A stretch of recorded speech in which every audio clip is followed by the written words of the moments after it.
ABC Sport. We begin this broadcast by acknowledging the traditional custodians of the land on which this match will be played today and pay our respects to their elders past, present and emerging. We extend that respect to Aboriginal and Torres Strait Islander peoples listening.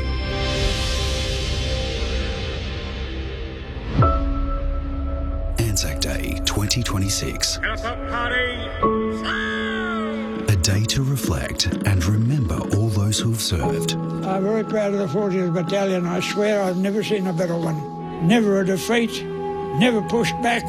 You can't beat a record like that, you know. A day to thank those who continue to serve. I love going on deployment and I love what I do, but I really, really love coming home. When I think about Anzac Day, I think about the fact that there is a very good reason that we don't celebrate, we commemorate it. And the reason for that is that, frankly speaking, war is hell. A day to celebrate the Anzac spirit of courage. I felt it a duty that everyone to go to the war. Of mateship. It's quite emotional, really, reflecting on a lot of the friendships, definitely a sense of camaraderie, really a sense of pride in knowing that you've sort of contributed to something greater and more meaningful than necessarily just yourself. And of sacrifice.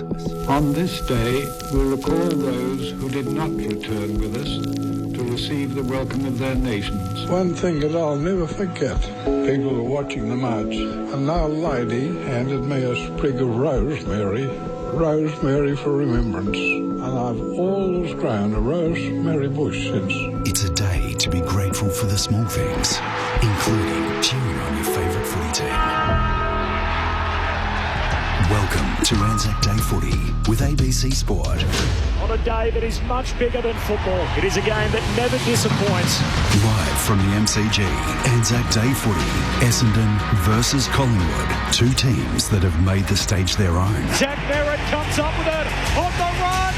Merritt goals. Nick Dacos takes the advantage, eyes the goals and kicks it. DNA doesn't lie. A rivalry that gets better every year. And after 3 decades, we're back where we started. It's a draw on Anzac Day. This is Essendon versus Collingwood, live from the MCG. Kicks inside the forward 50, Jamie Elliott with the air raid. Leaps up on the shoulders and takes a hanger on Anzac Day. You're listening to Anzac Day Footy on ABC Local Radio, Sport Digital and on ABC Listen.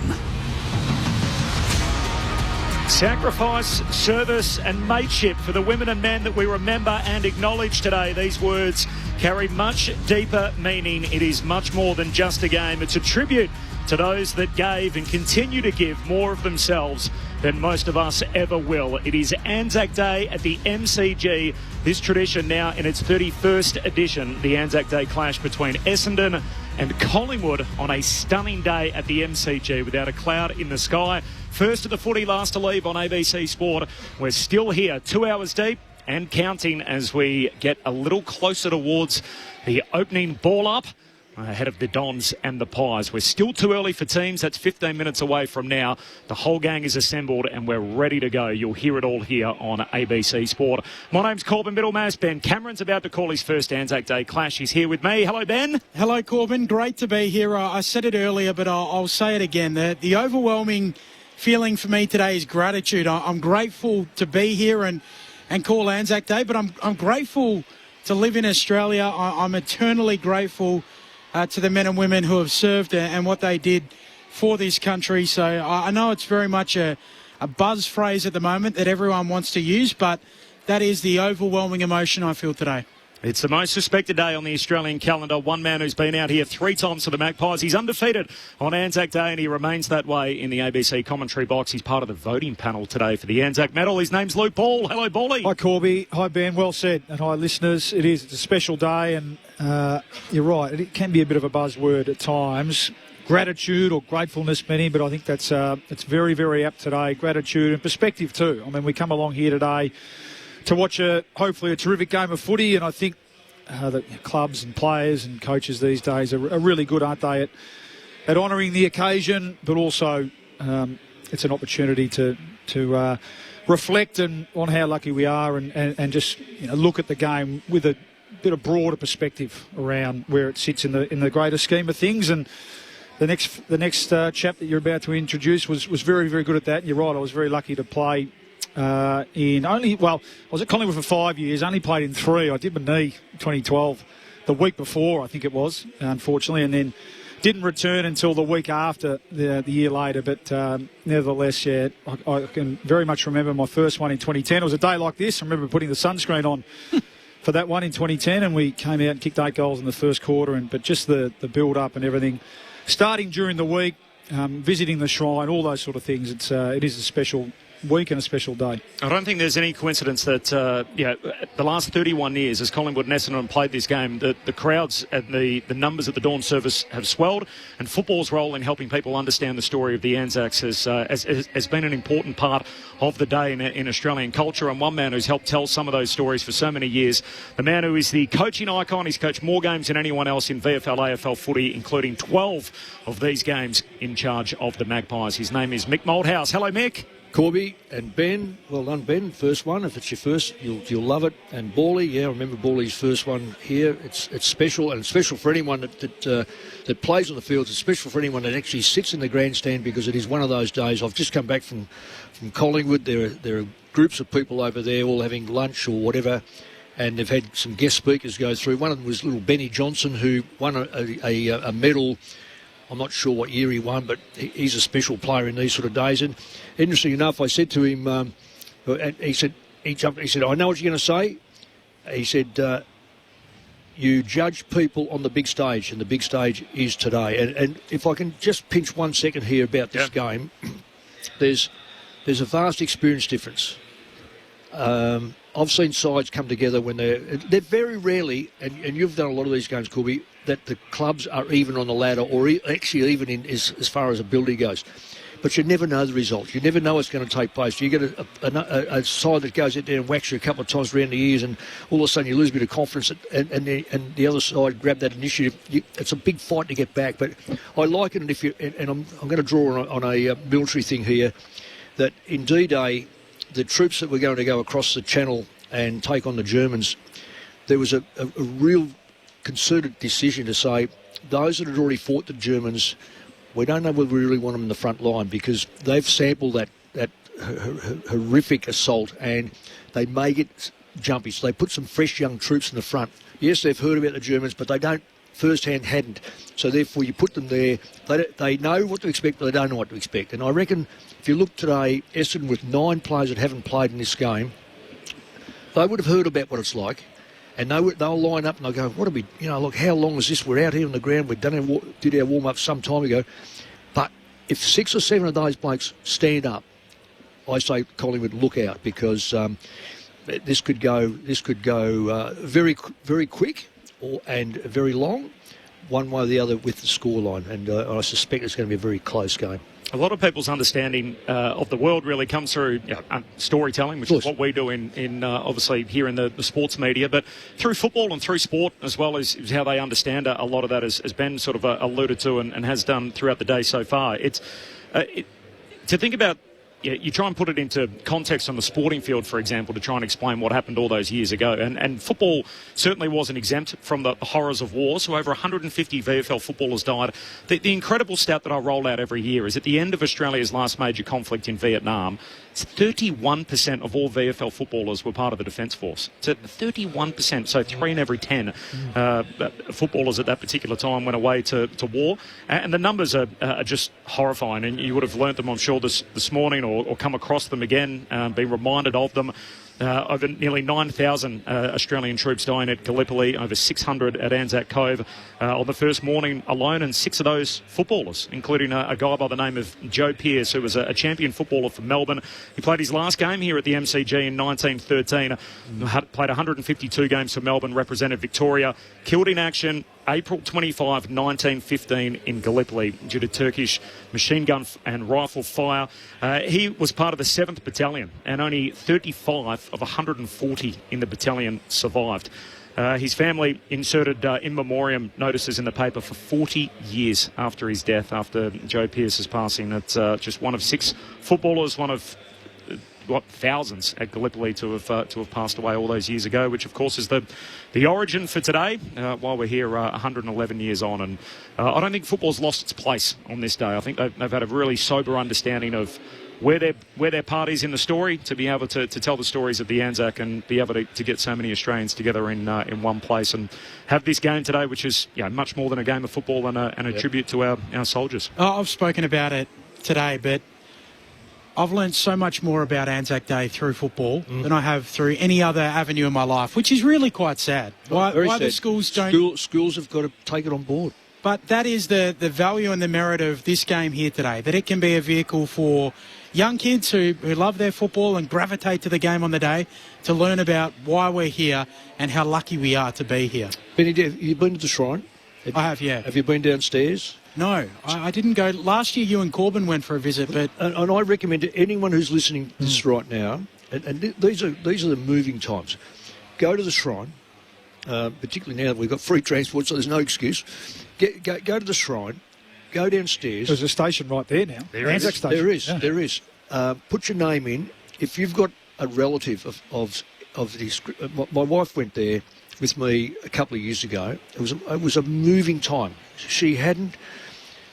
she lost her father when she was 8 years of age, and he served in the Air Force. And there's a big drum that has all the names on it. And the gentleman from the Shrine said, "That's your father. Why don't you push the button?" And as she pushed the button, a poppy came up next to his name, because she's allowed to do that being a relative. Well, it should be crying now. It was such a moving time, and you're right, Ben.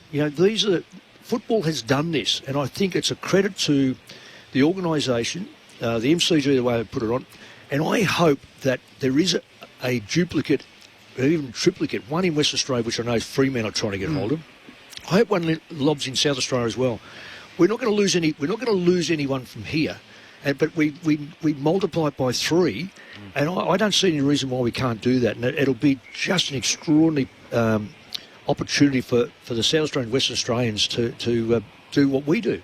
Darcy Moore, the captain of Collingwood, is not too far away from joining us. We'll hear from Archie Roberts. He's got a connection to war in his family, as well as so many Australians do today.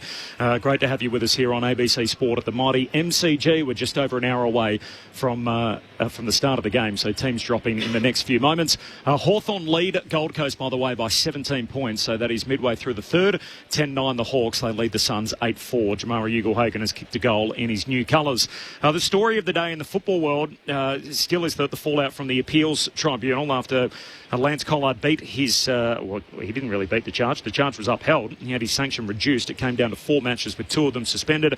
Some reasons that were provided by the King's Council included that his first offence was worse than this one, his age, the fact that he's young and he's Indigenous, his difficult background, the fact that the player he said it to wasn't offended, and the fact he was mad at the time that he gave away a free kick and that he was roughed up and verbally challenged. The AFL put out a press release on Thursday night saying the matter is now closed.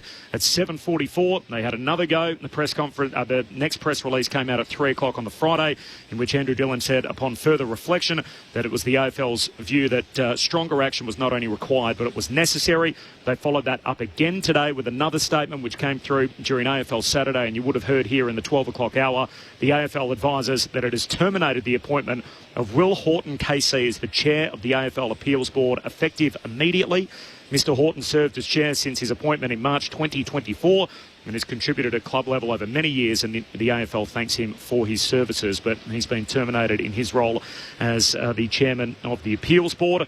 The part which specifically upset the AFL was the line that it was commonplace for players to use racist, sexist and homophobic language on field.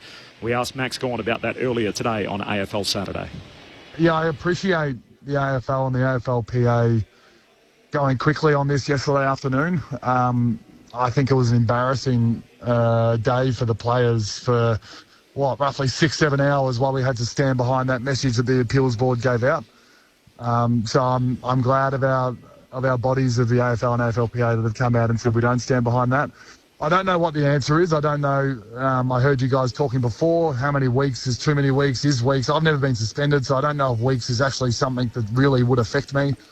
So I don't know if that's the way to go. I don't know what that is and what that looks like. But but I certainly know that the game is not that hard that I can keep my mouth shut when it comes to homophobic and racist and other vilifications. I'm well aware that that is not the place for it, and I was sort of embarrassed when I was reading that stuff from the appeals board yesterday morning. You can hear the full interview and the full show on the award-winning AFL Saturday through ABC AFL Daily, wherever you get your podcasts. So the right outcome, Bally?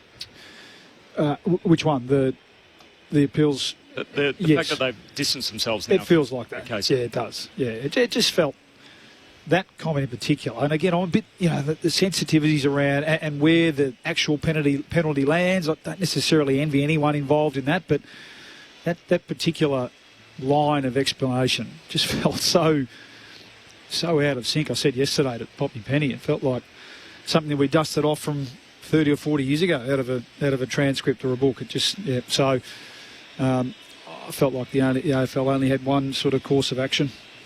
I mean, this isn't specifically the AFL's fault as to how this happened. This is an independent panel, but feels like, Mick, just everything has warts on it at the moment, that they can't get any clear air, that whatever it turns out to be, whether it's the Butters case, whether it's this Collard case, that just feels like everything that's happening at the game is a little frayed around the edges. I totally agree with you, Corbin.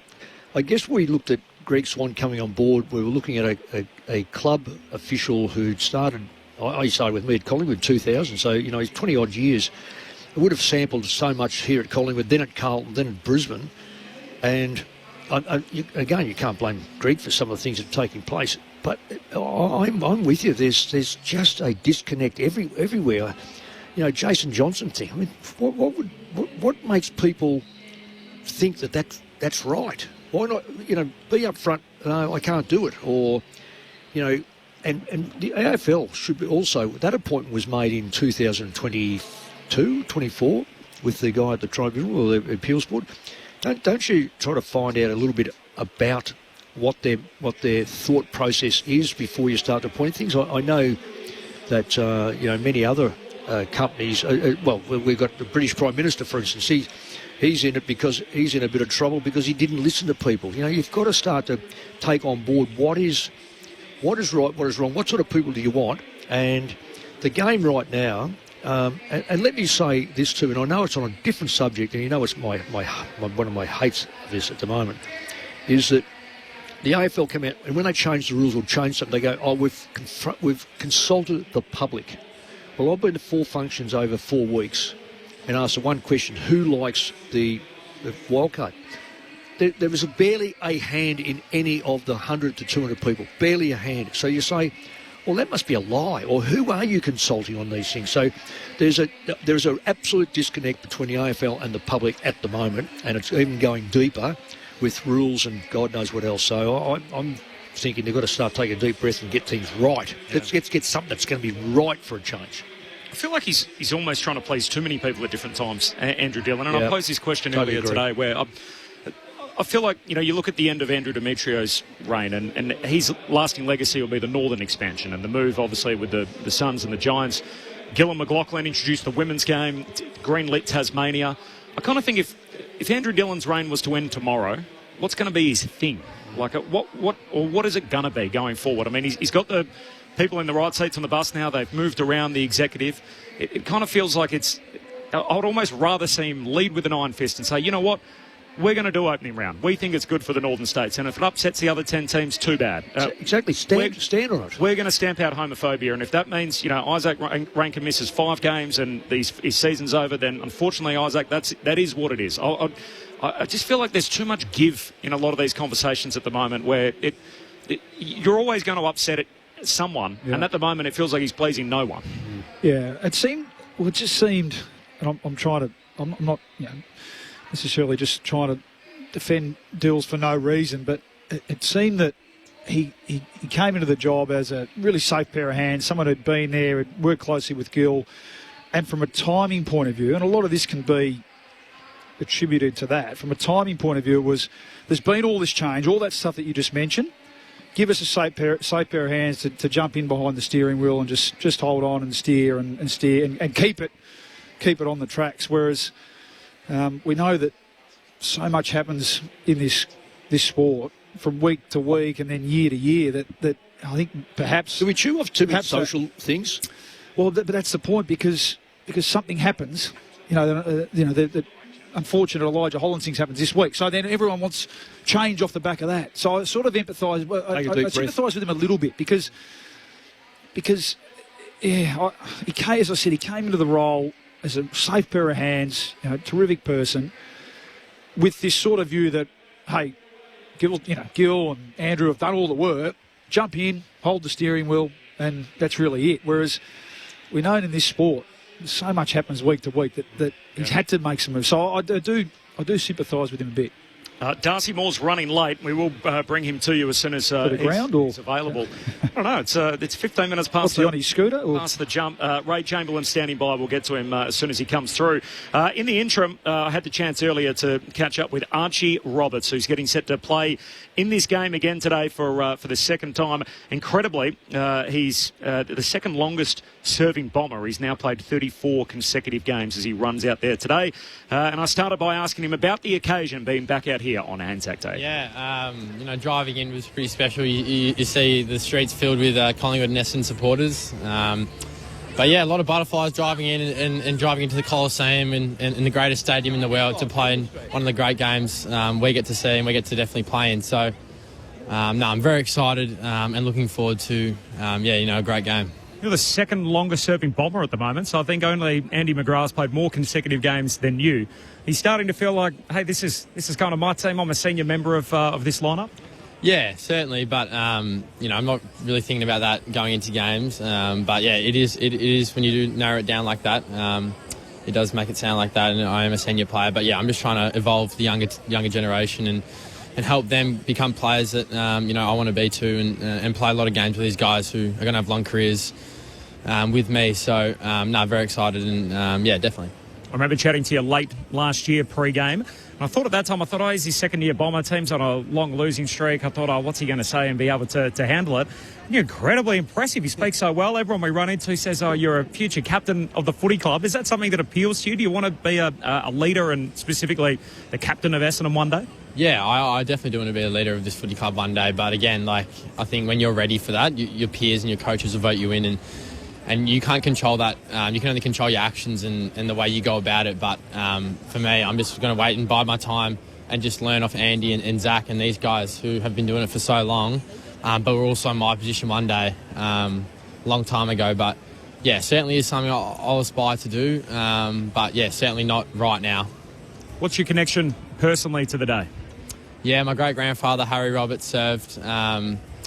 And yeah, it was in the paper this morning, Glenn McFarlane wrote a really nice piece about him and my connection with him. And, you definitely do know growing up that your connections, but when you do get to play on this special day and you do dive a bit deeper, it does have a big meaning to me. And I'm looking forward to doing it in honour of him and my family. Looking forward to doing it for the years to come. Who'd you support growing up? I was a Carlton supporter, so...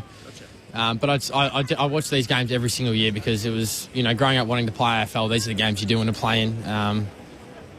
Although, I wasn't barracking for a side, I just wanted a good game, and it always is honestly a good game, no matter, what team, how the team's going at each year. But, I'm just looking forward to the day and, can't wait for a few more.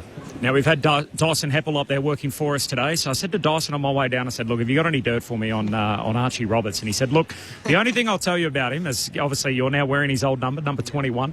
He said, look, he holds himself very well, presents a very respectful young man. As soon as he ends up on the other side of the white line, he's a different guy. All of a sudden, he's good on the lip and is as competitive as anyone. Is all of that true? Yeah, well, I think, I'm glad I'm not saying that and other people are saying about me, but... I think it's just something that I've always I was born with. I sort of never really developed it. I sort of just came into me quite naturally, and I like that side of me. But a lot of the time you do have to control yourself. But yeah, I mean, Hep, he's such an awesome guy. I'm so incredibly grateful I got to spend a year with him and then have an impact that he felt comfortable giving me his number. Definitely when I walk over that white line, I do think I'm a different person. Although I'm not doing it on purpose, it just sort of comes naturally to me, and I think that's one of my strengths is my competitiveness. So I'm not going to shy away from that and take that away from myself. Who's the best that you've come across on the chirp out there? I've got a few good battles. Who's good? Luke Parker was good in my first year. He was quite good. And then, a few boys like Ryan Mansell, we usually have a good battle, me and him. And then, Riley West too. So usually a few good battles between me and a few of the other small forwards in the comp. And on field, feels like a different Essendon, certainly from the second half of the Western Bulldogs' last 10 quarters of footy. What's changed? Oh, well, I think just a lot of belief and, we knew our system worked. It just, as players, we weren't really executing it. And I think, we narrowed down 3 key focuses that we train every week and go into every game with 3 key focuses. And that's our way. And then we've shown, our pressure's been through the roof where it was non-existent the first few weeks. Just narrowing down on our focuses and then playing together and getting games into each other. We've got 3 first-year players in this side and then a lot of second-year players and a lot of third-year players. So, we haven't played a lot of footy together, but it's our ability to fast-track their development and fast-track, our connection with them off-field and on-field. And we're definitely seeing the benefits of that. Good luck today, Archie. Go well. Thank you. Appreciate it. He's a pretty impressive young man, Archie Roberts. It's understandable why they think he will be the future captain of the footy club. He's 20 years of age. Yeah, he's in good form too. Oh, he's in good form. He's now a player that opposition sides need to have a plan for. No longer can you let it. Archie Roberts stroll around and get 40 possessions, which he has the last few weeks. And in a lot of ways, that's correlated with a few others, with the senior players. In a lot of ways, he's been pretty consistent this year, where even some of his more senior teammates haven't. So look forward to seeing how he will go out there today on the big stage. Ray's I think he's just signing autographs. What's he doing? He's selfies and everything. He's not on the job, is he? What's he doing? He's just hanging around by the Collingwood race. He might be able to give us a few bars. Ray Chamberlain, who has umpired in 3 of these games on Anzac Day in his near 400-game AFL umpiring career. Ray, you're all alone. Not for long. The man is here now. I'm just going to get him set up. So just give us a minute and we'll be live and ready to roll. All right, we're going to have a join in the middle of this. So in the radio game, if anyone sees me just randomly jump in over the top of this interview, it's because Sydney News Radio is about to jump in at 2:30, which is a little bit awkward. Hawthorn by 9 points over the Gold Coast. So that's just before three-quarter time. The Hawks 10-9. They lead the Suns, who are 9-6. And the teams are in, Corbin, just quickly, so no late changes for either of the two sides for today's match. Thanks, Ben. So no late changes. 9 Bombers playing their first Anzac Day clash today and 4 for the Magpies. All right, this is Anzac Day footy on ABC Sport. Corbin Middlemass, Ben Cameron, Luke Ball, Mick Moldhouse upstairs. Ray Chamberlain's down there on the boundary's edge with not only the Collingwood captain but the head of the Players Association. Ray. Corb, thanks very much. Darcy, work never stops. How was the run session? It was good. It was a lovely 26, 27 degrees, so it was getting pretty hot out there. So, no, it was great, mate. I had a really good training session, so hopefully cherry ripe for next week. You hold a really important role within the broader ecosystem of the AFL, but you represent a club that's arguably the most recognisable brand in Australian sport. There is a massive responsibility that comes with an occasion like today, and you're not a stranger to it. Tell us about the week. Yeah, I think weeks like this, you're right. I think weeks like this remind you when you're in this position about how far and wide the reach of Collingwood is and how much what we do impacts the community. So hearing that this week, hearing stories from veterans and from the RSL community, from the Anzac Appeal community about what this game means and the impacts that we can have as a football club on causes like this and to servicemen and women all around the country and their families. At times in this job you can get sort of stuck in the fishbowl and have tunnel vision about the next thing, sort of the next task to tick off. But I think when you have weeks like this and occasions like this to remind you that this is what it's all about, the impact that we can have on the community. And today is a great example of that at Collingwood. Perspective's an important thing, right? Corbin, I'm sure you guys have got plenty of questions for Darcy. I'll hand it over to you. Darcy, it's Luke Ball here. Good luck for today. I'm sure you'd love to be out there, obviously. I just want to ask you about the coach, who's become a pretty famous sort of storyteller. How's he handled the week? Is he more inclined to sit back and just let it unfold this week? Yeah, you're right. He's he fancies himself as a pretty good storyteller. He's that guy can spin some yarns. He makes some. He draws some metaphors, and often as skipper, he'll sort of run them by me first. and I have to sort of vet them a little bit. I'm like, I don't know, that doesn't make a hell of a lot of sense, but give it a crack. So, no, he's been great this week. Clearly drawing on the sort of experience of many veterans. We had a couple come in during the week. I think it was on Thursday, and shared their stories, and it was really moving. So, he'll be drawing on that a little bit today, but. Reminding the guys to enjoy it as well. As you know, Luke, and probably Mick the same, reminding the players to enjoy occasions like this is an important one because, like you said before, we've got 4 guys who are playing their first one. So I think, as a leadership group, as a group of leaders, we reminded ourselves of that during the week to get around those guys and make sure that they enjoy this occasion because it's pretty cool to be playing your first one. That's the voice of the Collingwood captain, Darcy Moore, with us on ABC Sport at the mighty MCG as the motorcade of the veterans begins. Bathed in sunshine, there's no late change ahead of Essendon and Collingwood, the 31st edition of this now famous clash on our most respected day. Corbin Middlemass, Ben Cameron alongside Mick Moldhouse and Luke Ball. Ray Chamberlain downstairs with Darcy Moore. Darcy, we'll talk about the game, and obviously last week's performance was overshadowed, by unfortunate other issues which we won't talk about now. But how did you review the game itself? The offensive challenges and scoring challenges have been well spoken about. Did we take some steps forward from that point of view, in particular last week, that we can take into today? Yeah, absolutely. There was a lot to take out of that game, to be honest. Sometimes games like that don't go necessarily smoothly or to plan, there's more to learn from those ones than the ones when you execute flawlessly. So it was definitely a grind, like you said.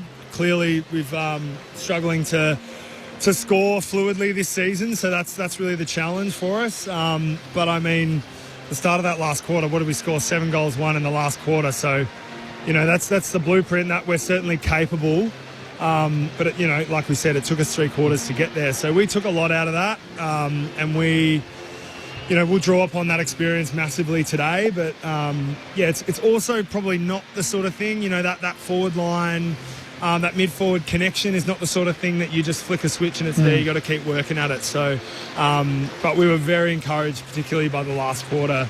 Last week, I think it was exciting, and it really felt like, even just being in the stands, that the fans really respond when we play football like that, and we can score freely. Everyone loves it, so we'll be trying to bottle that and deliver again today. I mean, the other school of thought is it doesn't matter if you kick 80 if you keep the opposition to 70, which certainly the defence and the team defence has been strong in this first 6 weeks. I just thought last week, though, watching closely, obviously without you out there, that just with a few new roles back there as well, how much time have you spent?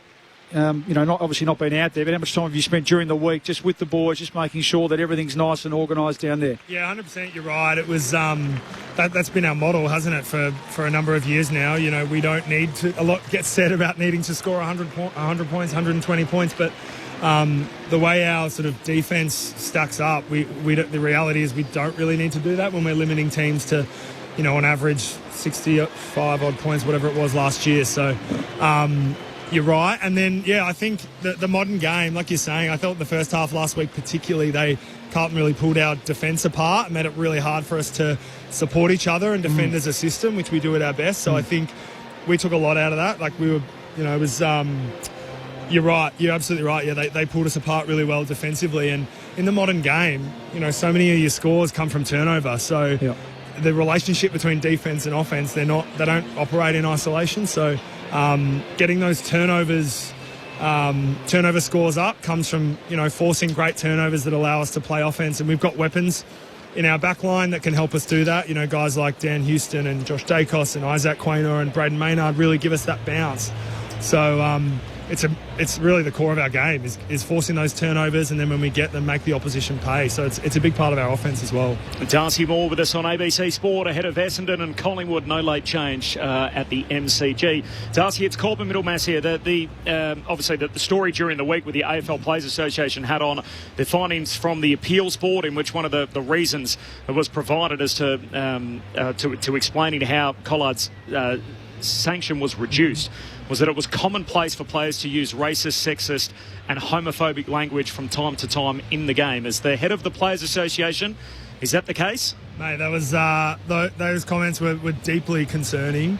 And, you know, as a Players Association, clearly we've been very vocal about this case in particular and these issues. Clearly there's been a number of on-field homophobic language incidents used over the last few years, and it's a concern for us. And what we want to see from the AFL is really consistent action and consistency when it comes to sort of sanctioning players. And I think this case, we've been talking about this for a couple of seasons now, but I think this case, when you take it in isolation, is an example of what you know we want to fix. We want to see sort of some sort of procedural fairness, some sort of system that makes a bit of sense. And I think clearly this case and the language used in that ruling was really proved our point in many ways. You know, we want to be and, you know, we're hearing from the LGBTIQ plus community that, you know, these massive sanctions and these punitive measures, you know, aren't helping them either. And they're, you know, they're helping to advise us on the best way forward. So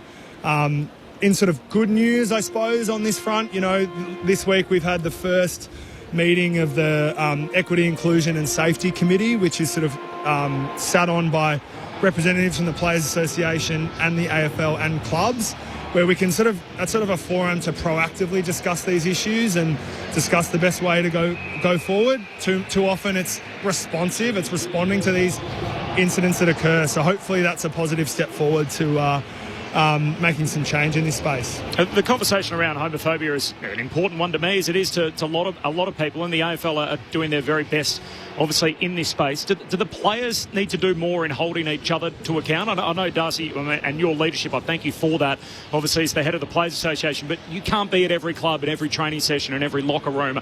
The other 17 captains, the rest of the competition, are the players doing enough themselves to police one another? Yeah, I think if you actually look at the incidents that you know, we've seen over the last couple of years, often it is being reported on field and being called out on field. So I suppose to answer that question, that probably shows that it's pretty clear. You know, they're pretty clear red lines. So when players are putting their hand up and reporting incidents, that's you know, calling out the stuff that crosses the line, and I think that's how we're going to make change ultimately.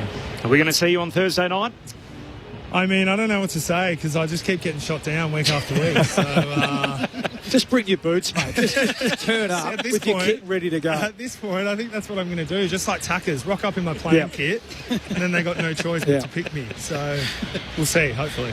Darcy, appreciate your time as always. Hopefully we see you out there before long. Good on you guys. Thank you. And Darcy Moore, the head of the Players Association and the Collingwood captain, with us on ABC Sport. Just repeating, there's no late change. The crowd is filling up. It's a bit like grand final day with the pre-game entertainment there. It's a very different observance that we're going to see here, but there are the only 2 days of the year where the ground is this full this early. But people are in their seat, you know, well before the opening bounce. Big crowds early too for the MCC, so that's usually the yardstick or the barometer as to whether we get the 90-plusser or you know, it's going to be a big crowd regardless. But if you're in Victoria, I mean, local footy's back, isn't it, and playing today, but even if you're not a Bombers Pies supporter, Mick, get along if you can. Oh, well, good luck getting a ticket.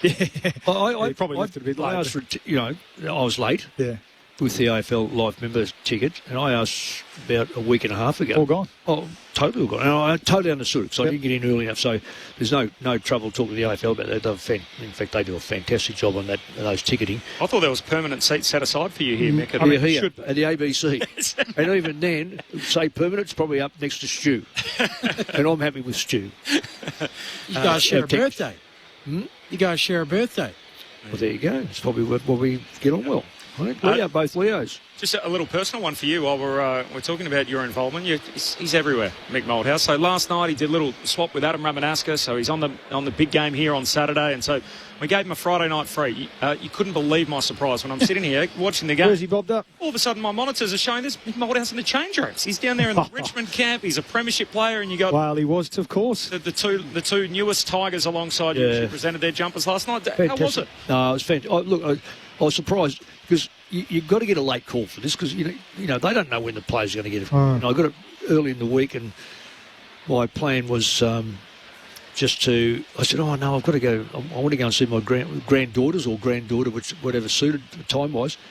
And then it said, no, you'll be right because it's 9:40 game, so just get down there and do what you have to do. So it was fabulous to go back. I really would have loved it to be in the old Richmond Roos, but I mean, I know. But to do that, and there's the families there, and these young blokes, I mean, they were just starry-eyed, bushy-tailed. It was quite amazing to then watch them, once I presented the jumpers, then warm up and then go out in the ground, and nothing's normal because that introduction last night is they're on the ground for so many minutes when we know a normal game is you do your warm up, out they go, and we're talking about it, and then the game ball starts. But they've got to readjust next week if they both get a game, which they should, because last night was unique, today's unique. It's to fancy having your first game on Anzac weekend. It'll be so special for them. And the thing is, too, Corby, if I may say, I know this will absolutely rip some of the Richmond people apart, but the kids at the end of it, they'll go, I've played my first game. But how'd you go? Oh, we lost, but it doesn't matter, that's my first game. It is so important, that first game. He's nice, Sam Cumming. I really like what he offers. I said this as part of the call last night. I said to Adam Ramanaskas, who watches so much of the under-18s for his job as a player agent, which he's recently stepped away from, but I'm one of those horrible footy people that I don't follow it at all. And then right before the draft, I watch all the little 3-minute videos of the top 10 guys, and I look through it and I go, where's Essendon's pick? I wouldn't mind if they had that guy. And Sam Cumming, he was one of them. The guy that I highlighted this year. I mean, he looked right at home last night. He did. Yeah. Good size. And he'll get. He's only 18, so he's going to get bigger, stronger, more aware. Got good speed. Obviously got a very good kick to him. He looks 18 too, doesn't he? He's a fresh face. Does he ever? Does he ever? You wore a million numbers over your career at Richmond and St Kilda, but 22 was one of them. Very close, Ben. Yep. 22 was one of them which you presented to Sam Cumming. Well, not at Richmond. I didn't wear 22. And AFL table says that you wore 22. Well, I don't reckon they're right. I can't remember wearing 22 at Richmond. Okay. But then again, I did get knocked out my first game, so I blame that. You can. We just had the motorcade of veterans, and there was also a heavy footy crossover and all of that. Greg Perry was out there, who served in the Australian Army in 1970 and 71. He then played for Essendon, had a 7-year career, played 63 games during that time at senior level as a ruckman. His career was interrupted by serving in Vietnam in 1971. So Greg Perry out here today in his Bombers colours, and also Ellery Morris, who was is still part of the Navy and served in the Navy during her playing career for Collingwood. So played 17 AFLW games in 2023 and 2024, so among a host of veterans that were out there. But Morris is a marine engineer, and she played 2 seasons for Collingwood while serving in the Navy, so strong football connection as part of the veterans who were honoured in the motorcade pre-game. Can I have a sing out here to a bloke I met a few years ago, and his name is on the Carlton jumper, and all those names, he's the only survivor on that jumper. He served in Vietnam. He was trained at Carlton. He remembers Robert Walls very, very well. I think they sort of teamed up next to each other, and sort of Robert was a bit younger, I think. And of course, we know where his career went. Darryl then served in Vietnam, and I know during the week he spoke to the Carlton faithful, and they presented him with a Carlton jumper, and it's with his name on it. So he's just one of the Vietnam people that were. We probably won't see him there as a player with a lot of games, but he was at the football club and was interrupted by the Vietnam War. So he's one that probably got away. We tell a lot of these stories every Anzac Day. Collingwood and Essendon, 2 clubs impacted as so many were, with over 150 VFL footballers making the ultimate sacrifice during the World Wars. Collingwood lost 10 players, 8 in the First World War and 2 in the Second, including Norman LeBrun, who was the first known Indigenous player to represent Collingwood. He was the 10th and last Magpies footballer killed as a result of war. He was the second rover to Harry Collier, had 23 goals in 17 games in the 1934 season. Enlisted in 1942, a week after the bombing of Darwin, he went to New Guinea. LeBron was killed by a rifleman who was concealed among the root of a large tree. The country was too steep and the jungle too thick for the patrol to bring LeBron's body back, and as a result he was buried a few hundred metres from where he fell. And from the Essendon Football Club, they lost 20 players, including Charles Moore, the very first VFL footballer killed in active service back in the Boer War. So you have to go way back to the early 1900s for that. They had plenty more players who served, including Jack Jones, of course, the three-time premiership player who enlisted as an 18-year-old. He served in New Guinea for 10 months. He was part of the 24th Infantry Battalion, who lost 71 men. Apart from shrapnel wounds to the army, returned home where he wore the number 24 in 175 games for Essendon. Of course, he's the grandfather of Sarah Jones, the broadcaster for Fox Footy, who many of you know well. So one of many servicemen and women who we remember today, obviously with so many with footballing links, as we'll touch on as we work our way through. Do we, in the States, I don't think I'm always critical that we sort of take on too many things for our game from the States, but they respect their servicemen like no other, and they hold seats for them. I'm just wondering, do we do that here? I don't know whether we do or don't. I'm just, there's a question. I'm pretty sure we do today on Anzac Day. I'm not sure about other games. It would not be a bad thing. We don't fill the stadiums to have maybe 2 or 3 lines, maybe up to 20 or 30 people that could, for our service people, to be able to come to a game and be acknowledged, because I think they deserve to be acknowledged.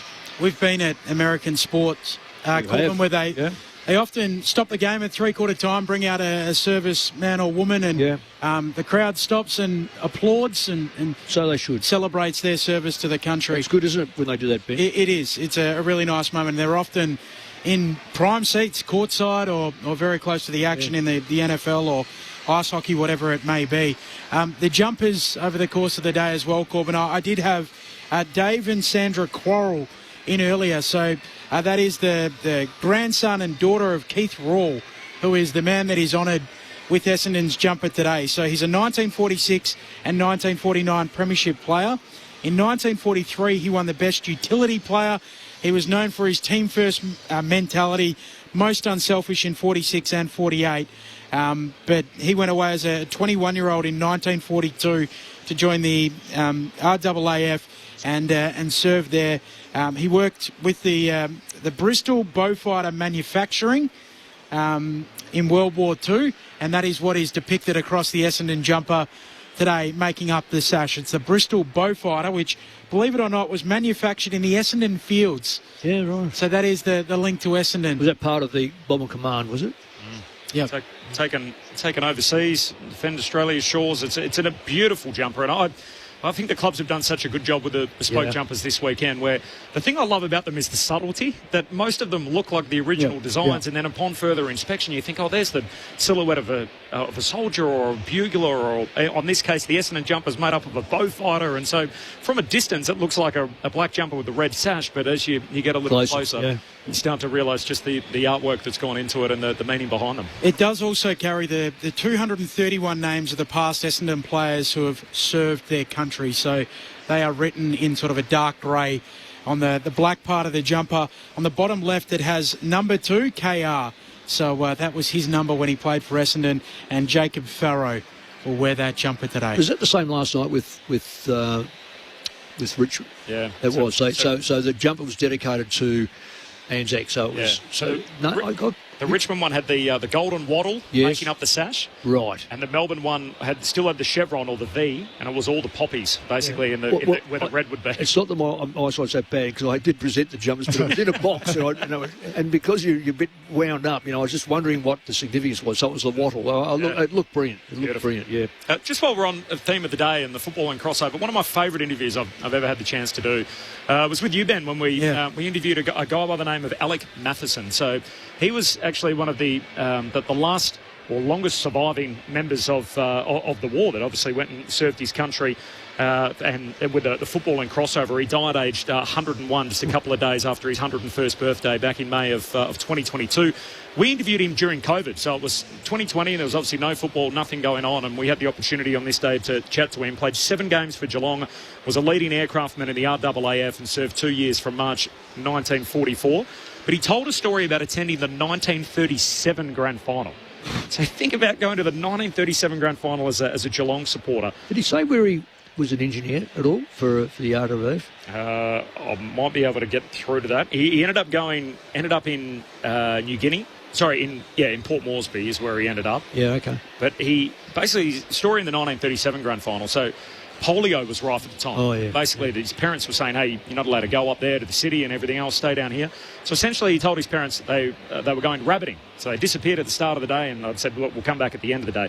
All of a sudden, jumps on the train at 7:15, gets to Melbourne. He was 4 or 5 deep, sitting inside the boundary line and watching the Cats play in the 37 grand final. On the station on the way home, he ran into the train conductor, who was a friend of his old man, who then spoiled the story and essentially told them where they went. He went on to talk about the fact that that the Air Force had a team in the Sunday League. They used to verse the Navy and the Army. And they wouldn't give him leave unless he played for them. So as a result, he left Geelong and went and played for the Air Force. Playing for Geelong, he kicked a goal with his first kick against the Bombers. He also played fullback on Jack Dyer in the latter stages of his career. Captain Blood. He said he was at the end of his tether then. He said he was one of 10 boys. 7 of them went to war. Wow. 7 of them came back. So 4 in the Army and 3 in the Air Force. But the quote that gets me every time is he said, we played a fair bit of football at Port Moresby, moved to Lae and Madang, and then the football ground was coral. The Japanese would use the palm trees for sniping, so they used to shoot the tops off the palm trees so they couldn't hide in them. I had a feeling when I got back, thank God I was out of there. I went home with malaria. It took me about 2 years to get out of my system and ended my football career. You never forget those sort of things. We have a chance to... as I say, I spoke at a couple of functions at Collingwood today, and there was Simon Prisher coming and Ben Johnson and Alex Fasolo. And we all said the same thing. We are custodians of this game, but reality is this is not war. And, it's a small price to pay is to make sure you're staying in line with the ball. If you get knocked over, get back up again, because you know what you're doing it for. And these are the sort of stories that you just read. They just make you... it sends a shiver up your spine. I'll remember that interview for the rest of my life. Absolutely. I think I will remember the name Alex Matheson for the rest of my life. That was such a special interview that we did. Not because we did the interview well, but because of the stories he told us and his story. And he was 99 at the time. His hearing wasn't that strong, and so he had his daughter with him at the time. And basically, we would ask the questions, and then his daughter would ask the question to Alec in the room, and then he would give us the answer back. And essentially, through a nice bit of editing in the modern way, we were able to get the interview out. I got a gentleman to talk to our players at Collingwood, and he was one of Tom, Dick and Harry, the tunnellers in that Great Escape.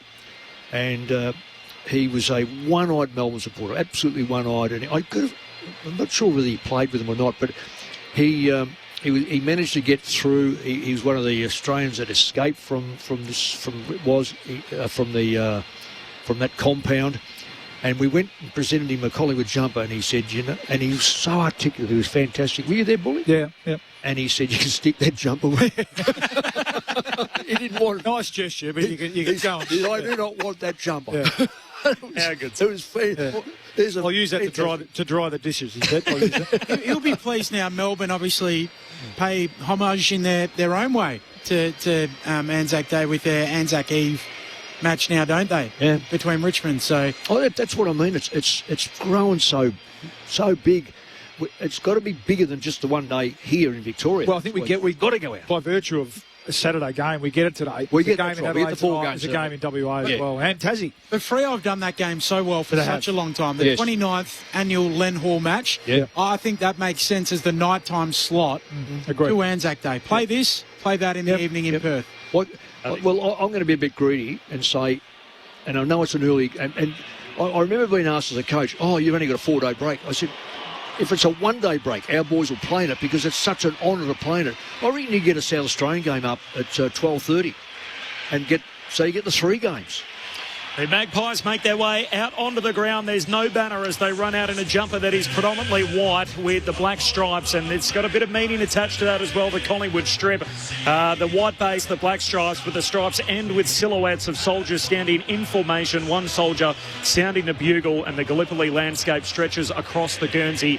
There's no banner because, of course, on this day we're all on the same team, and these 2 clubs will run through the same banner, which is set up with the cheer squads of both teams. So the banner crews from both the Bombers and the Magpies have the joint banner that is about to be put up on the broadcast wing.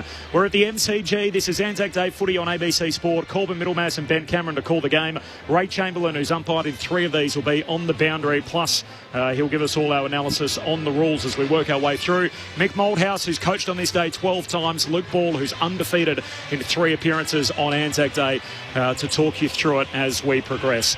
There's no late change. Just repeating, there's 9 Bombers who are playing on Anzac Day for the first time. They have 11 guys who have played 33 games or less. They are a young team, Essendon, and in the competition they are the second youngest on average in the season so far. Up against the Magpies, who are the oldest, they're the most experienced. They've only got 4 guys out there who are playing on Anzac Day for the first time. Yeah, and look, we might be proven wrong, but I do, just as I'm thinking about it now, I'm watching them run out, I look at the teams, so even the ins, Pryor and Sharp, less than 50 games of experience between them, to go inside bottom over 500 games. I feel like today is a sort of day where experience counts. That's right. Now, again, I might be proven wrong, but I came here today thinking Bombers are right in this and have turned it around the last couple of weeks, and they have, no doubt about that, and it has been off the back of their experienced players. We mentioned Archie Roberts is having a really good, consistent year, but the last 2 weeks it's been Merritt, it's been Parrish. Andy McGrath last week goes into the middle and takes Ridley a scalp. Was good until he got injured. Ridley goes out. So, and even Peter Wright going into the ruck, and Langford going back behind the ball, which they've had to do. But I just feel like, across the ground today, experience might tell. I might be proven wrong. And what about this? So Scott Pendlebury is playing in his 19th Anzac Day match, which is a record. He goes past Dustin Fletcher on 18. Still side bottom. Has played 14 times on this day, and then it's Matthew Lloyd on 13. But Scott Pendlebury, it's nearly a season of Anzac Day games. Yeah. How many times has he won the middle? Is it twice? 3. Oh, it's 3. So, that's pretty good strike rate. He's a really good strike rate. Yeah, side bottom 2. So, again, he comes back into the team. He's really experienced. We know that he relishes these sort of games, so that's a big positive for the Pies today. Here come the Bombers. They're predominantly in black. They've got the red sash, as we touched on, which is made up by the detailed blueprint of the Bristol Beaufighter aircraft, which was taken overseas to keep Australia's shores safe. It's also got the names of the 231 defence personnel who represented the Essendon Football Club and, of course, defended their country. So the Bombers out on the ground. Feels like the wheels turned over the last 10 quarters of footy. There's a bit of data that supports that as well, Mick, and the one thing in particular that stands out is their control of the footy. So it's a pretty simple game when you look at it in these terms. So from rounds 1 to 4, they were 16th in the competition for uncontested marks, and they were 17th in the competition for time in possession.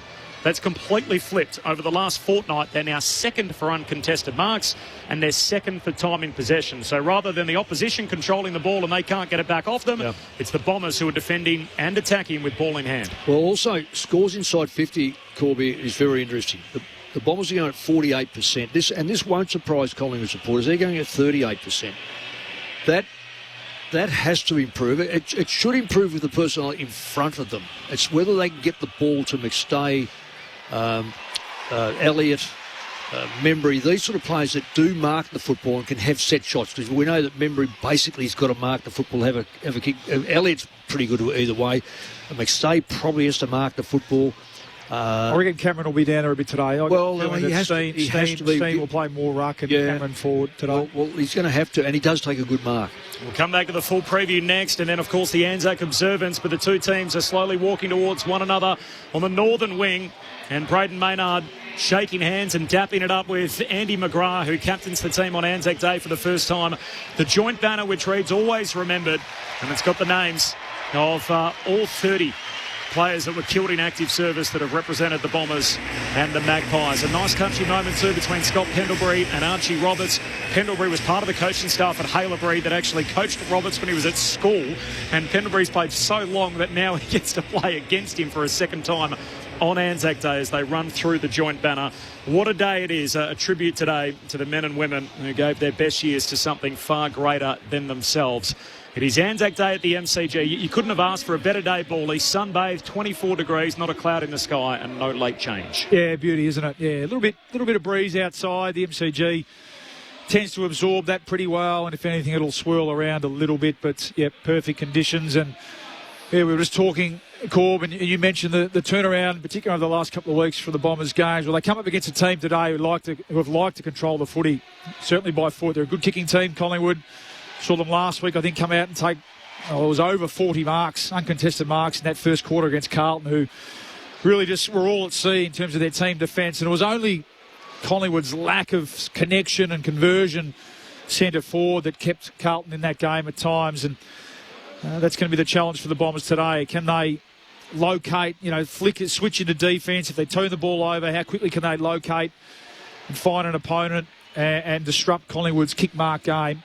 And then, of course, Collingwood's challenge is, we spoke to Darcy Moore about it, can they continue to improve and find avenues to goal? I do get the sense that we'll see Darcy coming a little bit more forward today as that marking target, as Dan McStay and Tim Memory struggle a little bit with consistency in terms of being able to impact the game. So it's going to be an interesting tactical battle today. I've got one for you, Bally. This is the sports guy on the radio, most simplistic view of a game of football, and that's why we have you and Mick Moldhouse here to be able to give us the far more detailed analysis. But as someone coming along today looking at it on the absolute top-line thoughts, you would think the best player on the ground is so clearly number one, with almost daylight second in Nick Dacos. So for the Bombers to win, he can't be the best player on the ground. No. How do they make sure he's not today? Have they got an answer? Well, I do. I think that not many teams have got an answer, let's be honest. He's such a good player. But I do think if you were to scour the competition for a matchup, someone who can play midfield, has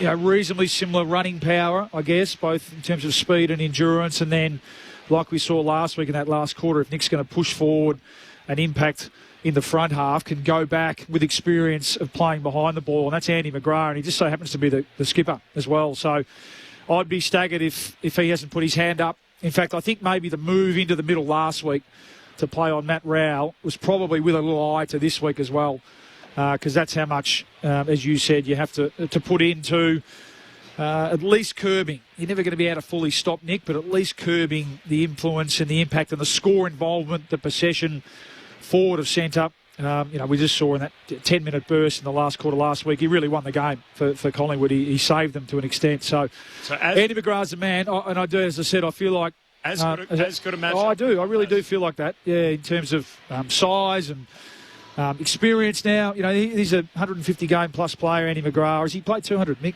just look at that one for me. 186. Yeah, 186. So he's approaching 200 games, and he's a leader. He's a captain. So I'd be staggered if we don't see from the very first bounce, number one for the Bombers go and stand next to the Pies Dynamo. Well, it's an interesting, what you say, 150 games, and this is certainly not about me. Go back to the early days in the 70s when I first started. Jeans would put me on, and I played on Peterborough for the Brownlow medalists. He worked on the other theory, was the younger you are, have a crack, there's no fear, you're just going to go in, you're up against a name, and you save your better players to get the job done on like Glenn Elliott and whoever else was in the middle. So use your younger players, see how they go against. And Dacos can rip you apart in 2 seconds, we know that. And he's a give and get player, which is very hard to stop. Standing next to him is a waste of time. You've got to net him. You've got to be on the other side of him. And as he comes through, just go crunch. Yeah. He's going to need some help. Yeah. No, it's really, and don't start ringing up and saying what's crunch mean. Crunch means hit hard. If you want to know, but hit fairly. The whole game is built around making sure you don't give away the ball to the opposition through a free kick or something like that. But there's methods of tagging players, and if you've got a player that's not that quick, you can stand next to him and you can work him over close, which you've done a couple of times, Paulie. But if you're not as quick as this bloke and he's a 1-2 player, get on the other side as he comes through your net, and you've got to limit. You've got to limit what they do with the football. They might have the same number, but don't let him do the same damage. Yeah, I think what Andy McGrath was able to do last week was free up their better users, let's call it. So Zach Merritt and Darcy Parish are starting to find some form. 33 and 30 the last 2 weeks. Elijah Sardis has come back into the team and started to show why they invested a top 10 pick in him in the last couple of weeks as well. And then we spoke about Archie Roberts pinching hit in there, and then they've got the tough play. They've got those sort of players as well. Well, I'm going to jump in here. You go for it. This is smart. This is where it's a quarter, maybe even 1/10% I've been here for a while, as we've seen, and we've watched the sides come out. Collingwood have had their kick around in the shade. Yep. Essendon have come out and had the first one out in the sun. I'm thinking... Typical Collingwood. All the advantages. But no, it's smart. It's smart. Why would Essendon go to both ends? Why would they go to both ends of the ground where the sun is... I think you get allocated an end. No, well, you use your brains. It's your home game. You come down here and you say... I like it, though, as a theory. Oh, I don't think it's a theory. Well, I'll be winning the toss and kicking that way as well, because so you're not looking into the sun, the sun will be gone at quarter time. So you're a big 1%er man. I know you are. You're all over it, Mick. You're a big 1%er man. I was just going to finish by saying that, that midfield mix which they stumbled upon last week, or they planned for, and they slaughtered the goal. A really good Gold Coast centre square bounce lineup. They absolutely sorted them out of the middle. So that's a big challenge for Collingwood today as well. And I like the fact that Wright's gone into the middle. It's forced him to be more competitive, more aggressive. Well, look, he's given the rules, but he is tailor-made. Yeah. He jumps. He doesn't. He's not a big contact player, so let him jump around. I thought Bolter last night was outstanding in the first 5 or 6 tap downs against Gawn, and you go, this is not going to last. And sure enough, they wear out, but Wright is a ruckman, so he should ruck as often as he can. The trouble is with Essendon, well, I don't say trouble, I guess you've got a young fella. They're going to be rucking against 2 recognised ruck, one young and one is very, very good in Darcy Cameron. Yeah. The other thing to keep in mind is the coaches are obviously out there for this period as well. So Brad Scott and Craig McRae line up alongside their teams. In the sun. The Bombers a little slow to get into position. This is Anzac Day footy on ABC Sport. It is Essendon and Collingwood. There is no late change. And, of course, Brad Scott, such a heavy family connection, having lost his father as a result of the events in Vietnam, who is lining up alongside his team, Hamish McLaughlin, the Master of Ceremonies, as we're set to go for the Anzac observance here at the MCG. A guard is with us in honour of the Anzacs on Anzac Day and all those who followed them in the service of Australia. Cannibal Party! By the right! Oh! Arts!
The Australian Football League, Essendon and Collingwood football clubs and the MCC invite you to join the coaches, players and umpires in honouring the memory of Australia's servicemen and women who gave their lives for the nation. Please now welcome Uncle Colin Hunter Jr. to welcome us to country.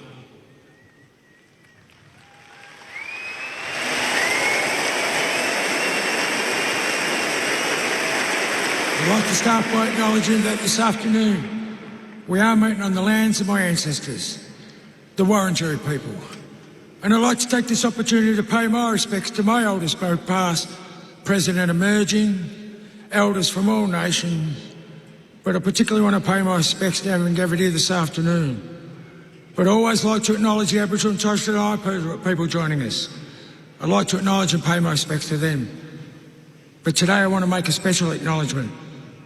And I want to acknowledge the men and women, both past and present, that have served this country and pay my deepest respects to them. Wominjeka welcome. Wurundjeri Public, Human Condi Big. The Wurundjeri people welcome everyone to land today. Warringary, no, Bunambor War, Condi, Nagnuck, Dubban, Big Bullet Bore, Tillican. The Wurundjeri people want to look after and protect the land as they did long before. Wurundjeri country extends from the inner city of Melbourne. It goes across the mountains of the Great Dividing Range, west to the Werribee River, south to the Mordialloc Creek and east to Mount Baw. And the Wurundjeri people are part of the Kulin Nation and of the Wonwurrung language group. And while you're on Wurundjeri country, you're welcome to the traditional lands and the waterways of the Wurundjeri people. So, Woman Jack, welcome. Enjoy the game. Thank you.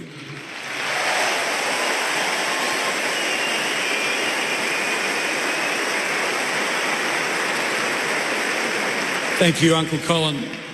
Our thoughts are with those currently deployed. If you're able, would you please rise, remove your hats for the Anzac observance.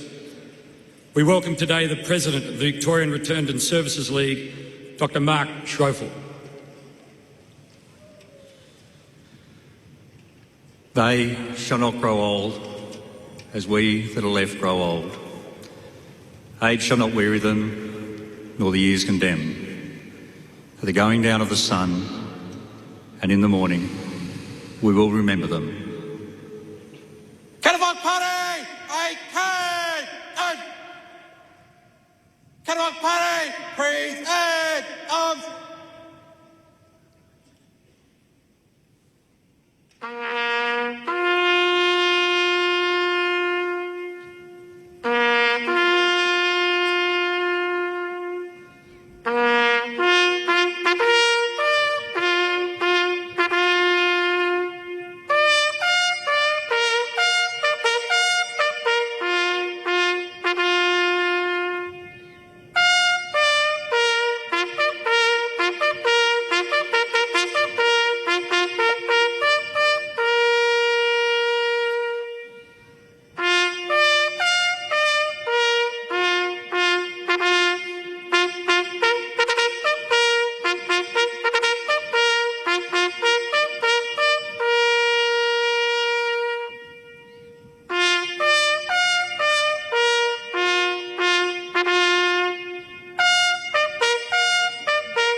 Please remain standing for the New Zealand National Anthem to be performed today by Lance Corporal Bryony Williams from the New Zealand Army Band.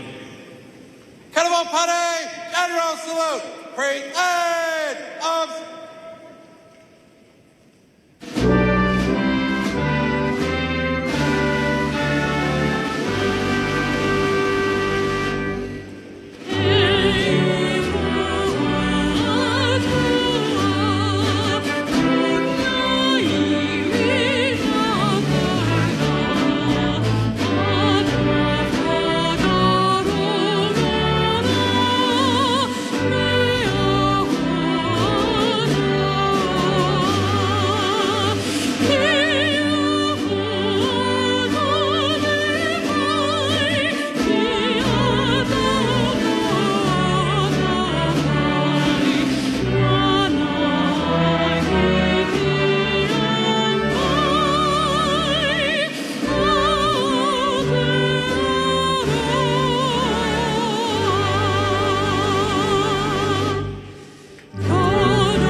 Please remain standing for the Australian National Anthem, to be performed today by Lauren Stewart from the Australian Army Band, Melbourne.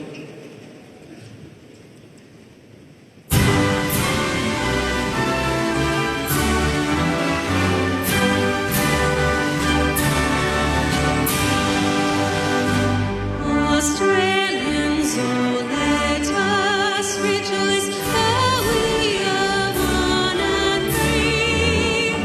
We've golden soil and toil for toil, our home is that I see. Our land abounds in nature's gifts, of beauty rich and rare. In history's page, let every stage advance Australia fair. In joyful strains, then let us sing, advance Australia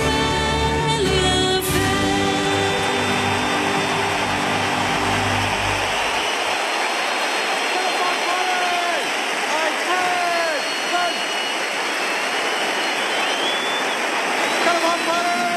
Inward! Out! Get on, buddy! By the right! Quick! Out!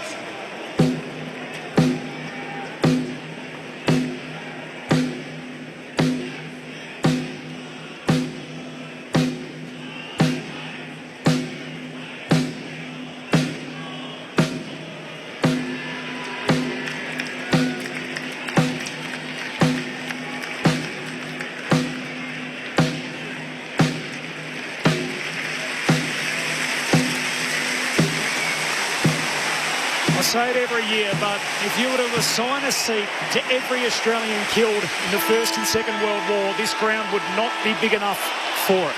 Over 100,000 Australians lost in the First and Second World War alone. It is a haunting visual to try and get your head around, and this ground is full today on what is the most special day on the Australian calendar, Anzac Day, and for the 31st time we will get Essendon and Collingwood at the mighty MCG.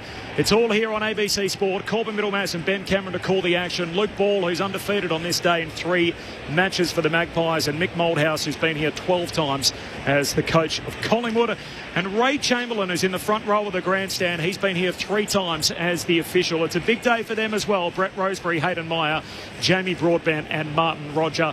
Ray, it's great to have you with us every Saturday afternoon, but what a special day this is. Welcome back to ABC Sport. Thank you, Corb. And I tell you what, it never grows old. And to the AFL, the Essendon Football Club, the Collingwood Football Club, and everybody who's involved today, what an incredible thing they do. It's the best day on the calendar outside of grand final day for mine. I spoke with Frank upstairs. Corby reckons it'll punch 93,000 today. Perfect conditions. Can't wait for it to get underway. Full time, by the way, down in Launceston, a 49-point win for the Hawks over the Suns.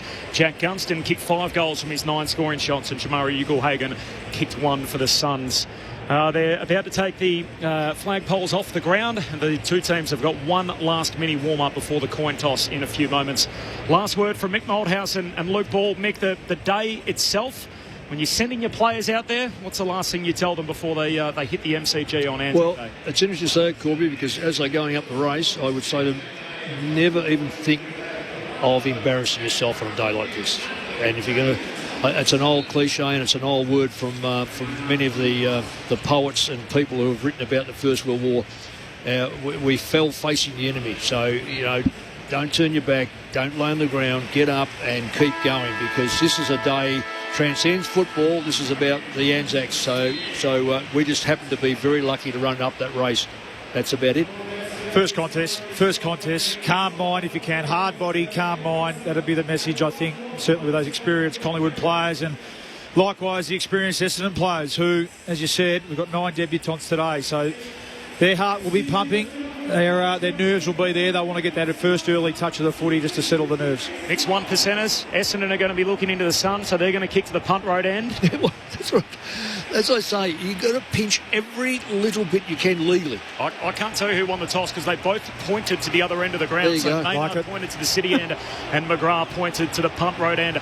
The jackets are out and wow, look at the scarves. Ordinarily a tradition we see, obviously, in the West Coast and Essendon games from... It looks great. It really does. Doesn't it? Fabulous. The Essendon fans trying to make it their own thing on every home game, and so it is again today on the biggest home and away game of all. Yeah, Beck Heron leading that scarf waving at the moment. 21 years of service in the Air Force as a nurse, worked on aeromedical evacuations. Long-time Essendon fan leading that scarf and jacket waving here today. I'm not sure it gets better than this. Anzac Day at the MCG, 24 degrees, one of the game's great rivalries on a day which means so much more to Australians everywhere. It is the closest thing to footy in the spring, in a setting that only one day in the autumn can provide.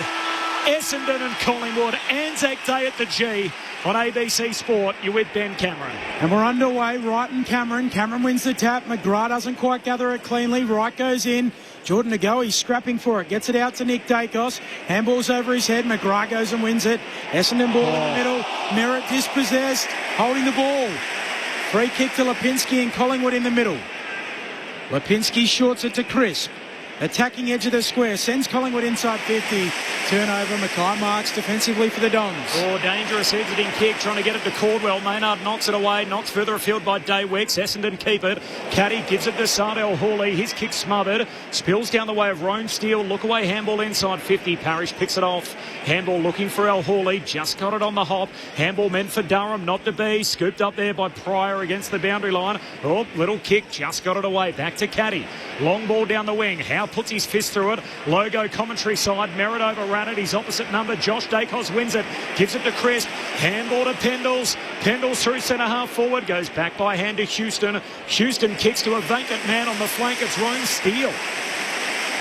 He wasn't on a list this time last year, the mid-season recruit. He marks here in front of over 90,000 right half forward on Anzac Day. Yeah, very. The ball movement was haphazard at best, but Essendon got locked looking at the ball. So Collingwood player was able to sneak out the side, and when you get the ball with Pendlebury, something. Well, they got caught skinny too, the Bombers. And the Pies were able to shape corridor. Oh, Rome Steele brings it back beautifully. What a way to start. The mid-season recruit kicks the first on Anzac Day. And every Magpie rushes to him. One straight six. Essendon yet to score. We're 2 minutes in. This is Anzac Day footy on ABC Sport. Oh, what a finish. He's become a goal kicker, hasn't he, Ryan Steele? Really cemented his spot in this Collingwood team. But you're right, Nick. I mean, scrappy start, as you'd expect. High pressure. Everyone trying to get their hands on the footy. It was the kick to the contest and the Jeremy Howe spoil. And as I said, the Bombers just got caught too skinny. Had no representation through the corridor, and three Collingwood players who held their space. Pendlebury, one of them, was able to set up Dan Houston, who pinpointed Rone Steele. Looks like he's starting on the wing, just pushing forward into space, and that's a beautiful finish from 50. Peter Wright starting in the ruck, as we said, and certainly Andy McGrath rather with Nick Dacos. Rone Steele, one of four Pies on debut on Anzac Day, their first effort in this fixture, and 9 for Essendon here today. Secondary ball up in the middle. Cameron hacks it out there for Collingwood, turns it over. Archie Roberts marks on the back flank here for the Dons, kicks out to the logo and finds Caddy. Yeah, the Bombers have got an extra player at the stoppages too. Collingwood dropping off. Caddy looks inside 50, right in good position, rids himself of Cameron and gives away a free kick. What was he doing? Collingwood ruckman to get it at fullback. Surely he's not going to look at the umpire and ask how it was. He just threw him off the ball. Late, wasn't it? Players shielding their eyes there. Early one there, long ball in, Bombers forward line. It's going to be hard to mark it in this first quarter. Our man Mick all over it. Collingwood with the opening goal through Rone Steele. 1 straight 6, plays no score, 3 minutes play. Frampton to Howe, kicks down the boundary line to Steele, the goal kicker. Handball away to Nick Dacos. Darts away, got a hand pass away to Crisp. His hand pass stolen. McGrath for the Bombers to Daywicks to Parrish, all by hand on the wing. Now to Caldwell, goes inside, he misses Merritt by hand. Josh Dacos knocks it away to Schultz. Handball further afield, McCreary and DeGoey in between them. McCreary wins it. His handball missed a target. Gee, some hot footy early and some sloppy skill errors by hand. Pack forms half forward for the Pies and a ball up. Some nerves there, isn't there? Oh, just overuse. Yeah, but nerves, isn't it? Well, you can say they're 2 metre handballs. All AFL players. Nerves are out. Put that on your teammate's chest. Well, Bally. I'm with you, boy. Ball up, half forward for the Pies. Cameron down for Dacos. Kick goes straight up and down. Roberts, he loses it. Ball jars free. Elliott soccers it boundary side. McCreary tracking it. Right there with him is Roberts. Knocked out, throw in 40 around from the attacking goal for Collingwood. Reminds me of what we used Brendan Goddard working for us, and we used to talk about the yips, how you get a goal kicking yips. He said, I don't understand how anyone can possibly get the yips. I've never had the yips ever. How have you never had the yips? He said, no, not over a putt, nothing. Don't understand it. Oh, well. DJ, kindred spirits. Yeah, he must have been was he, how many Brownlows did he win? Tapped down by Cameron, coming through Elliott. He coughs it up, and now Essendon off the back flank. Kako away to Durham, who steps his man Maynard, kicks forward of halfway. Sully Roby takes it. What a day for him. Game number 3. Hand pass away to the number 3. Parrish lifts it further forward to Durham. Ball kicks into Howe right in front of him. Intercepted by Josh Dacos. Back flank. Hits down the line to Steele. He's busy early, Rome Steele. Centering kick to Pendlebury. Hand pass away to Maynard, the acting skipper. Puts it to centre half forward. El Hooley breaks it up. Ball hits the deck. Tagoe inadvertently soccers it away. They all overrun it. Loose footy scooped up by Elliott. Hand pass inboard. Maynard trying to tap it away. Coughs it up. Caldwell by hand away to Langford off the back flank for Essendon to Roberts. And now to El Hooley again. Here go the Bombers. Hand pass down the wing to Merritt. Merritt just chips it for Kako. 55 out from goal. Nothing he likes, so he stops, props, kicks inside 50. Ball kick, Howe hands to it. One up by, yeah. One said play on, Howe gets it. Last line for Collingwood. They've got the only score in the game. It was a goal to Rone Steele. He's looking to have his Mark McGough moment today, perhaps. Collingwood by 6 points. Had a good start. Beautiful draw on that kick too from right to left to bring it through from left half forward. Collingwood work it up to the wing. He's Pendlebury. Played in more of these games than anyone else. Pokes the kick out on the full. It is an Essendon home game, and it feels like an Essendon crowd. They've got plenty of voice. They've had plenty of time to store it up. Must be said, the Essendon faithful as Caldwell kicks out to the boundary line. Southern side. Right's kick is a stinker. Turns it over. Howe with the intercept. Handball away to Maynard. He gives it to Cameron. Hand pass to Josh Dacos. Swings a kick out towards the northern wing. Nice work, McCreary. Got rid of his direct opponent. He's out the back. Daywick's right there with him. McCreary scoops it up. Collects 60 out. Centering kick back inboard. DeGoey can't quite trap it. Puts his head over it. In comes Crisp to lend a hand. Somehow got a kick away. Elliott at the drop. Not the required range. Tackled immediately by Caldwell. Ball up half forward for the Pies. Haven't Essendon given away 3 or 4 great opportunities in their forward line? Just inside 50 here for Collingwood. Right, palming it down. Nick Dacos shrugs a tackle, snaps on goal, and misses the set. That's not what he's known for, but he was strong there, Dacos. Reading himself for the tackle. Oh, the kick is poor, a turnover. The kick from Mackay was looking for young Farrow, but he's turned it straight over. And the mark taken by Schultz, 20 out, directly in front. Yeah, just a bad error from Mackay. Good to see a few Collingwood players wanting to go and talk to him about it. Bombers sticking up for their man there. Well, he's experienced enough not to do that. That is that's just joining in the chorus at the moment, because they're giving the ball back terribly. Lockie Schultz pops it through. Dream start for Collingwood. 2 straight 12. Essendon yet to score. We've played 7.5 minutes. Anzac Day on ABC Sport. Mick Malthouse and Luke Ball. Well, it's actually been a pretty open, wide game at the moment. Plenty of uncontested footy, really, for both teams. And you're right, in the end, it's just been execution with that last kick inside 50. But for the Bombers, they've given up 3 really golden opportunities. They've moved the ball well, haven't they, through the middle part of the ground. And we know that the money kick in footy is that kick inside 50. They've had space inside 50. They just haven't kicked it to their teammates' advantage. And that time there, I mean, just a poor turnover, as we said, for Ben Mackay. So he's an experienced player. He's got to make amends for that now. And Lockie Schultz is in the game. That's good alert, though. Lockie Schultz, just to be able to sweep on that mistake and kick the goal. But, yeah, both teams at the moment attacking with a really wide open ground, just not being able to execute that last kick inside 50. Luke Ball on ABC Sport, out of the middle. Merritt first disposal to Roberts coming off the square. Handball to Sardis, handball to Xavier Dersma. Flares his handball wide to Reid. Another handball away to McGrath. Now a kick. Turns and a high bomb inside 50. Can someone mark it? Punched away by Howe. Ball hits the deck. Unkind bounce for the Bombers. And Houston scoops it up. Handball away to Hayes. The youngest Magpie out there, kicks wide, and that's a good kick to Membry. Great kick. That is a beaut. That is a kick under pressure, finding it he only had a half a yard on his opponent. That is a wonderful kick. Had some good moments last week, young Hayes. He's an impressive young player. Embry on the back flank, kicks to the wing. Hayes again, trying to take the mark here, brings it down, gets it back from Anderson. Loops the handball to McStay, tight roping the boundary line. Kicks Collingwood inside 50. To the pocket, Elliott nearly drops the mark. Sardell Hooley comes in for the Dons, gets rid of it to Edwards. In their back pocket, Roberts' kick goes 7 metres and Merritt will clear to the Warren wing. Oh, he's trying to find Durham, missed him on the kick. The ball will slide. No, it won't. Stays alive. Durham straddling the boundary line, keeps it going. Kicks down to Kako. He marks it half forward, looks for Caddy. Leading Maynard to the footy and marking against the boundary line, right half forward, 30 out. Well, they're forced wide, Nick, but they finally get a mark inside 50. Kako to Caddy. The Bombers supporters love that. But as we spoke about Darcy Moore before the game, this Collingwood defence, and we saw it last week against Carlton early days too, just being pulled out, losing their structure a bit. Not used to seeing them so disorganised behind the footy. Caddy outside of the right boot, trying the check side right to the behind line and a minor score. That's an impossible kick to do that from that far out. And they've been forced out wide with that kick too. That I know he led wide.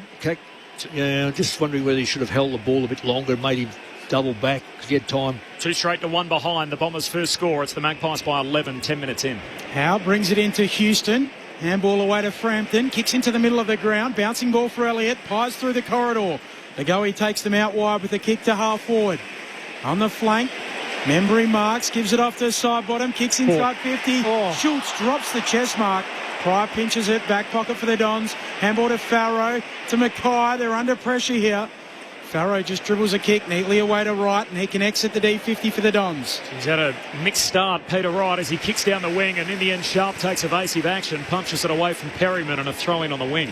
Gee, it was good ball movement from Collingwood. If only Schultz took the mark at the end. It's two. It's 2 men. Yeah, Elliott and Schultz now, chest mark. In fact, both coaches would be a little bit concerned about how easily the ball's moving from one end to the other. Just mistakes, not being able to capitalise at the moment. Wright and Steen, they both miss it from the boundary throw-in. Spills down to Sardis. He can't pick it up.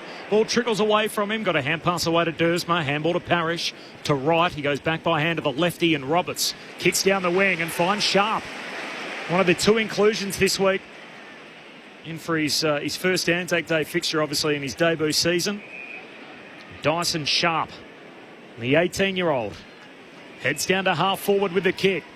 May flies for the footy. Ball spills down to Kako. Knocked it out towards Durham. Took on the tackler. She was given a bit of time. Gives it back to Merritt. Great centering kick. That's a great kick. And that will work. Caddy marks, true centre half forward. Well, that's an outstanding kick under pressure. He held the ball back there, Corby. I'm sorry to rob you there. I know he's your Essendon player, you got a little bit excited, but you can afford to. With a kick like that going in, and Caddy was, it was just perfect. It's one of the, Collingwood couldn't get to it because the kick was so perfect. This is a much easier conversion. He missed the first from out wide. Caddy's drop punt. Misses again. He led back and didn't push through the kick. So 2 straight to 2 behind. So that's the game. A dozen minutes in. Collingwood by 10 points. This is Anzac Day footy on ABC Sport. Going to throw down to you soon, Chambo, for a read on the breeze, please. It was swirly last week. I want a little read. Just looking at the flags at MCG. I reckon that one looked like it was going through and just caught a bit of breeze late. He just didn't kick through it, Paulie. Collingwood work it out to the back flank. Side bottom twice best on ground on this day. Kicks around the wing, out the back it goes, running onto it. Willie Hayes, he just fumbled it at the worst possible moment. Out of play it goes, throwing coming. Ray Chamberlain. Yeah, in relation to the breeze, there's nothing happening with my fringe, Bally, so we'll just go back to Mick.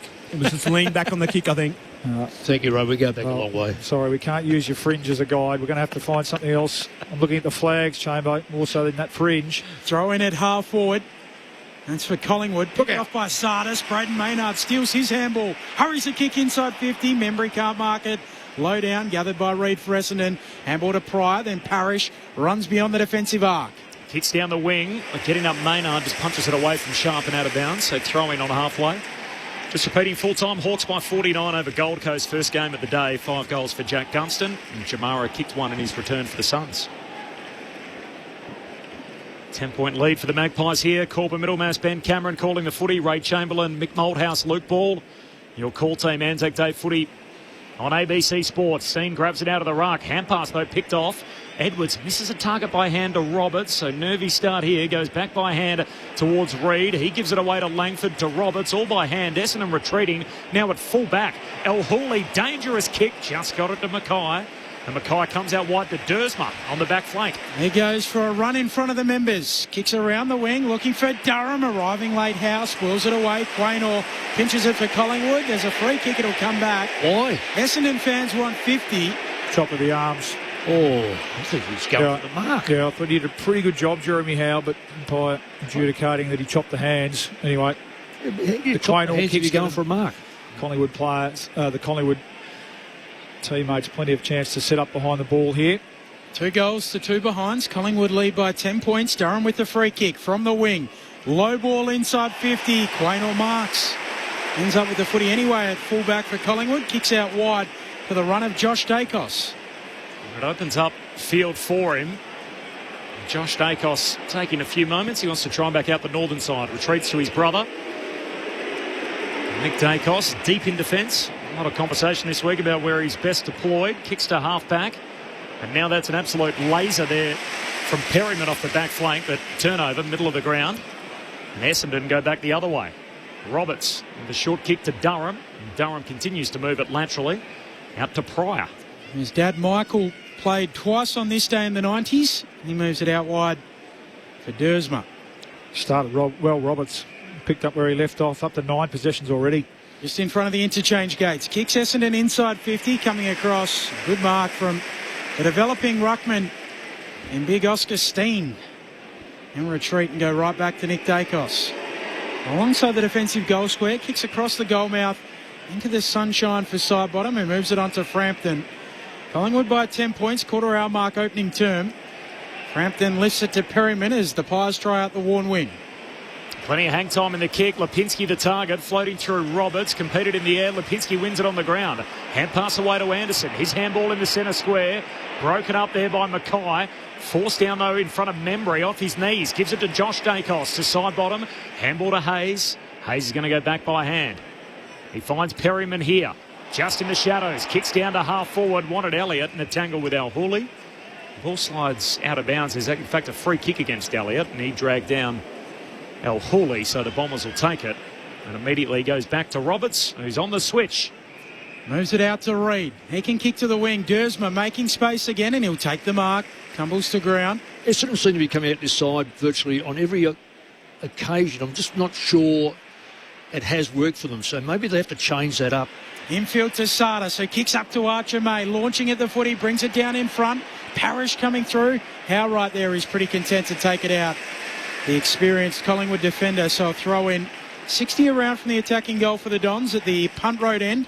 2 behinds to 2 goals. Collingwood by 10 points, 17 travel. Yeah, it's a clear plan, isn't it, Mick, to switch and bring it out to the open side and really try and attack with a big ground, trying to stretch this Collingwood team defence. I'm just looking at Archie Roberts. Doesn't really have an opponent at the moment.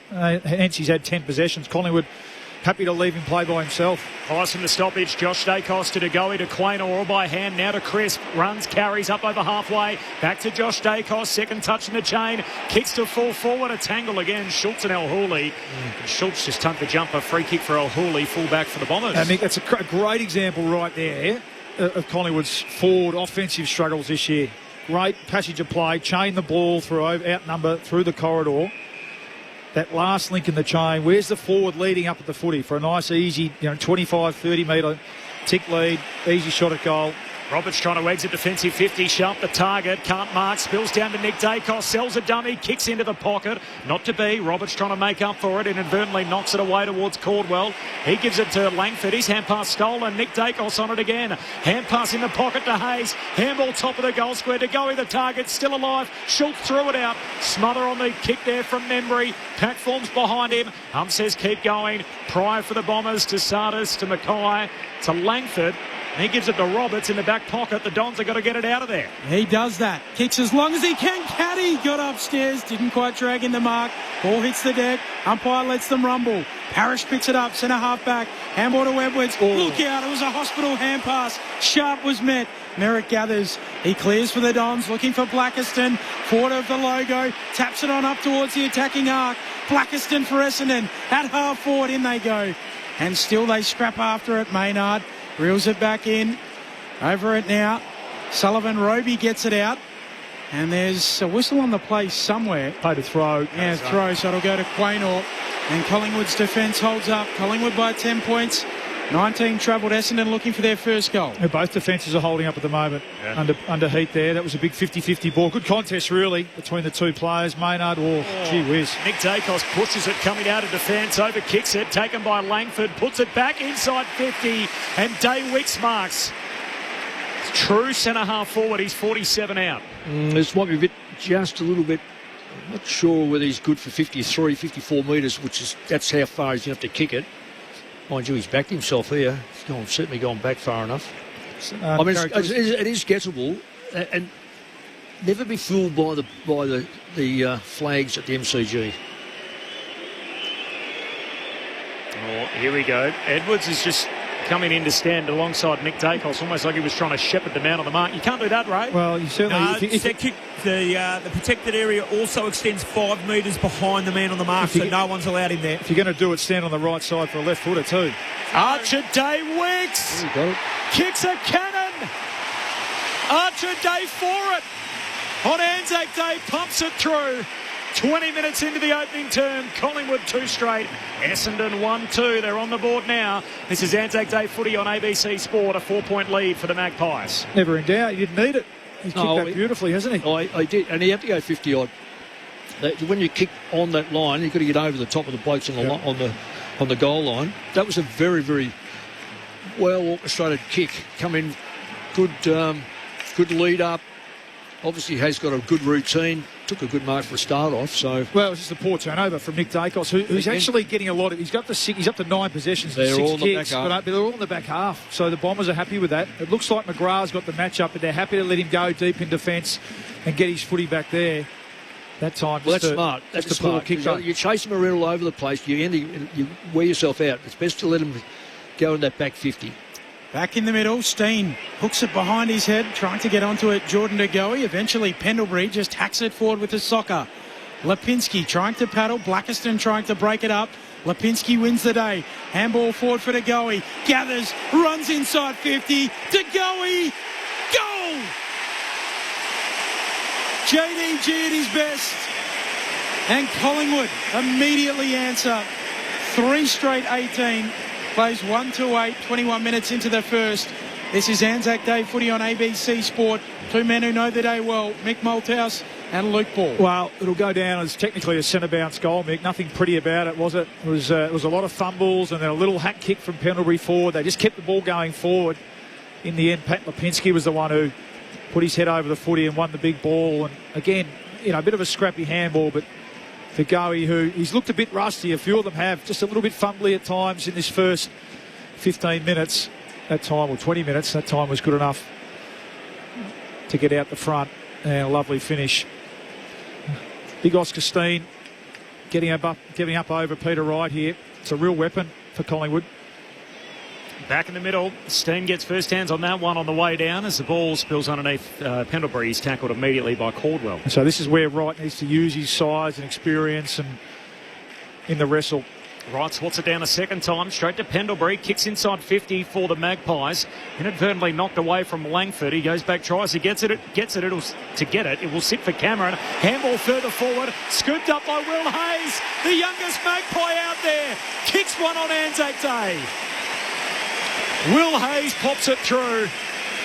And the Bombers had a play on it multiple times in their D50. Couldn't get a handle on it. And the Magpies swooping on it. 4 straight to 1-2. 23 minutes in. It is Collingwood by 16 points. Anzac Day footy on ABC Sport. Well, there's a couple of opportunities there for Essendon players to put their body in line with the ball. And they didn't.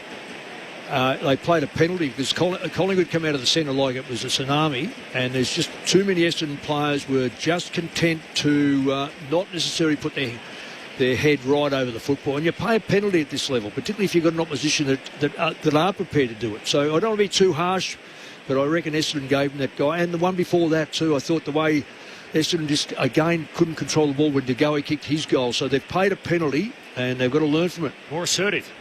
Well, hit the ball hard and go straight at it. Don't muck around by going sideways. Steen again down to Pendlebury, back inside 50 for Collingwood. Cameron gathers at ground level, the big ruckman. Handball for Elliott, throws a boot at it, misses it. Langford cleans up back pocket for the Dons. Handball to Farrow. Mackay with a clearing kick, up towards the wing. Right underneath it, he can't take the mark. Edwards is there to gather. He'll hurry a kick around the wing and it might work out for Merritt. Merritt knows all about this stage, an Anzac Day medalist in the past. Handball down to Kako, just runs around Frampton in the sunshine. Long kick down to half forward. Oh! Day-Wicks! Archer Day-Wicks, third up, rips it down. Absolute ripper. Your man is bouncy. Wow, that is a big, big mark under the circumstances. Like, he's come from nowhere. Didn't know he had that. He really had to take it, didn't he? Corby, haven't seen a heap of him, if I'm being honest, but didn't know he had that. Some serious hops. Yeah, landed on both feet too, which is really, that means he's going to go around the corner too. He's a left footer, so he's going to walk around. The mark deserves a goal. He adds it to it. 2 for Day-Wicks. He's having himself an afternoon on Anzac Day. Wow. 2-2 to 4 straight. 10-point lead for Collingwood. 25 gone opening term. This is Anzac Day footy on ABC Sport. Well, just for those, Paulie, that are sort of sitting at their farm or sitting home, just that mark, the ball actually come into probably in a position where it was a bit of an iffy kick. It was just one that was hacked into the forward line. He's come from about 15 metres deep and jumped over the top. He's actually used his teammate as a bit of a ladder, but he's gone straight up. Kako is the one that created it, though, because his sidestep was just beautiful to get that ball in there, and then he was under pressure to kick it in. Yeah, that's memorable, that. I hope someone's got that on a shot from one of the newspapers, because that is an absolute cracker. Yeah, the snappers are down in that Dom Sheed pocket mix, so I dare say they would have. Ray Chamberlain? Just as that goal was being kicked, Archer made his way off the ground alongside the doctor. I'll give you an update as it unfolds. Free kick to Steen in the middle. He turns it over, and now Essendon quickly out to the worn wing. Ball sits up for Kako. Forward handball to Roby. He looks into the pocket. Caddy's all alone, and it gets to him. Oh, he was clobbered. Surely a free kick. Perryman arriving late. Well, yeah, certain free kick. This Collingwood defence is all at sea. So just making some horror decisions to trade up, come forward to try and impact, and the flow-on effect of that is when they don't impact, is they're leaving 3 players out. The last 2 shots on goal, direct result of that. 15 out, in the pocket, he misses. 3 behind from Caddy. They get off the hook there, but it's a real watch, Mick, this Collingwood defence. They are all at sea at the moment. Well, I wouldn't be jumping up and down, because I reckon Essendon's just as bad. Collingwood by 9 points, 26 minutes travelled opening term. Oh, exiting kick, not a good one from Houston. Touched on the way through by Dersmer and out of play, half forward for the Dons. Essendon, by the way, the number 1 team in the competition for accuracy. Made Caddy 0-3 from 3 set shots, but they were kicking them at 55% leading into the afternoon, best in the comp. Corby, that last one, he rushed it. He thought he was getting protection by the umpire. Should have just waited. Boundary throw in. Cameron palms it down. Durham knocks it back into traffic. Caldwell tries to extract it. Free kick. Out of zone umpire says Caldwell taken high. So here's Jai Caldwell as the shadow's starting to lengthen at the punt road end. Kicks from 60 metres out to full forward. Leap at the back from Roby. Forced the ball out, but a mark was paid. The man in front had enough of it. It's going to come back to Frampton at full back for the Magpies. What's the margin? 9. Collingwood by 9 points. 28 gone opening term. I don't reckon either backline are playing particularly well, but I think Collingwood are holding up 12 to 14 times it's gone in. I think they've done okay. I think the worry for me would be Essendon's ground ball putting their nose over it. That's where Collingwood have got their goals from. Collingwood with the double switch. Frampton goes out to Dacos. That's Josh, who goes back to Frampton. Now Quaynor kicks to the members' wing. Blackiston comes in and breaks it up. Ball hits the deck. Dersman's there for the Dons. Retreats a long way with his kick. Just finds Reid. So Reid backward of halfway. Members' side of the ground. Shorts it for McGrath. Collingwood by 9 points. McGrath for the former skipper in Merritt. Off to Parrish by hand. Back to McGrath. Now Dersmer again. Chaining handballs here, Essendon. Merritt a fumble and a second. Now he's under the pump. Has to get rid of it. Dersmer's under pressure again at ground level. He's tackled, nowhere to go. And a ball up between wing and half forward for Essendon. Collingwood by 9 points, nearly 29 travelled in the opening term. Oh, he's busted open too. So, yeah, Xavier Dersman just been signalled for the blood rule. Collingwood are dropping a player back from these stoppages, and I think it's a really good ploy. But Essendon got players in front of the ball, but they're not manning this bloke up, and that's why Collingwood are able to take the ball out so quickly. Pies by 9, approaching quarter time from the stoppage. Nick Dacos to Pendlebury to Josh Dacos. Dangerous handball. Cameron Clever knocks it down to Lipinski's advantage. Hand pass away for the Pies to McCreary. In front of the benches, he's off and running. Long, high kick inside 50, getting across Mackay. Pulls it down. Mackay on the back flank for the Bombers. That is a good mark. Can be very critical. Retreats to Reid. His kick not great. Put Farrow under pressure. Got it on the bounce. Handball away to Langford, and that'll do us. We're away on Anzac Day, and it is Collingwood by 9 points at quarter time. So 4 straight, they lead Essendon 2-3. It's a 9-point advantage for the Magpies at quarter time. The goal kickers, Roan Steele, kicked the first of the game, and then 1 each for DeGoey, Schultz and Hayes.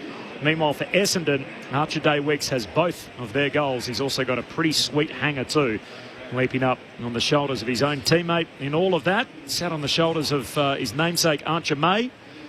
Ripped it down. Nice mark and goal from Day-Wicks in that opening term. Ray Chamberlain's on the boundary. Razor, Xavier Dersma came off late in the quarter with a blood rule. What happened there? He appeared to go into the knee of an opponent. He had split on his eyebrow. I can say Archer May has come back from the rooms and he's out on the ground with his teammates, so I suspect he's fine. Thanks, Ray. More from you coming up. 9-point lead for the Magpies. We'll hear from Luke Ball and Mick Malthouse next. This is Anzac Day Footy on ABC Sport. Look at me. Anne Edmonds, Kitty Flanagan, Magda Zabansky, and so many more. Good morning, everyone. No one cares. In comedy gems like Fisk, Kath and Kim, and Bad Company. This fun? No, thank you. Comedy that leaves an impression. ABC iView. This is Anzac Day Footy with ABC Sport. Oh, the kick is poor, a turnover. The kick from Mackay was looking for young Farrow, but he's turned it straight over. And the mark taken by Schultz, 20 out, directly in front. Lockie Schultz pops it through. Dream start for Collingwood. Lipinski trying to paddle. Blackiston trying to break it up. Lipinski wins the day. Handball forward for DeGoey. Gathers, runs inside 50. DeGoey, goal! JDG at his best. And Collingwood immediately answer. Inadvertently knocked away from Langford. He goes back, tries to get it. It will sit for Cameron. Handball further forward. Scooped up by Will Hayes. The youngest Magpie out there. Kicks one on Anzac Day. Handball down to Kako. Just runs around Frampton. In the sunshine. Long kick down to half forward. Oh! Day-Wicks! Archer Day-Wicks, third up, rips it down. He's a left footer, so he's going to arc around. The mark deserves a goal. He adds it to it. 2 for Day-Wicks. Anzac Day Footy on ABC Local Radio, Sport Digital, and on ABC Listen. In his first Anzac Day game, it's just his 10th match of footy overall. He's had a quarter to remember. Archer Day-Wicks kicked Essendon's only 2 goals and taken a hanger. 4 straight, the Magpies. They lead the game. Essendon 2-3. It's a 9-point advantage for the Pies. Luke Ball, Mick Malthouse through 1. It's an interesting game, Mick. It's quite open. A lot of uncontested footy, isn't there? In fact, a lot of both teams well on track for over 400 disposals and over 120 uncontested marks. So we probably tended to think that early on in particular it would be a little bit more contested and a little bit more in close sort of work, but once it leaves that initial stoppage, both teams struggling with their mid-forward connection. And then how many times have Collingwood gone forward, turned it over, and then Essendon have been able to march the ball back down the end of the ground, and they've turned it over, and likewise Collingwood's in. At the moment it's a turnover game, but both teams aren't able or aren't good enough to execute that last kick inside 50, and we've spoken about Collingwood's mid-forward connection troubles. How many times have they been shoulders out, even coming through the middle of the ground, and they haven't had that forward leading up for an easy 20, 25 metre kick. And the Bombers as well have left a few out there in terms of their forward half. I mentioned, that 5 minutes there, Collingwood's defence were all at sea. I mentioned that because they were trading up, they were coming forward to defend, not having an impact and leaving their direct opponent. And Caddy in here and let them off the hook. He kicked one, but certainly could have kicked another. And in the end, they go 2 goals, 3 from 12 entries. Collingwood have kicked 4 straight from 15, but both teams have had chances, more chances than that, it's felt like, hasn't it? And so, you've spoken about both teams committing forwards to the stoppage. Well, Archie Roberts' opponent, clearly the message for him is let your opponent get up into the mess. Back. You stay back and impact, and he's good enough to do that. He's had 12 possessions himself, having a real impact on the game. And they like Houston or Josh Dacos to do the same. Other end to do the same. And Quaynar sometimes, they've got 3 players in Collingwood who can switch and get a good result from. But you're right, Bully. One of the things that you expected early on with I guess it's the old trench stuff, is you wanted a real fight early just to establish yourself, but it was very open. There's no way knowing they're going to go 400 possessions each, because they can't keep running at this level. I was looking for the stats here to find out what the meterage was, which I can't get because I'm not that good on this computer. But the thing is about it is you've nailed it. The fact is that Collingwood have gone in there 4 times out of 50. Scored 4 times from 15. Well, that's 26-27%. I mean, that's horrible. Yep. But Essendon aren't much better when you see the 3 points that were kicked. I'll let Caddy off one of them, but the other 2 he rushed it, and he is causing all sorts. And the fact is, his direct opponent is Howe. And I'm not sure that is the great matchup. Well, it's Howe and Maynard, but what's wrong with Frampton? Frampton's done great jobs on tools before. He's playing on the big fella, isn't he? But again, that to my point around, they just look a bit disorganised without more back there in particular. Yeah, they did last week, I thought, at times against Carlton. And Carlton weren't good enough to punish them. Well, at the moment, the Bombers haven't been good enough to punish them either. And in the end, I mean, it's been the unlikely source of Day Wicks, hasn't it? Who's bobbed up and kicked the 2 goals for the Bombers, with Caddy letting them off the hook. So you just hope that from the Bombers' point of view, that they with that momentum, or with the dominance, the amount of footy that they had that quarter, that they didn't make them pay, and that Collingwood will tighten up defensively. You'd think from here. Orly, you're a midfielder. Tell me, if for people that aren't watching on TV and listen to us, tell me about Nick Dacos. Like, he's had 10 possessions. Tell me about him. Haven't been a huge impact. It seemed like, McGrath's definitely got the matchup. It's not an out-and-out tag. So Nick, I think, for the first half of that quarter, went back behind the footy to get himself into the game and get his hands on the footy. He had a couple of really critical touches around stoppage, around clearance, but he hasn't had the impact like he did behind the ball, though, isn't we know, really high standard. But you think about the last quarter last week, where all his touches were damaging. They were all mid and forward of centre, and he had 4 score involvements, kicked the goal himself. Hasn't been able to impact forward of the ball yet. He's had 10 possessions. And from the Bombers' point of view, they'd feel okay with his impact on the game at the moment. Yeah. Luke Ball and Nick Moldhouse, we're so lucky to have them with us on ABC Sport as we start the second term on Anzac Day. Collingwood by 9, and there he is right on cue. First touch of the second term, Nick Dacos. Hand pass to Pendlebury, handball all the way out to the wing for Perryman. Scoops it up, gives it to Nick. He's now up to a dozen touches. Another little handball away to Lipinski, kicks back inboard, and Pendlebury leaping up, just knocked off it illegally by Kako. So a free kick for Pendlebury.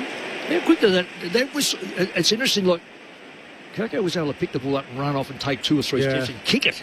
Is it the noise? Are they going to let him a little bit of noise? A little bit of slack. It was a latish call, I think, too. They only let him off the hook there. Yeah, the ray on that in a minute as Pendlebury straight up the pipe, punched away by Mackay at fullback for the Bombers. Picked up between the legs of McGrath, gives it to Merritt. Somehow got it out, spills to DeGoey. Hand pass away to Nick Dacos, who shoots goalward, hurriedly misses to the left or behind.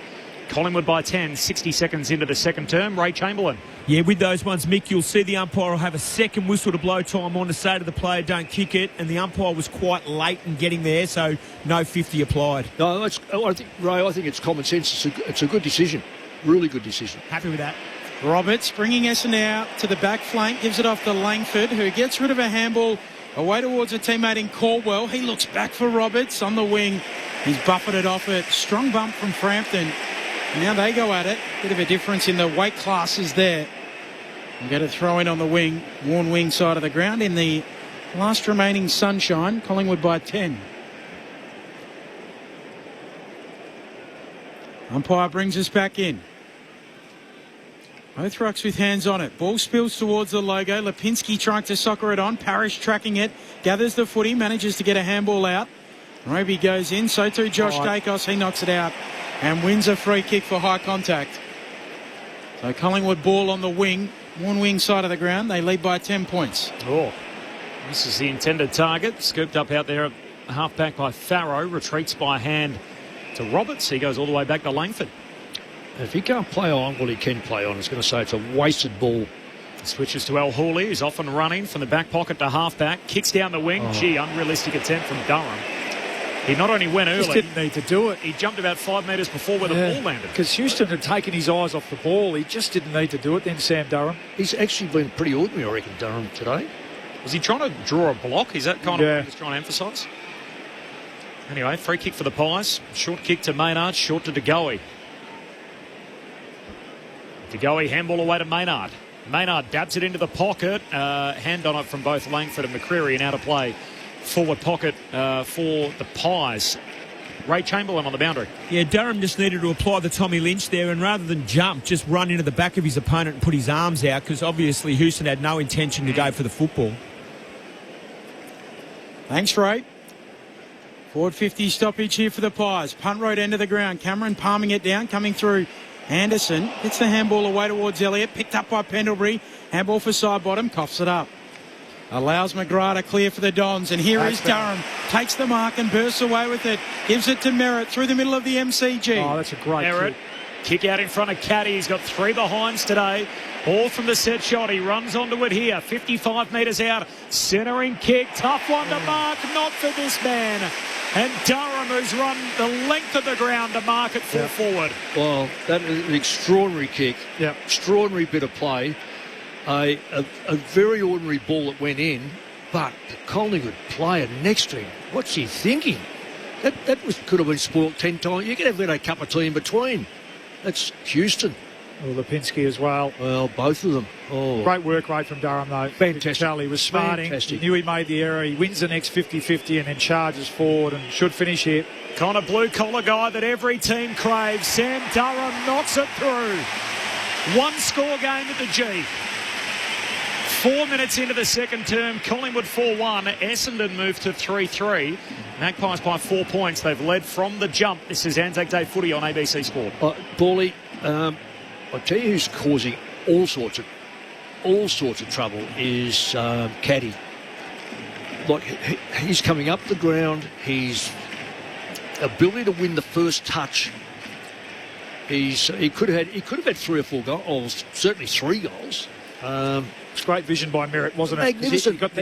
He got the handball release. He looked up. Jeremy Howe was in line. He was the only one back for Collingwood. And he just only had to hook the ball across his body to Caddy, who, as you said, put his head down and worked hard. He's a bit too athletic for Billy Frampton. Well, Frampton's on him now. So, I call for that change. But I think closer into the goals, he's got to stay on him. Right, well Steen taps it down. Nick Dacos just zipping through, gets the handball away, looking for Anderson. Stolen there by Merritt. His handball a turnover. Josh Dacos shorts it to side bottom. Gives it back to Anderson. Here's Nick. 40 out, directly in front and off target. He's just a little bit off, I reckon. Oh, you'd expect him to finish that, I'd say 95 times out of 100. Yeah. Not on this occasion. Collingwood by 5 points. 5 travelled second term. Even the handball before that was the wrong decision and poorly executed. So, I mean, you know he'll keep working here, Nick, but he's just a little bit off his best at the moment. Don's out of defence from the kick out, but wide. So Langford off the back flank, kicks down the wing. Howe competes in the air ball, spills down Essendon's way. Caldwell, handball away to Edwards, kicks to half forward. Caddy overruns it. Easy intercept there for Frampton. Handball away to Perryman. Hot handball to Josh Dacos. Great pursuit from Durham. Hurries up Houston, who receives the handball and then gives one back to Josh Dacos. Handball out to Frampton. Gets around Caddy, kicks down the wing, and that's a nice spot. Finds Lipinski. Southern boundary line, just on the defensive side of halfway. 6 gone in the second. Collingwood by 5. Kicks around the boundary for Membry, leading up neutral territory, worn wing side of the ground. Didn't see much of him. That's a good lead, though. Good hard lead. Kicks infield. It has to be a good kick. It does find Houston in the corridor. Looks inside 50 now. Lateral lead from Elliott, and it hits him on the chest. 45 out, 45-degree angle. Well, it's risk-reward, isn't it, Nick? Well, he's passed that in to a better spot. Mind you, Elliott can knock him over from anywhere. If I can just say one thing for the game's point of view, I know Essendon are going okay. But when there's a line ball decision, I reckon Collingwood are winning every one of them. I know they might be a bit leaner, a bit younger, the Essendon players. Is that an experience thing? Well, Oldest team I've seen versus 7. I've seen a world champion at 18. Yeah. So you don't have to be an age. It's not age. Elliott came infield with the kick to Bo McCreary. Boot the ball from 50 out. It looks good off the boot, and it's there. Collingwood just steady, and they lead by 11 points. 5-2-32 plays 3-3-21. 7 travelled in this second term. Anzac Day footy on ABC Sport. It's a kick from memory, isn't it, Nick? The risk reward. You said it was almost a 50-50, and in the end, Houston was in a better position, stood his ground and took the mark. And once they'd come inside, it opened up the whole fat side of the ground, and Jamie Elliott, just with his superior athleticism there, was able to get some separation from El Hawley. What do you think of Parrish there in the marking contest? No, I think it's one of those ones. Is it? Yeah, no, he didn't. No, I don't think so. I think he probably either got to stay. Wally, you've got to. No, he couldn't have got Anzac there. Day, mate. He couldn't have got there. This is Anzac Day. But You get there. If he doesn't score the ball, he's got to at least try and stay. Yeah, make a decision to stay down and hold his player up, because once he was out, I'd be absolutely livid if I was the coach. 11-point lead for Collingwood. Out of the middle go the Bombers. Sardis on the end of the handball chain. Kicks into the forward pocket. Ball slides through to Roby. Look away handball straight to his opposite number, Houston. Back pocket. That's that kick. Straight down the pipe. Finds Crisp. Marks the centre-half back. Handball to Nick Dacos. Trying to get him involved. Kicks to centre-half forward. On the hop. Reaches Elliott. Can't trap it. El Hawley got it out the back door to Mackay. Now to Pryor. And kicks wide to Dersma, who marks it right half back for the Bombers. Pies by 11. 8.5 gone in the second term. Essendon just holding it up for the time being. Dersma just swirling the Sharon in his hands, then kicks across defensive 50. Kick not a good one, but it works out for Farrow, who gets rid of it away to Roberts. Roberts touches it on the ground, gets a forward handball. Away to Reid, kick charge down. Well smothered by Lipinski. Ball hits the deck again. Lipinski still fighting after it. And now it eventually spits out for Membry. Collingwood ball on the wing. Perryman away for Schultz. Forward handball away to Crisp. Back to Pendlebury, who will kick across the centre square to his old mate Sidebottom. Sidebottom. Short kick down to half forward. Here's McCreary. Dersma comes in to stand the mark. McCreary's just going to dab it back to Sidebottom. We'd be talking about this guy's longevity completely differently if he didn't play in the same team as Scott Pendlebury. He's up to 360 games today, Sidebottom. Yeah, it's extraordinary. Kicked 10 goals in this game and this ground as a junior, and that's why we drafted him. 10 goals. No movement here on the Collingwood forward line, Nick. You've still got to move. Short to Maynard. Maynard high bomb to a pack. Lands out the back with Mackay. Spills a chest mark. Goes back, gets it, and he's locked up, and we'll have a ball up. Forward pocket here for the Pies, punt road end. Yeah, so he dropped the mark, but in fairness to him, he was coming at the back of the pack, come right over, no sight.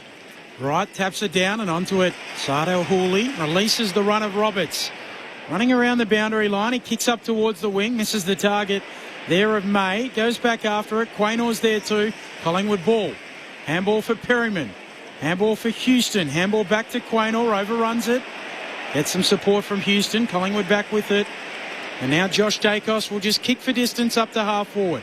At the drop, Cameron along with Wright. Wright puts his fist through it, finds the safety of the boundary line southern side. Yeah, he's been okay, Peter Wright. Big 2 metre Peter. He's probably found his niche more so than the forward line at the moment. He's been able to get where the ball is, use his athleticism against a good player, Cameron. Archie Roberts with a game high 19, 17 touches for Josh Dacos. Leading possession getters from the boundary throw-in. Darcy Cameron grabs it out of the ruck. He was taken high in all of that, trying to get a handball away. A lad from Albany, premiership winner. The son of Jared Cameron, who league footballer for both South Fremantle and Claremont. Best and fairest winner, of course, last year. Somewhat controversially, goes short to De Goey. I feel like even his own club didn't quite celebrate that as much with the change of the rules in the off-season. To Goey to centre half forward, shoots like he's in the gully, diving out and marking, true centre half forward, 40 out. Well, I called for it before. You kept moving, Lachie Schultz. They're a bit stagnant at the moment, this Collingwood forward line, and it was De Goey who led up at the footy, and sure enough, he gets it. Here he goes. Well, he's not going to wait. Hands it off to Nick Dacos, who's trying to find his range. He's now missed 3 times. So another behind for Nick Dacos. He and Caddy both have 3 behinds without a goal. They're the only 6 behinds in the game. It's 5-3 to 3-3. 12 minutes into the... 12 points the Collingwood lead, and I was right the first time. 12 minutes into the second term. Bit off, but you don't want to give him too many more chances. Essendon have worked themselves into trouble here. Roberts trying to run through a tackle. He's pinged holding the ball. Just don't get this type of play on. It's not calculated. It's risky. You've got to take... every now and again, a 50-metre kick up the ground just takes the pressure off. Schultz gives it off to Houston, who's trying to send it home from 53, a little narrow. Misses to the left-hand side. Collingwood by 13 points. It's a bit sore, Lockie Schultz, after that effort. Inside 56-2, by the way, Collingwood's favour, and it'll stay that way the way Essendon are playing or using the ball. It's just too many possessions for little ground. Is that from the diving mark, Paulie, for Schultz? No, I think it was from that tackle effort there. So back pocket, mark taken by McGrath, drives a kick up to the wing, but it's coming back. Collingwood keep it in the front half. Pendlebury sweeping Polly Farmer, hand pass to Steele. What a kick. Hits up Elliott. And that channel at left half forward, he'll have a look from about 35-40 out. Yeah, just lost their run and dare a bit, the Bombers, haven't you called it, Mick, there. Just long to a contest a bit too often now this quarter, and just Pendlebury there, just the experience and vision. Essendon all collapsing in to the contest, too skinny. Collingwood holding their width. Pendlebury handball over, released into space. And Roan Steele's having a good game, isn't he? Having a real impact. So Jamie Elliott in the All-Australian mix last year, a slower start to this season. On the drop punt here. He's left that out there too. Misses near side. 14-point game. So 5-5 to 3-3. Collingwood by 14 points, 14 minutes gone in the second term. This is Anzac Day footy on ABC Sport. Corbin Middlemass, Ben Cameron, Ray Chamberlain, Mick Malthouse and Luke Ball, your call team. Roberts bringing the Dons back in, finds Pryor on the back flank. And the last of the sunshine on the MCG. His kick precise for Edwards. Low down, sliding into mark. So this is where I say they're going too slow. You're not going to catch a back line out now because they've got everyone back. But if you move it quick, it just puts doubt in their minds. Edwards kicks up towards half forward. No one can mark for the Dons. Ball hits the deck. Crisp comes away with it. Off to Pendlebury, who gives it to Schultz. Through the middle of the G. Kicks for Elliott. Sardell Hooley does well. Spoils it down. Roberts roves and clears the defensive arc. Short kick to Dersma. Dishes it off by hand to El Hooley in front of the benches. Centering kicks good. Daywicks jumps in front of Roby. Rips it down. The lefty turns and rolls. Kicks inside 50. Mays down there. Cameron beats into it. Well positioned. Really well positioned. And good hands by Cameron. He saved Collingwood time and time again. Just pulled the kick though. He had Caddy leading up at the ball. Both teams butchering it, going inside 50. The Schultz kick to Elliott was a shocker as well. Both teams just really struggling to find any sort of efficiency going forward at the moment. Cameron intercept mark, gives it to Quaynor. Long kick to half-back. Schultz the target, punched away from him. Crisp, 1-2 with Lipinski, and then dabs a kick down the wing, and Nick Dacos is all alone.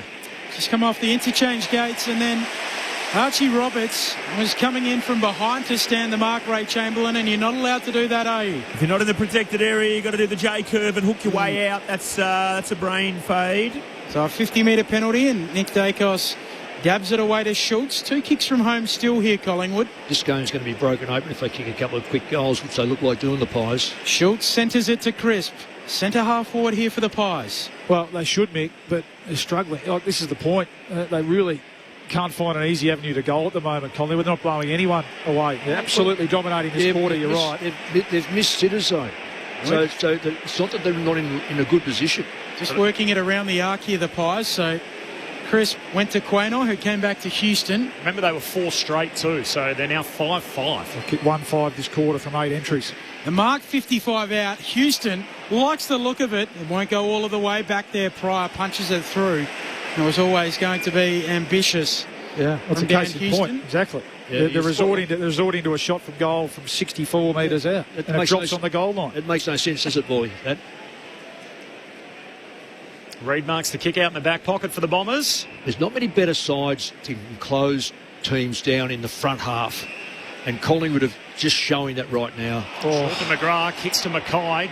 Tried to hand it off to Pryor. Pryor just has to retreat. So well set up. McGrath drops the mark Oh, should have taken. Ugly kick to half-back. Langford caught immediately. Got a kick away. Mackay on the back flank. Collingwood was so well set up. The Bombers trying to find a way through the maze. El Hooley to Pryor. Away to Sharp by hand to Parrish. Walls closing in. Handball away to Sharp. Handball to El Hooley. Hot handball to Sharp. Back to Parrish. Oh, and then a loose handball trying to get it to Day Wicks. Houston's got it. He's tackling the ball up on the wing. This is handball, European handball. Well, it's like the handball game you play in pre-season, isn't it? The hot potato there. And Collingwood felt like they had a nail a couple of times. In the end, the Bombers probably do a good job to get the stoppage on the wing. Blackiston taps it down. Caldwell away to Merritt. He rushes a kick, bounces up to no one for Essendon. Quaynor there for the Pies, and they're back with it, and they want the open side. Perryman receives it, kicks to Howe, goes for a little gallop. He'll kick to half forward. Up there, McStay can't take the mark. Down at ground level, Reid wins it for the Dons. Now maybe they're away through Edwards. Running down the Warn wing. He can feed Merritt, and he's got room to run. So he has a bounce. Merritt against the boundary line. Runs a long way the second time, and now the long kick inside 50. May! Archer May! Velcro for hands, takes it against the boundary line. Very good mark under pressure too. Really good mark. Because he had it wasn't as if it was just an easy freebie kick. It was a high ball come in, and Frampton is very good at doing what he does, is spoiling. So great mark. Of course, he had that opportunity moments ago where Darcy Cameron stood in front of him. Next time he gets a look at it, big contested grab. He's trying to hook it across the body from 45 out. Misses near side of behind. So 5-6 to 3-4, 18.5 gone in the second term, but at least the footy's at Essendon's end of the field. The game's been living in Collingwood's front half. Pies by 14. 18 gone second quarter. Anzac Day footy on ABC Sport. And living is the appropriate word, Corby, but it's 9-4 inside. It's just that when it goes into Collingwood's forward line, it stays in there. So you don't see numbers. Perryman long up to the wing. McStay juggling it. 3 bites at it. Not paid the mark. Picks it up off the ground. Gives it off the Roan Steele. On to Willie Hayes. Going for a run down the Warn wing. Flower bag of a kick, and it allows him the Dons to work it out through Langford on their back flank, and then Caldwell kicks across centre half back. Roberts can take it. He'll look out to the wing for Dersma. Look out. Broken up by Houston. Dersma keeps his feet, goes after it at ground level. Might have coughed it up with the handball, he did. Side bottom picks it up for the Pies. Neutral territory on the wing. Handball back to Chris, to side bottom. Hospital handball. Caldwell gets Houston. Might have held on to him. Ball stealing out the contest at the moment. Corridor. Nick Dacos wins it, gives it to Josh Dacos, tumbles a kick, out of play. This is just awful footy. Nick. Free kick Essendon. Last disposal rule. Here's Roberts, who arcs around and then kicks down to half forward. Big leap from Caddy at the back, flying with Howe in the air. Spills down in front to Kako. Handball to Dersma. Handball picked off. Pendlebury trying to get it to Quaynor. Parrish collects. Quaynor's got here and ball up. Well, that's the first. I'm pleased for who's that on the bottom of the pack there? Parrish, because a couple of times he's the one that's been a little bit fragile, but that time he stood over the ball and he's caused a turnover. He's fighting after it again at ground level, tackling Anderson here. Kako can't handle it. Caldwell can. Holding the ball. That's stiff. Free kick going the way of Scotty Pendlebury. How did you see it behind that big sign that's in front of you? You might not have, Ray Chamberlain. Yeah, no, the umpire said prior opportunity, taking the ball from low to high. I thought it was red hot, but in saying that, that area of the game today, I think the umpires have been really great, actually. Oh, who do you bury for? I'm just calling it as I see it, Mick. Come on, you know they're in, what are they, yellow, canary yellow. I know you're barracking for today. Yet to win a free kick in this quarter, Essendon. 6 going the way of the Pies. Collingwood by 14 points, time on second term. Is that it, 6 this quarter? Yeah, that's interesting, isn't it? Renault Ray sports the team green, the third team out there. Long kick down to half forward from the Pies, picked off the side bottom kick, and Wright takes the intercept mark. That's a good mark. That's what you want from your ruckman behind the ball. That's like Cameron does this end. So, then it forces Collingwood next time to reconsider what they do when they see Peter Wright there. Right short to Dersma. Dersma long kick down the line. Howe flying for it. Spoils away from Durham and out of play. Happy with Team Green so far, Ray? What you've seen through a quarter and a half? Yeah, the early doors with the nerves, and I heard, hard bodies, calm mind. A little bit different for the umpires. Marking contest a couple early, but tackle and contest for the football, I think they've been excellent. Hawks by 49 in the earlier game over the Suns. Here it's a 14-point lead for the Pies from the boundary throw-in. Merritt, hot hands, too hot for Durham, couldn't trap it. Pendlebury tried to give it to Anderson. He overruns it, knocks back towards Durham. Handball to Dersma. There's another fumble picked up by Merritt. Hands it back to Wright for the Dons. Kick up to half forward, low down. May can't gather it cleanly. Sharp comes in. He's wrapped up very quickly and a ball up. Anzac Day footy on ABC Sport. Round 7 from the MCG. Up it goes. Steen hands to it. Ends up with Wright. Shovels out a handball. And Dacos, that's Nick, shepherds it out, wins a free kick. Bites off the 45. Kako comes to try and break it up. It ends up with Roberts. Essendon ball on the wing. Dersma to Caldwell to Parrish. Left foot kick inside 50. Sharp's in good position. Hands to it. Doesn't quite complete it. Free kick. No, it's a mark. He's paid the mark. So Sharp paid the mark. 45 out. Slightly right of centre. Probably a good decision, Ray. Well, I like it, Nick.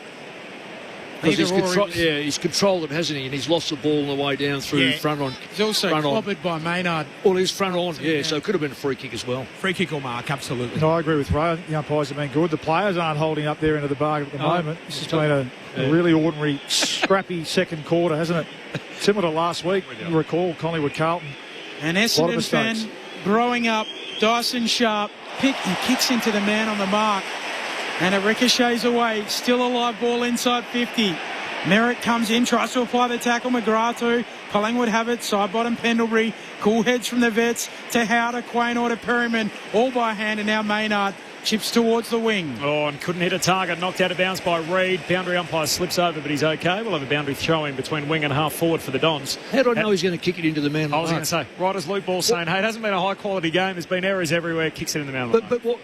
He ran into the bloke on the man in the mark. He must have been, he thought he was invisible. He got his specs over and he needs his eyes checked. Fair dinkum. He's taken 3 steps straight into the bloke on the mark. Pies by 14. Time on second term. Anzac Day footy, ABC Sport. Free kick. Hold.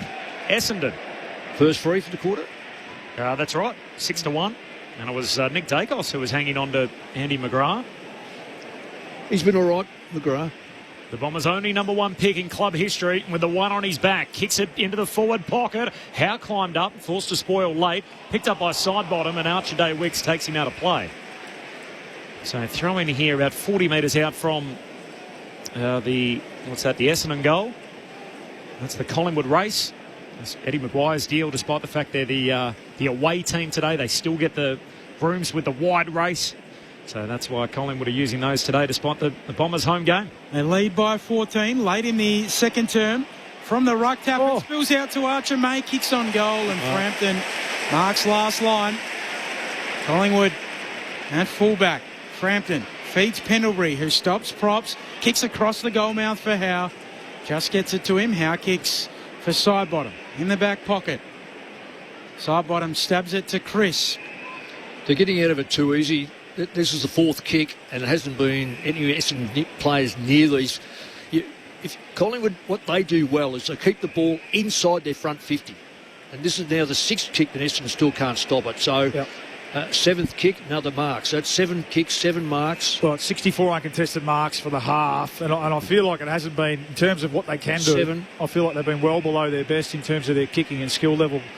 Collingwood, so just haven't been able to shut down space when they've turned the footy over and flick into defence quick enough, which has been a bit of a theme, hasn't it, called for the Bombers? Absolutely, and that's the thing that turned around in their success the last 2 weeks, better performances. They've dominated uncontested marks, not today.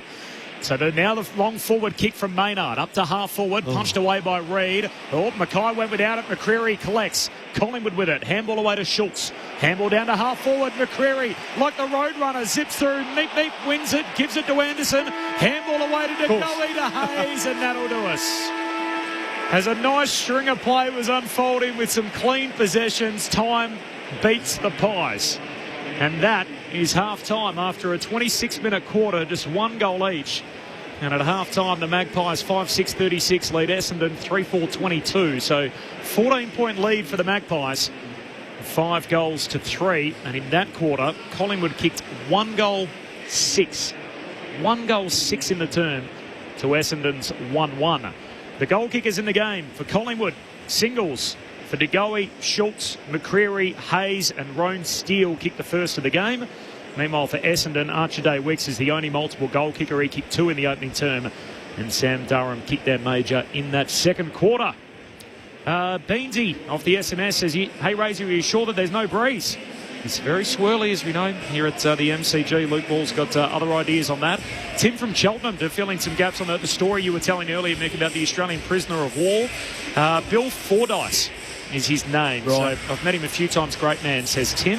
The man depicted in the Great Escape. And this from Guy. Hi, ABC team. Here in the Riverina in New South Wales, we've been honouring a former Essendon and Collingwood player, Norm LeBrun. He was shot by a sniper fatality in New Guinea. Search him. It's a great story. Guy, I appreciate that. We did actually talk about him pre-game. It might have been before you joined us, but he's an incredible figure. Played for 4 clubs, including both of these teams, Essendon and Collingwood, as well as South Melbourne and Carlton. He was the first known Indigenous player to represent Collingwood, the 10th and last Magpie footballer to be killed as a result of war. Shot by a rifleman and concealed among the root of a large tree where the country was too steep and too thick for the patrol to bring his body back, and he was buried a few metres away from where he fell. So we remember Norm LeBrun today, along with so many of our fallen soldiers, former footballers. Of course, the heavy crossover between football and war, which we've shone a light on as part of our pre-game. And of course, not only just remembering all those who have made the ultimate sacrifice, but all those who have served and continue to our country on this day. Collingwood by 14 points. The thoughts of Luke Ball and Mick Moldhouse at half-time at the MCG. Pretty ordinary, scrappy quarter, Mick. I think you said it. Collingwood threatened, didn't they? They dominated. They controlled field position for a lot of it. And the Bombers, both with a combination of Collingwood's, again, lack of connection inside 50 and ability to execute, make the right decision and then execute their skills going inside 50. And the Bombers just hanging in there, I think. They still find themselves, within 3 goals of the game. But, yeah, it was a pretty ordinary quarter in terms of skill level and execution. As I said, 1 goal, 6 for the Pies from their entries. I think you look at the numbers. Pendlebury had a big quarter. He's had 15 possessions, and he's one, in fairness, who's looked like actually using it, putting it on a teammate's chest every time he's got it. I think Dacos had 11 possessions for the quarter, but he's only going at, 48% for the game. So, again, if you're an Essendon coach and supporter, I mean, we said in that quarter, how many times did he bob up in space? They don't want to give him too many opportunities for it to click, because we know that he can do that in the space of 5 minutes like he showed last week. But 21 possessions at 48%, only 4 score involvements, 3 behind. So he hasn't really, he's threatened, but he hasn't really, a bit like the Collingwood team, hasn't really taken over the game as yet.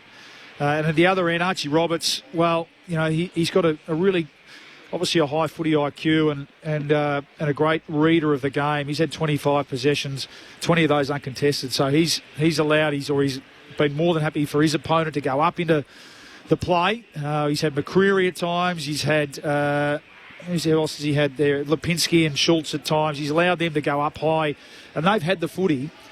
But again, they've been a lot of the times they've just kicked it back to him to an extent, and he's probably been Essendon's best player. Well, certainly from a possession point of view, clearly Essendon's best player, but he's the one as part of the back 6 who held up okay in that second quarter. 25 and a half. Yeah, it's a lot of footy. And you can see, though, just watch him for a bit. He reads it really well, and they look for him too when they're trying to exit out of back 50. But the challenge for him is if his opponent starts to really impact the scoreboard.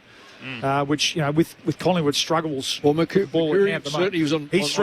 And he's kicked a goal, hasn't he? Yes, he has. Yeah, he was on him then. And he set up a few others. But getting back to Roberts, he's had unbelievable number of possessions, 25 from half-back flank, none inside 50. None inside 50. And I don't know, okay, that might be, he kicks the ball, but I'd like to know how many, if he kicks the football a teammate, how many of those teammates actually get the ball inside 50. Let me tell you, Essendon, 6th for the quarter. 6th for the quarter. They scored at 1 goal too, so they've gone up 30%. The other side, that's why I reckon Collingwood could be 7 or 8 in front, in all honesty. How often would Dacos miss something when no one comes near him and he has a shot from 40 metres? They've gone in 7 times. They've scored at 70% on entry, 70% that quarter. But this is where the old stats get very, very distorted. as you called, Corby, it's lived in their forward line. Now, you'd say, they must have had 20 inside their 50. No, they only had 10. But it did live in. It lived in the front 50, and they just couldn't score from it. The time in front half felt like 70% to 30% worse. And if you're going to get that, I was over at Collingwood Roos today, and I said, I think 14 goals, you've got to weigh up your opposition. I think 14 goals would win the game. Because everyone was saying, can Collingwood kick 14 goals? Well, they may not have to kick 14 today. Is there a part you can spin that if you're Brad Scott to say, hey, boys, big occasion, with, what did I say in the pre-game, 11 guys, 33 games or less, over-possessed it at times, to basically say, let's reset, we're still in the game. We're in the game. They are in the game. They're in the game up to their neck. Make no mistake about it, because Collingwood have allowed them, but the time that the Bombers have gone forward, they've probably given up. I know Collingwood have had shots. Let's put that aside. Essendon have gone forward on 3 or 4 occasions that should have been absolute goals, where a Collingwood player had been anywhere near them, but they've just mucked up the second last possession. Essendon players in position, and they haven't taken full toll. So they are probably only, for the Essendon supporters, they're probably only one goal, maybe the first goal of the third quarter, away from being right back in the match. And because of slow scoring, that one goal brings them back to 8 or 9 points. That can be, that could happen, be gobbled up in a split second. So they're right in the game, make no mistake about it. I'll ask you, Mick, because Bawley's on the voting panel, but who's been the best player on the ground in the first half? Well, I think it might be the old fella, Pendlebury. He buggered up one on the far side when it went out of bounds, but outside of that, he holds his hand pass back, he finds the right taker. A lot of players could learn from what he's doing at the moment. Essendon go bang, bang, bang, and whoever's in front of them, they give it, and all of a sudden they get crunched. Yep. What Pendlebury does, he looks, and I'll give it to the second bloke who's out further. He's had the ball 22 times, and he's going at 82%. If he's not the best on the ground at this stage, I'll be very, very surprised. He's had 5 score involvements as well, which I think is a game high, so equal game high with Zach. So I think he's that far in. And you're right. On the flip side, Merritt is the one for the Bombers when he gets it out of space. Absolutely. He's the one who makes the right decision. Yeah. So they've got to keep trying to find it to him. And maybe it is Roberts who needs to come into the middle of the ground, because you're right. 25 possessions, but only 2 score involvements, and a lot of those backward of centre. Maybe now's the time to inject him into the middle of the ground and see if he can't create something mid-forward. He's their best user. That's why he's get the ball so many times. Because they give it to him, that's right. And on the other side of the thing, I'll call them the Simon Presti Como kicks. When Simon's got it, we say, kick the ball long, Simon. What we say with Roberts, with Mackay, when you've got the football, kick the ball 60 metres. Forget about being thorough. Merritt, by the way. He's related to Merritt out here. Zach, is he really? Yes, he is. His great uncle. Wow. So, and he's in a nursing home at the moment. But so Mackay's got to kick the ball 55 to 60 metres, which he's capable of. And if it goes down the mouth of the throat of a Collingwood player, albeit, because better there than giving it away 15 metres out, which he's done too regularly. Scott Pendlebury, game number 431 today. He's the best player on the ground at half-time. He's now played in more Anzac Day clashes than anyone else. This is his 19th, so he goes past Dustin Fletcher. And, of course, he's one away from equaling Brent Harvey's all-time record for most games played in VFL, AFL footy. What a half he's put together here. So 22 disposals to be best out there for the Pies at the half. It's Collingwood by 14 points. More from you off the SMS in just a moment. Second half not too far away. But first, the latest from the ABC Newsroom.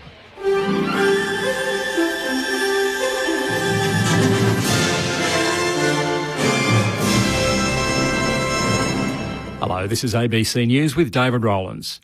Victorian Premier Jacinta Allen says hecklers who disrupted this morning's dawn service at Melbourne's Shrine of Remembrance go against everything that Anzac Day represents.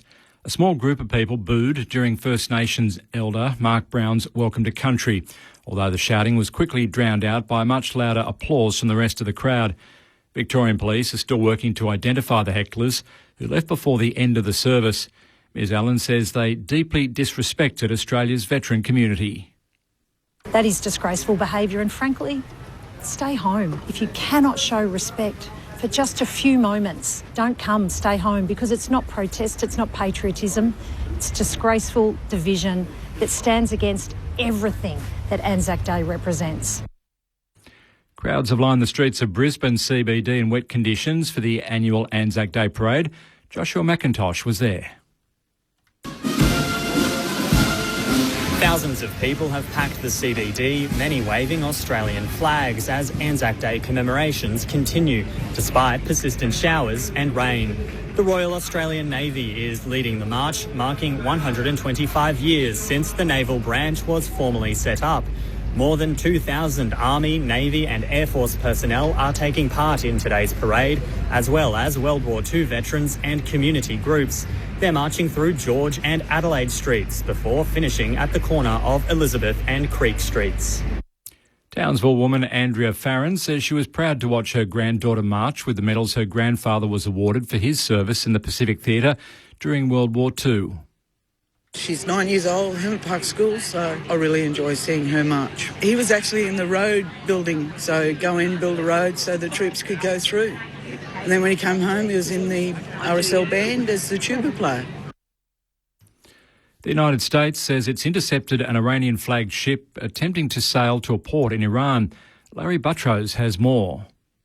The US Central Command has posted a photo on X of two ships saying the guided missile destroyer USS Rafael Peralta enforced the US blockade on Iranian ports against the Iranian-flagged ship. The US military has redirected at least 34 ships since the White House imposed the blockade on April the 13th. The latest comes as Pakistani officials try to get the United States and Iran to a second round of ceasefire negotiations. US envoy Steve Witkoff and US President Donald Trump's son-in-law are due to travel to Islamabad tomorrow, while Iranian Foreign Minister Abbas Araghchi has already touched down, but a spokesperson insists he won't meet the Americans, preferring to speak through mediators.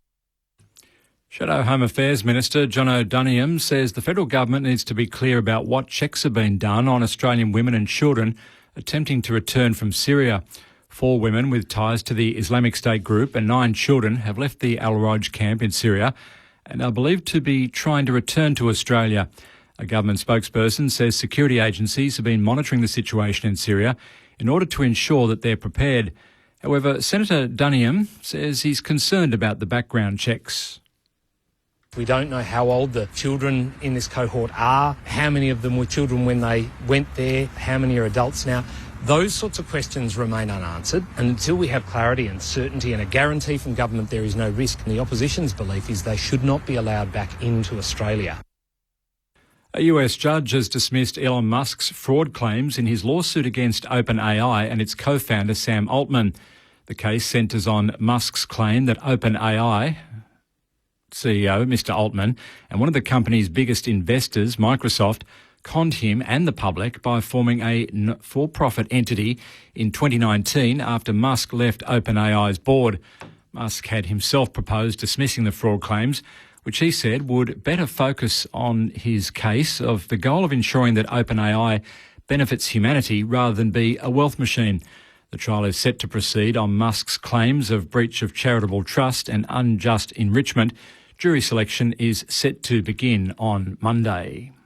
Turning to sport now, and in AFL, Hawthorn has made it 6 victories on the trot with a convincing win over the Gold Coast at UTAS Stadium. The Hawks won 16-16-112 to 9-9-63. That brings you up to date with the latest ABC News. Okay, ready? Little listeners have a new space to get all their favourite podcasts, like exclusive new episodes of Bluey Listen Along. Let's dance to celebrate! Create a kids profile today by heading to the Kids tab on the ABC Listen app. This is Anzac Day Footy with ABC Sport. Kick out in front of Caddy. He's got 3 behinds today. All from the set shot. He runs onto it here. 55 metres out. Centering kick. Tough one to mark. Not for this man. And Durham, who's run the length of the ground to mark it full forward. Kind of blue-collar guy that every team craves. Sam Durham knocks it through. 1-score game at the G. War kicks infield. It has to be a good kick. It does find Houston in the corridor. Looks inside 50 now. Lateral lead from Elliott. And it hits him on the chest. 45 out. Elliott came infield with the kick to Bo McCreary. Boot the ball from 50 out. It looks good off the boot. And it's there. Anzac Day Footy on ABC Local Radio, Sport Digital and on ABC Listen. Pies by 14 points. They kicked 1-6 in that second quarter. Anzac Day at the MCG. This is ABC Sport. Great to have you with us. Corbin Middlemass, Ben Cameron, Mick Moldhouse, Luke Ball and Ray Chamberlain, your call team. Rich from Ocean Grove off the SMS. Wonderful call of a frustrating game. Listening to Mick groan at a poor passage of play. I wonder if he misses coaching or is he kind of glad that it's someone else's problem? Someone else's problem every day of the week these days, particularly when I look at that. Chris on the tractor, great call, guys. I wish I could have made it down to watch, but no tickets. Love the Bombers, but they need the lift. Thanks, Chris. Nice to hear from you. And from Bob, good afternoon, boys. From Bronte Park in Tasmania, another great call, especially Razor on the boundary. We love Razor. He's a great addition to our team in year 2. As not only our boundary rider but our rules expert to be able to decipher some of the decisions out there and which way they should go. The AFL put a statement out just after 12 o'clock Eastern time saying that the AFL advises that it has terminated the appointment of Will Horton KC as the chair of the AFL Appeals Board effective immediately. This is following the reasoning as to why Lance Collard's sanction, his charge, which was upheld. The sanction was reduced from 9 games with 2 suspended all the way down to 4 games with 2 suspended. Mr Horton served as the chair since his appointment in March 2024 and has contributed at club level over many years. And the AFL thanks him for his service, but they wanted to announce that they've terminated the appointment of Will Horton KC as the chair. We had a couple of senior players on today. First of all, on AFL Saturday, you can catch up wherever you get your podcasts through ABC AFL Daily with 5 episodes a week. And I asked Max Gawn about the reasons that were provided in Collard's reduction, which, of course, part of that stated that it is a game in which racist, sexist and homophobic language is commonplace. I asked Max Gawn if that's the case. Yeah, I appreciate the AFL and the AFLPA going quickly on this yesterday afternoon. I think it was an embarrassing day for the players for roughly 6-7 hours while we had to stand behind that message that the appeals board gave out. So I'm glad of our bodies of the AFL and AFLPA that have come out and said we don't stand behind that.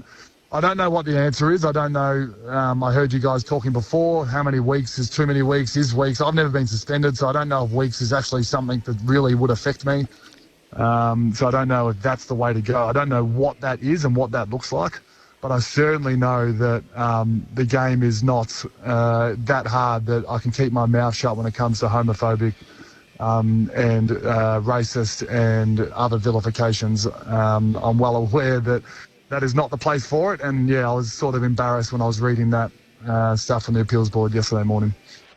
And the same question to the Collingwood captain and the president of the Players Association, Darcy Moore, on ABC Sport.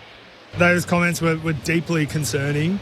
And, you know, as a Players Association, clearly we've been very vocal about this case in particular and these issues. Clearly there's been a number of on-field homophobic language incidents used over the last few years, and it's a concern for us. And what we want to see from the AFL is really consistent action and consistency when it comes to sort of sanctioning players. And I think this case, we've been talking about this for a couple of seasons now, but I think this case, when you take it in isolation, is an example of what you know we want to fix. We want to see sort of some sort of procedural fairness, some sort of system that makes a bit of sense. And I think clearly this case and the language used in that ruling was really proved our point in many ways.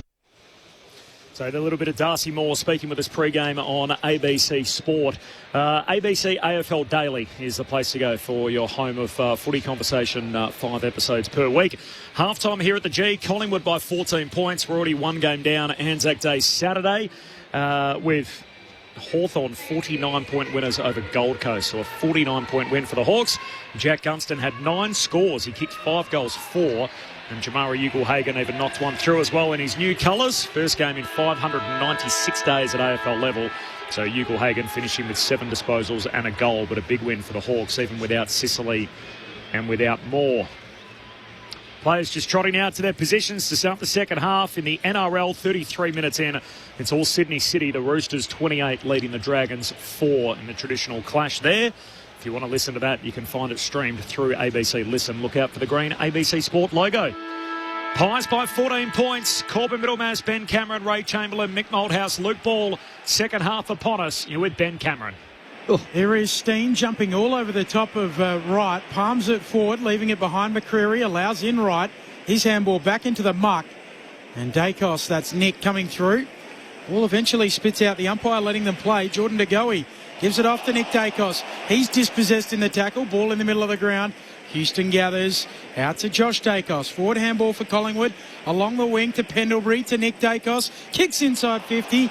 Overshoots the target of Elliott. At the back, Sardell Hooley charged down and knocked out a player. Throw in left forward pocket.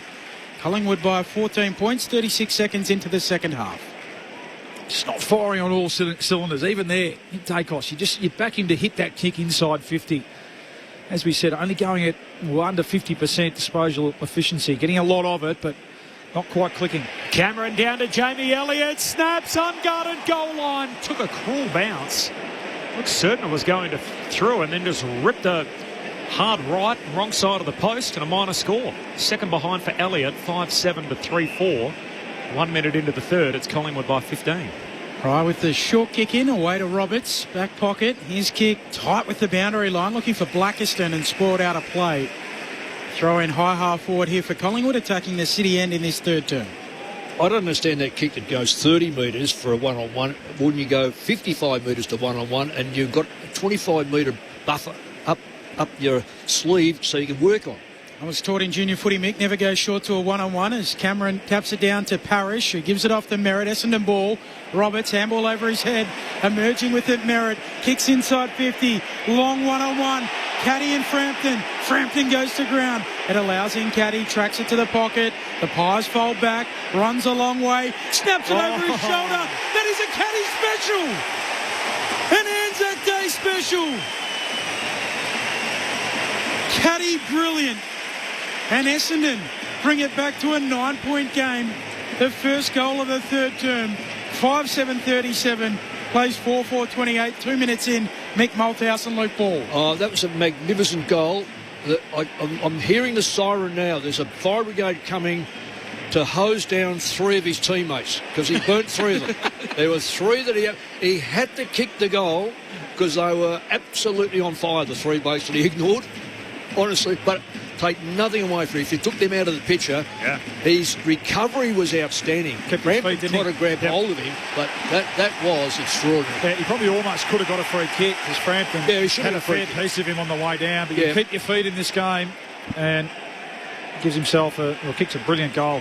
Back in the middle, Nick Dacos moves McGrath off the footy, kicks to full forward, wanted Membry, no mark, knocked away at the back by Blackiston. Membry follows up, gives it to McCreary, and mowed down by Daywicks. Chase down tackle, he's got 2 goals, he's taken a hanger. Daywicks now with the defensive effort. Again, Nick Dacos just not quite hitting the kick. It was a brilliant bit of ruck and midfield craft. Long kick down the wing, advantage applied as May goes running away with it, takes a bounce, centering kick, Houston leaps up, spoils, down in front of Steen, dishes it off to Josh Dacos, Collingwood off the back flank. He kicks for Maynard, the captain today for Collingwood. Collingwood by 9 points. Only 1 goal apiece in the second term. Collingwood kicking 1 goal 6. Maynard chisels it to Crisp. That's a great kick. Forward of halfway, Crisp cuts infield. Long kick to full forward for the Pies. Pack forms, hands to it, no mark to Goey. Roves, snaps, goals! No! Into the post. Should have, shouldn't he? Essendon live. 10 points, Collingwood's lead, 4 minutes travel, third term. Just continue to let them off the hook, don't they? Well, and the Bombers have only gone in once. I know we've only gone 3 minutes, but they've only gone in once. That's unsustainable, Bally. It's very unusual for Collingwood too, isn't it? Usually they're pretty stingy in defence. As Parrish marks in the back pocket, goes long down the line. Mark can be paid. Langford's got it. Ball stays alive, and here go the Dons. Kicks down to Sharp. The 18-year-old who marks on the wing continues to move it. Caddy the target. Howe leaps up, spoils, wins it. Collingwood with it. Handball away to Frampton. Goes back by hand to Howe. Defensive side of the wing. Kicks a high up and under down that southern wing. Punched away by Sharp. Hitting up Schultz. Collects clean. Handball to Lipinski. Kick to half forward. Turnover. And Mackay takes the intercept mark at half back for the Dons. Short kick, not the 15 to McGrary. One umpire said it was. The other said it wasn't. And now the Dons with it, but under pressure. Handball from Parrish, a turnover. McCreary leaves it behind. De Goey gathers it. Pendlebury, room to step, steady, and finish. Class shows. And Pendlebury goals. Best on the ground. Collingwood lead by 16. 6-8-44, plays 4-4-28. 5 minutes into the third. Mick Malthouse, Luke Ball. Well, they can't get the ball clear. The Bombers are overusing it. What I don't get, Paulie, is when the ball goes in their forward line, Essendon one-on-one are generally okay. They're not bad. So the extra possession they use short as opposed to what Pendlebury does and weighs it up has now come to haunt them. And a bloke like Pendlebury, have a look at this. See his style here. He draws the opposition, doesn't overhand pass, weighs it up himself. There was a hand pass on. No, I'll kick the goal myself. So maybe that's experience, maybe because he's such a great player. It was like that. It was like, I'll just take the responsibility here and kick the goal. I'm not going to give it to someone else. Steen down towards Nick Dacos. That's that new combination. Goes darting away. Has a bounce. Gives it to Pendlebury. Gets it back, Nick. Dabs it inside 50. Anderson marks under pressure from Roberts. And Oscar Steen and Nick Dacos, a partnership the Pies can build around. Yeah, give and get. He's going to give and get all the time. That's why you've got to come up to that contest. You can't run away from the contest. It's a better kick, though, inside 50. Beautiful. Yes, it was. Lovely touch. Yep. Yeah, as I say, he just overcooked a few today. I think this might be his first kick, you know. I don't know if he's had a kick today. Angus Anderson, his first Anzac Day appearance, game number 3, won the Jack Odie medal. He's the player best of field in Sturt's premiership last year in the Sandful. Gets a look at it at AFL level at 22 years of age on the big stage. He's right at home. Anderson knocks it through. And all of a sudden it's the Magpies playing a new game high. 22 points Collingwood's way. 7-8-50. Essendon 4-4-28, 7 minutes gone in the third. Anzac Day footy on ABC Sport. Yeah, just the 5 handballs up until that point. Anderson just hasn't quite got himself into the game yet, but good call. Certainly doesn't look overawed. Last 2 weeks he's looked right at home. He was part of the surge against the Blues last week, and what he does do, he goes back and kicks it. He's a nice kick of the footy. See now he's starting forward. He's actually got the Archie Roberts matchup, so... Big guy too, isn't he? Yeah, he's big, strong body. Gives them another option to go through the middle of the ground. Just got to tighten up here. Looks like Durham's now gone to Dacos. He's just starting to look a bit dangerous, starting to get out in space. 3 of the Pies' first-timers on Anzac Day have kicked a goal. Steen tapping it down for Pendlebury. Through the legs of McGrath. They keep it moving forward here, Collingwood. Pendlebury still going. Anderson getting involved. That's centre-half forward for Collingwood. No room to work for Anderson. A ball up.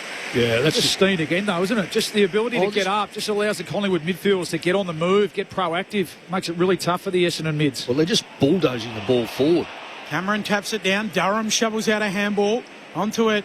Roan Steele. Somehow his kick goes inside 50. Elliott slick to Nick Dacos.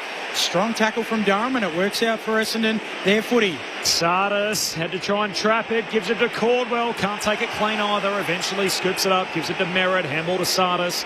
Ugly handball to Blackiston. Back to Sardis. Got it on the hop. Handball away to Farrow. He goes back by hand to Reed. Against the boundary line. That's a good kick. Short back to Sardis. Yeah, but it's taken 6 possessions to go 15 metres. That's Collingwood eat that. That's what they prey on at training. He's had career highs in his last 2 games. The only 2 of the year for Sardis. Kicks it back. Gee, there's climbers everywhere in all of that. Caddy and May both flew. Spills down to Merritt. Just puts a bit of hang time in the kick. And Peter Wright marks it centre-half forward right on the 50. Well, that's brilliant. Was that Merritt? Merritt, yeah. Well, so he's Merritt, the one, Nick. Well, Merritt had the ball at centre-half back. And then what he's doing, he's playing half forward. He's coming up the ground, leaving a Collingwood player behind the ball. That's fine. But if it's going to be Merritt, so he goes in the middle with no one on him, so he's going to be causing all sorts of damage. He'll probably keep Essendon in the game by this type of play if they finish off their goal kicking. So Peter Wright, he can kick it all of 55, and he needs to here from straight in front. 2 metre Peter is wide right. Behind 7-8 to 4-6. That is a 4-5. It's a 21-point lead for Collingwood. 10 gone in the third.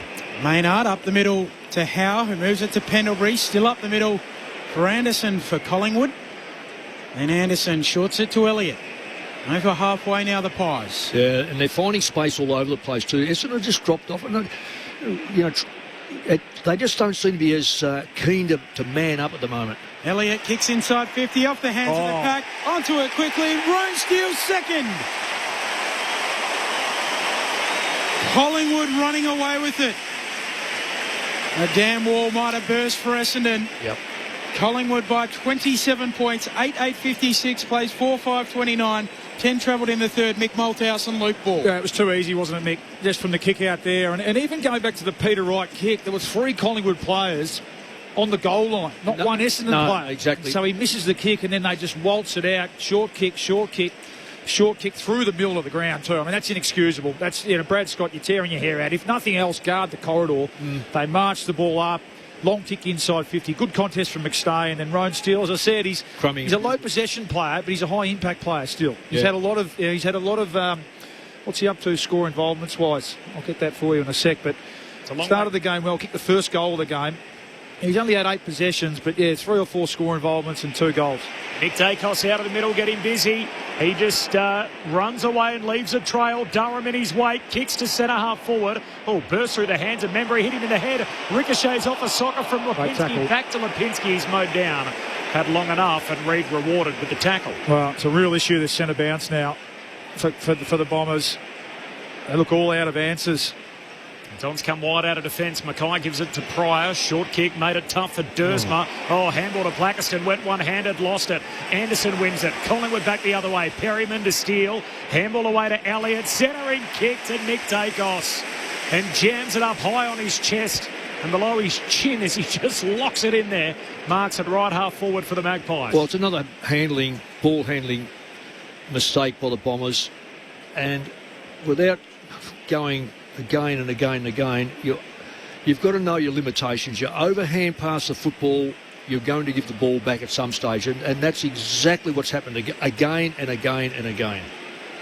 McGrath coming off. I don't know what they're doing with Nick here. This will be his 8th possession in 10 minutes.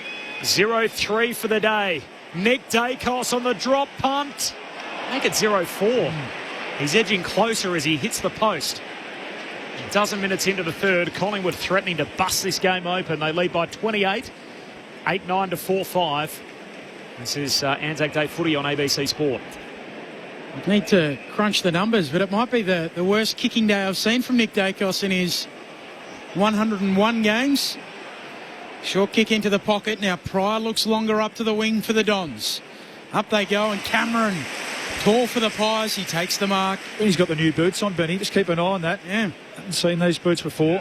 Cameron there to go in the bin, 3/4 time. Cameron comes infield to Howe, who moves it to Josh Dacos. Yeah, just cutting. This game really could. Very careful, Essendon. They're just cutting him up with marking. There's another one. Crisp goes inside 50, and McStay cuts a swathe through the pack and takes the mark. 20 out, slight angle right of centre. How many marks they had this quarter, Paulie? What's the marking situation? Yeah, 2. That's a second contested mark in the space of 30 seconds there. Darcy Cameron here with the intercept mark, strong on the wing, and then Dan McStay, who's again struggled to get into the game, but he can sniff a bit of an opportunity here. McStay's drop punt is steered through the middle, and the route is on. Yeah. 9-9-63 plays 4-5-29, 34 points. They've kicked the last 4 goals of the game, Collingwood. 14 minutes into the third. Anzac Day footy on ABC Sport. Yeah, Paulie, we're talking off air, thinking if Essendon can kick the first goal, it may just change what's happening out there. Well, they did, but then they went to sleep, and overuse give Collingwood... When you overuse the football into the game, you're either on song or you're starting to get a bit tired. And if you are not on song, you are giving the ball back to an opposition who have got Pendlebury and Dacos and Houston and DeGoey side bottom. They're going to cut you to the ribbons. Yeah. And that's exactly what has taken place. Looking now, Zach Merritt sits on the bench. This is a time, it's really danger signs, isn't it, for the Bombers? Blackiston's in the ruck, got it down to Durham, handball away to Sardis, a rare centre break win for the Bombers, kicks the centre half forward, no mark, Maynard and Langford tracking it, so Langford seemingly gone forward, comes out Essendon's way, Roby got a hand pass away towards Sharp to Caddy, who lost his Dax, got a handball away to Day Wicks though, centering kick, Sardis leaps up, decided to spoil, right there with Lipinski, ball hits the net, Kako pursuing, Kako worries him out of it, Kako goals! Sensational goal. Great forward pressure, went hunting out after it, shook side bottom, threw the shoe at it, and Kako bounces one through from the right forward pocket to keep the Bombers in the fight. 15 gone in the third, 9-9 to 5-5. Collingwood by 28 points. This is Anzac Day footy on ABC Sport. Well, you reckon he played a bit of soccer in his time? Yeah, I mean that. yeah. I really mean that. I reckon that is just an incredible goal, knowing when to put the boot into it. Essendon really struggled to get the ball clear, but when they did, he was fantastic. Yeah, just good forward pressure. Little mistake from side bottom. The big ruckman's not the one that you want to be handballing the ball up to deep in defence, and Darcy Cameron was pretty slow to turn around, and young Kako just sniffed an opportunity and created something out of nothing. Just keeps them in it, as you said, Corb. Cameron was the QE too. Forward pressure, it often takes you to the ball. Collingwood out of the middle. Crisp with the clearing kick, inside attacking 50. Roberts punches it away. Ball hits the deck. Membry arrives. So to Edwards. Picks it up. Tackled by Membry. High free kick going the way of the Dons on their back flank. I know he got the free kick, but he was so hesitant in taking that ball, Edwards. Look, I know they're only kids, but that was basically the difference. Collingwood by 28 points. Onto Farrow to Caldwell, who goes, or Sardis rather, who moves it back to Farrow in the back pocket. Third possession too, Benny, and they've gone, 35 metres. Farrow's a long kick, though. And he uses that here. Kicks up to wing. Howe! Up he goes. An Anzac Day climb from Jeremy Howe. He called it. He did say, I've got one left in me. Is that the one? I don't think that's it. He can go higher, Jeremy. Similar spot from where Cozzy took one last night. Howe lays it up in the McStay direction. He rips it down. And Dan McStay's getting involved. And I blame Big Mackay for that one. He just stood too there. Easy, wasn't it? Well, he's making it. He's been shepherded. You know, if you're a big bloke like that and you get shepherded, just crunch the bloke next to you. Just crunch him into the mark so that you don't get, one, it's not a free kick. Two, you're defending the ball. Oh, that was horrible by Mackay. Now he's got to stand on the mark as McStay's on his way in. The kick's out to the left and it stays there. And behind. So 9-10 to 5-5, 17 minutes into the third. Pies by 29. Ray Chamberlain. Yeah, I'm curious, Mick and Borley, when you're talking about the slow ball movement coming out of defensive 50 for Essendon. They don't seem to have a bailout option up the line. I don't know whether that's structural, strategic. I'd love to hear what your thoughts are on that. Well, at the end of the day, Ray, up the line is a crunch time. You just got to spoil the ball if you can't mark it. Frampton trying to take the mark here. Was there a whistle on the play? I thought there was. The umpire lets them rumble and then crosses himself and a ball up. And you see, that's what happens, Ray. Now you've got something on the wing as opposed to losing the ball 30 metres short of this. Collingwood by nigh on 5 goals, 29 points. Sardis coming through. Robes the tap, gives it off to Dersma, off to Parrish, kicks up to half forward. Maynard breaks it up. Collingwood ball on the back flank. Handball for Quaynor. Forward handball for Lipinski. Lipinski lifts it over the top, gets it onto the big ruckman Steen. He flicks a handball forward, turnover. Sardis picks it off, handball away to Parrish off the non-preferred. Ugly kick down to half forward. Langford spills down to Steen, who scoops it up but cops it up. Roby for the Bombers. Today Wicks who fumbles. Handball back inside. Dersma left it behind. The walls close in and he's tackled by Crisp outskirts of the centre square. There's only a couple of reasons why you fumbled. Give them to us. Well, one's when it's wet. The other one? You don't want it bad enough. Blackiston winning the tap down. Ball bobbling around in the middle of the MCG. Crisp getting a handball out. Roberts, he does want it. Wins it for Essendon. Hurries the kick inside 50. And Howe, first to respond, marks defensively for Collingwood. Kicks to Crisp at centre-half back. And he flares it out wide for the runner Perryman. Through the wing. Short kick for Pendlebury. Pendlebury moves it on to DeGoey. So the Pies just chipping it around. They lead by 29. DeGoey looks long inside 50. McStay, Elliott, take your pick. Whistle, free kick. It'll go to the Pies. Oh. Ben Mackay stands there and gives it the double teapot. Ben Mackay, that's his role to get there and spoil that.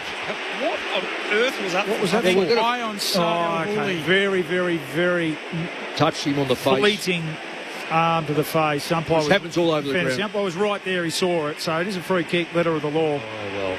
Jamie Elliott arcs out, curls it through, and lets Saad El-Houli know all about it.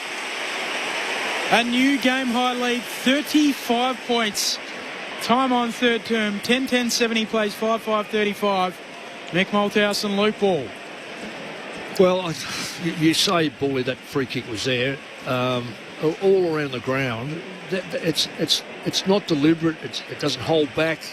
It's a contest where they've locked together. But I'll go back again and just say Ben Mackay could have got there and been the third man up and just absolutely smashed the hell out of the football. He is just too tame. He's playing tame football. He's not supporting his teammates around him. You know, I'll do everything to pump him up when the time comes, but you've got to take responsibility. They've gone out to get you as a key back. You're a senior player. You have an obligation. 10th year in the system. Back in the middle. Comes down Blackiston towards Sardis. He gives it by hand away to Caldwell, who took too long with it. Was crunched in the tackle by DeGoey. Wins the footy for Collingwood. Handball to Pendlebury. Handball out wide to Josh Dacos. Kicks it deep to full forward. McStay down there. El-Houli covers across. Spoils. Pryor can't kill it. Anderson goals. Pryor tried to knock it through and couldn't get it over the line. Anderson shucks it, kicks one of the easiest goals he'll ever kick. Hot pies on Anzac Day. 11-10 to 5-5. Anderson's got a couple. And Collingwood lead by 41. Time on in the third. They all get to Jordan DeGoey as they should. He was the one who closed down and put the pressure on. Big tackle on Jai Caldwell. Handball. Pendlebury involved again. And great kick from Josh Dacos. Stayed to a dangerous spot. Dan McStay that time almost could have got a free kick. And in the end, a little bit of luck. You feel a bit for Jackson Pryor there, who's trying to knock the ball forward. Although, if you're a metre out from goal, Mick, get a fist into it. Don't just try and tap it through. Didn't do enough. Now, oval ball bounced back in, and Angry Anderson on the spot. He's having a little impact this quarter as well. Well, I want people to go back over this, and they'll see, who am I picking on, do you think? Ben Mackay was clapping as the ball was punched in the air. Clapping and say, well, what a good job you've done. Trouble is, it's picked up in gold. Out of the middle, Collingwood had it, but they turn it over through Pendlebury. Sardis bursting away with it, kicks the Dons to full forward. Quaynor a hand to it, Perryman at the back. Gathers, handball a turnover. Taco in the pocket, steps his man, and a second. Handball away, and he misses Caldwell. Ball jars free. And it's picked up by Roan Steele. Collingwood back pocket to Frampton, to Quaynor. Kick to the wing. Contest kick. Zach Reid through his hands. Out the back it goes. Allows in Collingwood. Schultz plays tunnel ball. Knocks it out. Now Collingwood are away. McCreary trying to burn off Roberts. Gives a handball to Membry. Handball further forward to Anderson. Had a busy quarter. Gives it back to McCreary. Tight angle. Centering kick. Can't break it up. Dersma slips its way through to Lipinski, half forward. Handball to the pocket. McStay has his pocket picked. Nice work, Mackay. Then he's ragdolled without it, surely. No free kick. Anderson grabs it, kicks goalward. Misses, far side. Up behind. Is there one go begging there, Ray, and all of that? I think we can scratch one up for a little bit of a review there. Jeez. 24 minutes gone in the third. Collingwood all over them. 7-goal lead for the Pies. 24 gone in the third. Short kick into the pocket. Pryor accepts it. Collingwood by 42. Back to Roberts. Collingwood have turned a 14-point lead at half-time to 42 points. Closing in on three-quarter time. The exiting kick looking for Dersma, and he can only knock it out. Throw in coming. Pendlebury's had another 9 in the quarter, by the way, 5 of them score involvements. Luke Ball very silent. He's on the voting panel along with Matthew Lloyd, Karen Lyon and Isaac Smith to decide the Anzac medalist. We have never before had a 4-time winner. So Pendlebury 3 times, James Hurd 3 times. Both rucks lock up and miss the throw in. At the back, Lipinski gathers it. Handball away to Josh Dacos. Slaps it to Crisp, to Pendlebury. All handballs here for the Pies. Back feeds it to Frampton. He'll go with a long kick inside 50. McStay squeezes it. 25 out, tight angle, left forward pocket. Well, unfortunately, it's your man again, Mick. I mean, Dan McStay's really come to light, hasn't he, this quarter? And when he gets his hands on a few, he really grows in confidence. You can see that. But if you let him have a free run and jump at it, again, good clean hands from Collingwood to feed it out the back. If you let him have an unimpeded run and jump at the footy, Dan McStay, that's when he's at his best. And Memory gave him beautiful coverage, but again, you've got to push through the coverage. McStay hits the post. Yeah, I mean, this should be dead and buried, this game, shouldn't it? Well, it's not already, but should be a 10-goaler. Bombers have just stopped a bit, haven't they? Prize on a run to nowhere, then gives it to McGrath. McGrath crunched with the footy, and Nat is holding the ball. McCreary rewarded. And the kick is going to come all the way back. And he'll get a look at it here, 15 metres out, just right of centre. What did you make of the report during the week? 7 years, 7 million go to Tassie? 7 years, 7 million. Could be the beneficiary of some good timing, bro. He's going to be out of contract. He's at a good age profile. Oh, no. You're $1 million man. You've got to be kidding, don't you? It's good money. I think we got $64 million players in the game. Well, he's not one of them. He may soon be. He skips in here. McCreary on the drop punt. Poster. I feel like we've had about 3 posters in the quarter. Yep. Collingwood, by the way, have kicked 6-7 to 2-1 in the term, having kicked 1-6 in the second quarter. They're 44 up. Feels like they should be about 70 up.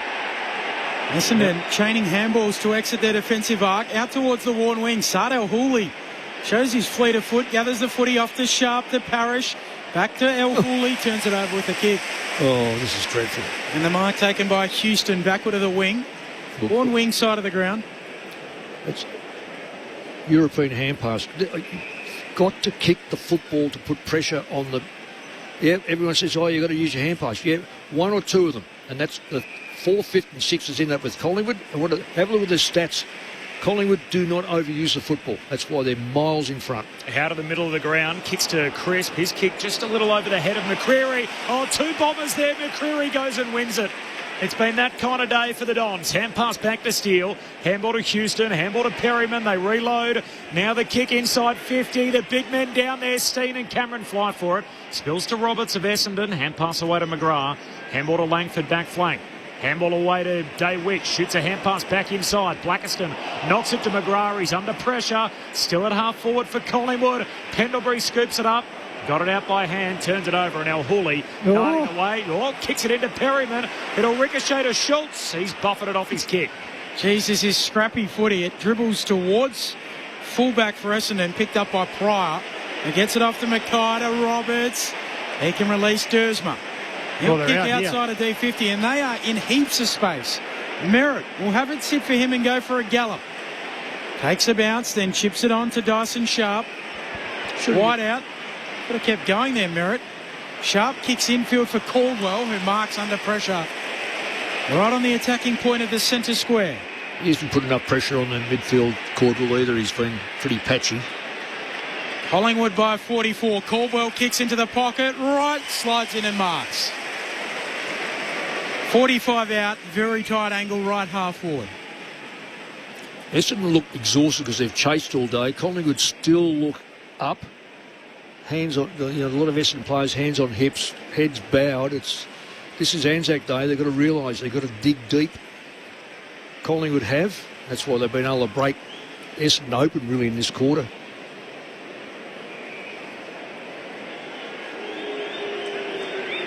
Two-metre Peter looking for their 7-metre opening. Can't quite find it here. This is right. Collingwood by 43. They also haven't been able to take a breather with ball in hand, have they, the Bombers? No. They haven't got their uncontested marking game up and going, and that just gives you the chance not only to control the game but defend with ball in hand. As Maynard goes short to Quaynor, and back to Maynard kicking game deep in defence for the Pies. And that'll do us. 6-goal quarter for the Magpies. They pull further in front, and it's Collingwood by 43 points at the final change.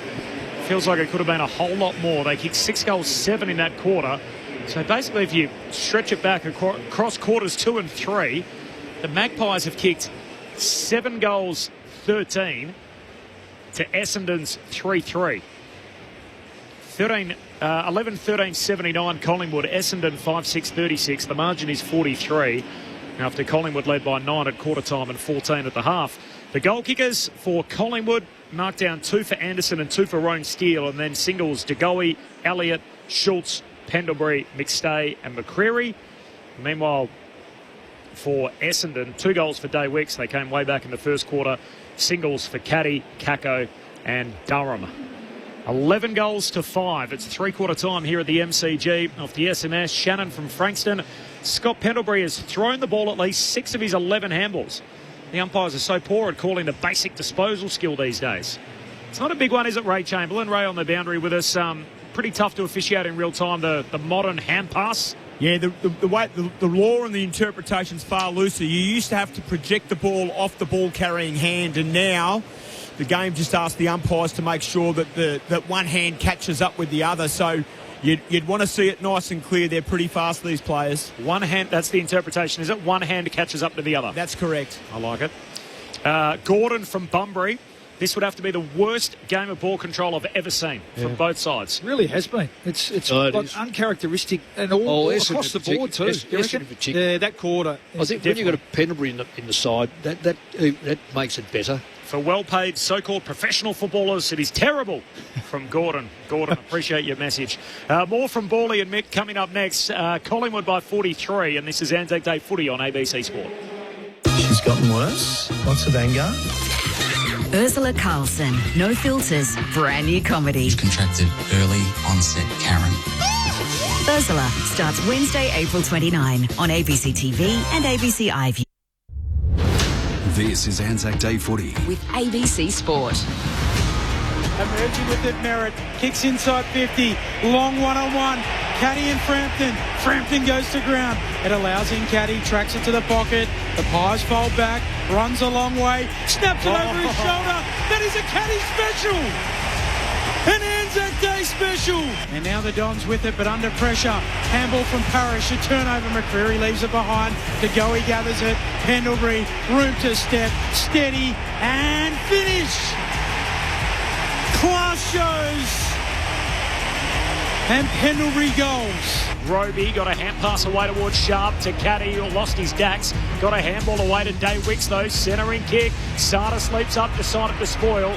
Right there with Lipinski. Ball hits the net. Kako pursuing. Kako worries him out of it. Kako goals. Caldwell, who took too long with it, was crunched in the tackle by DeGoey. Wins the footy for Collingwood.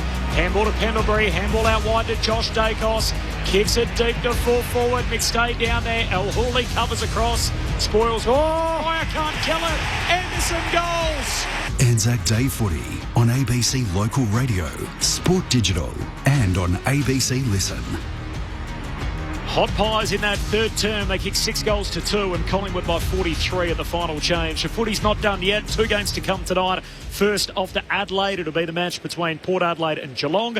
For everyone out west, don't worry, you get the full build-up and the call. Both games available through ABC Listen if you want to stream them there. But it'll be Fremantle and Carlton, and that's a late jump, by the way, so we will take you there for the concluding stages if you're getting the Power Geelong game first.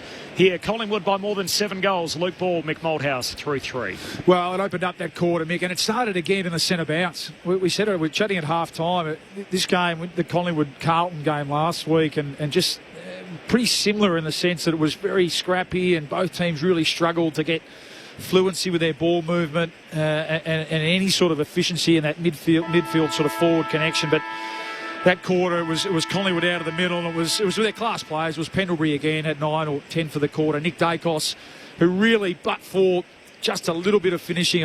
As I said, he's got the new boots on today. I'm not sure they're the ones going forward because his kicking's just been a little bit off, and that's meant that, it's meant that it hasn't been a great game from him. It's just been just a solid game. But they absolutely dominated the corner. 19 inside 50s to 6, and in the end, really bad kicking has kept. I mean, you wouldn't say they're not in with a chance of winning the game, but it's kept them.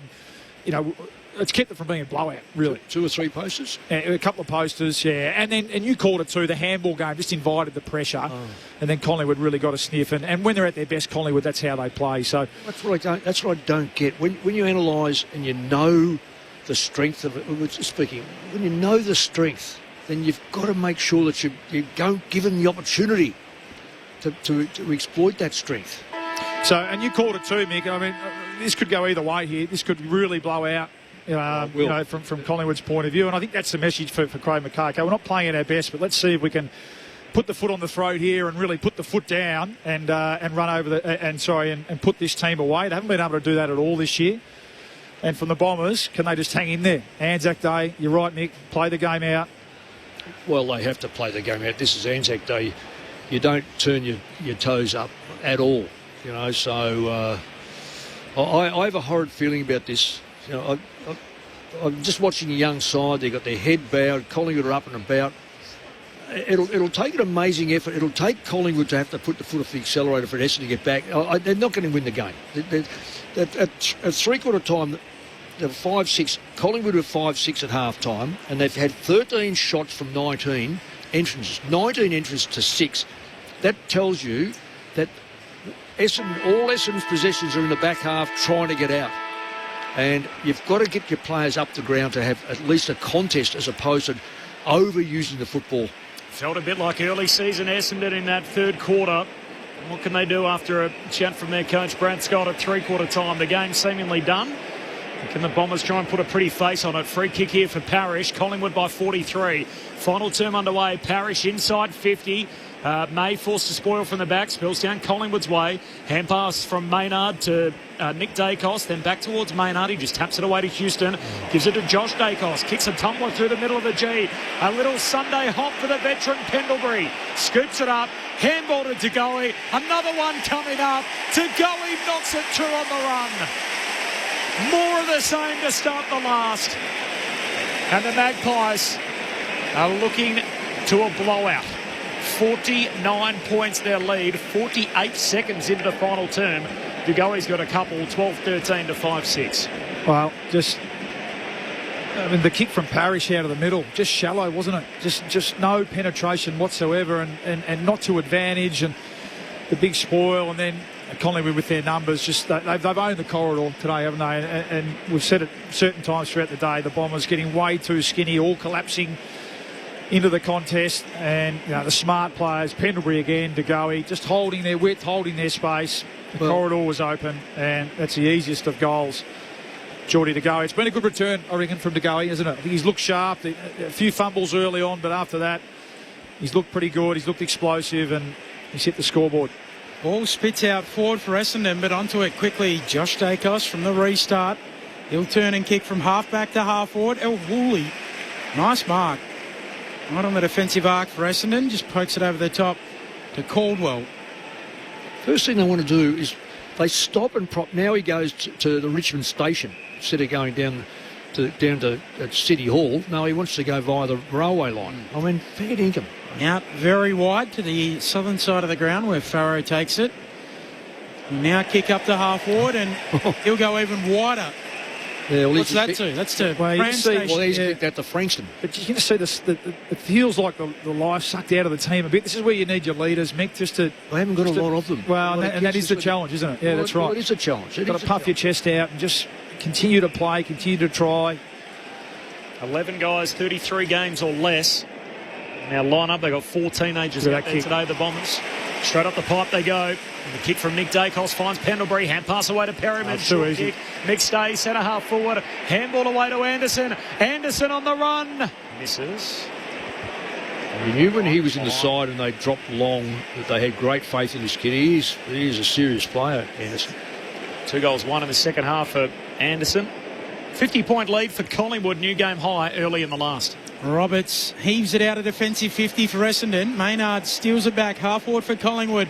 Off to side bottom to Houston. Beautiful for Elliott. Bursts through the hands to go. He picks it up, shrugs a tackle, snaps a goal. 3 for JDG. The Goey goals and the game is gone. Collingwood by 56. 13-14-92. Plays 5-6-36. 3 minutes into the fourth. Anzac Day footy on ABC Sport. Well, party time a bit now, but you called it, Corby. I'm just looking down now. I'm looking for the Bombers leaders, just looking at body language. Zach Merritt, Andy McGrath, Darcy Parish played a lot of footy. This is the time. Okay, the times when the going gets tough, you've just got to continue to find a way to dig in and fight. It was just far too easy the last 5 minutes. Geordie De Goey, who, if you want to get a confidence booster, has been really good, hasn't he? And that time just shrugged off tackles far too easily.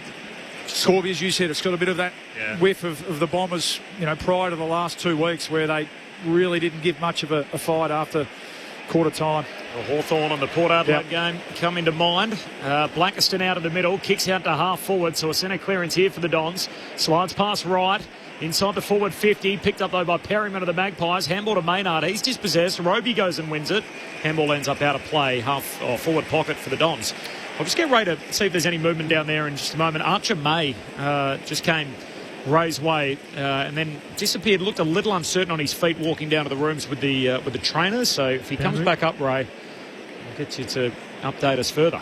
Did have a blood nose earlier on in the season, and it looked like he was bleeding from the beak again here. So had a few issues with that.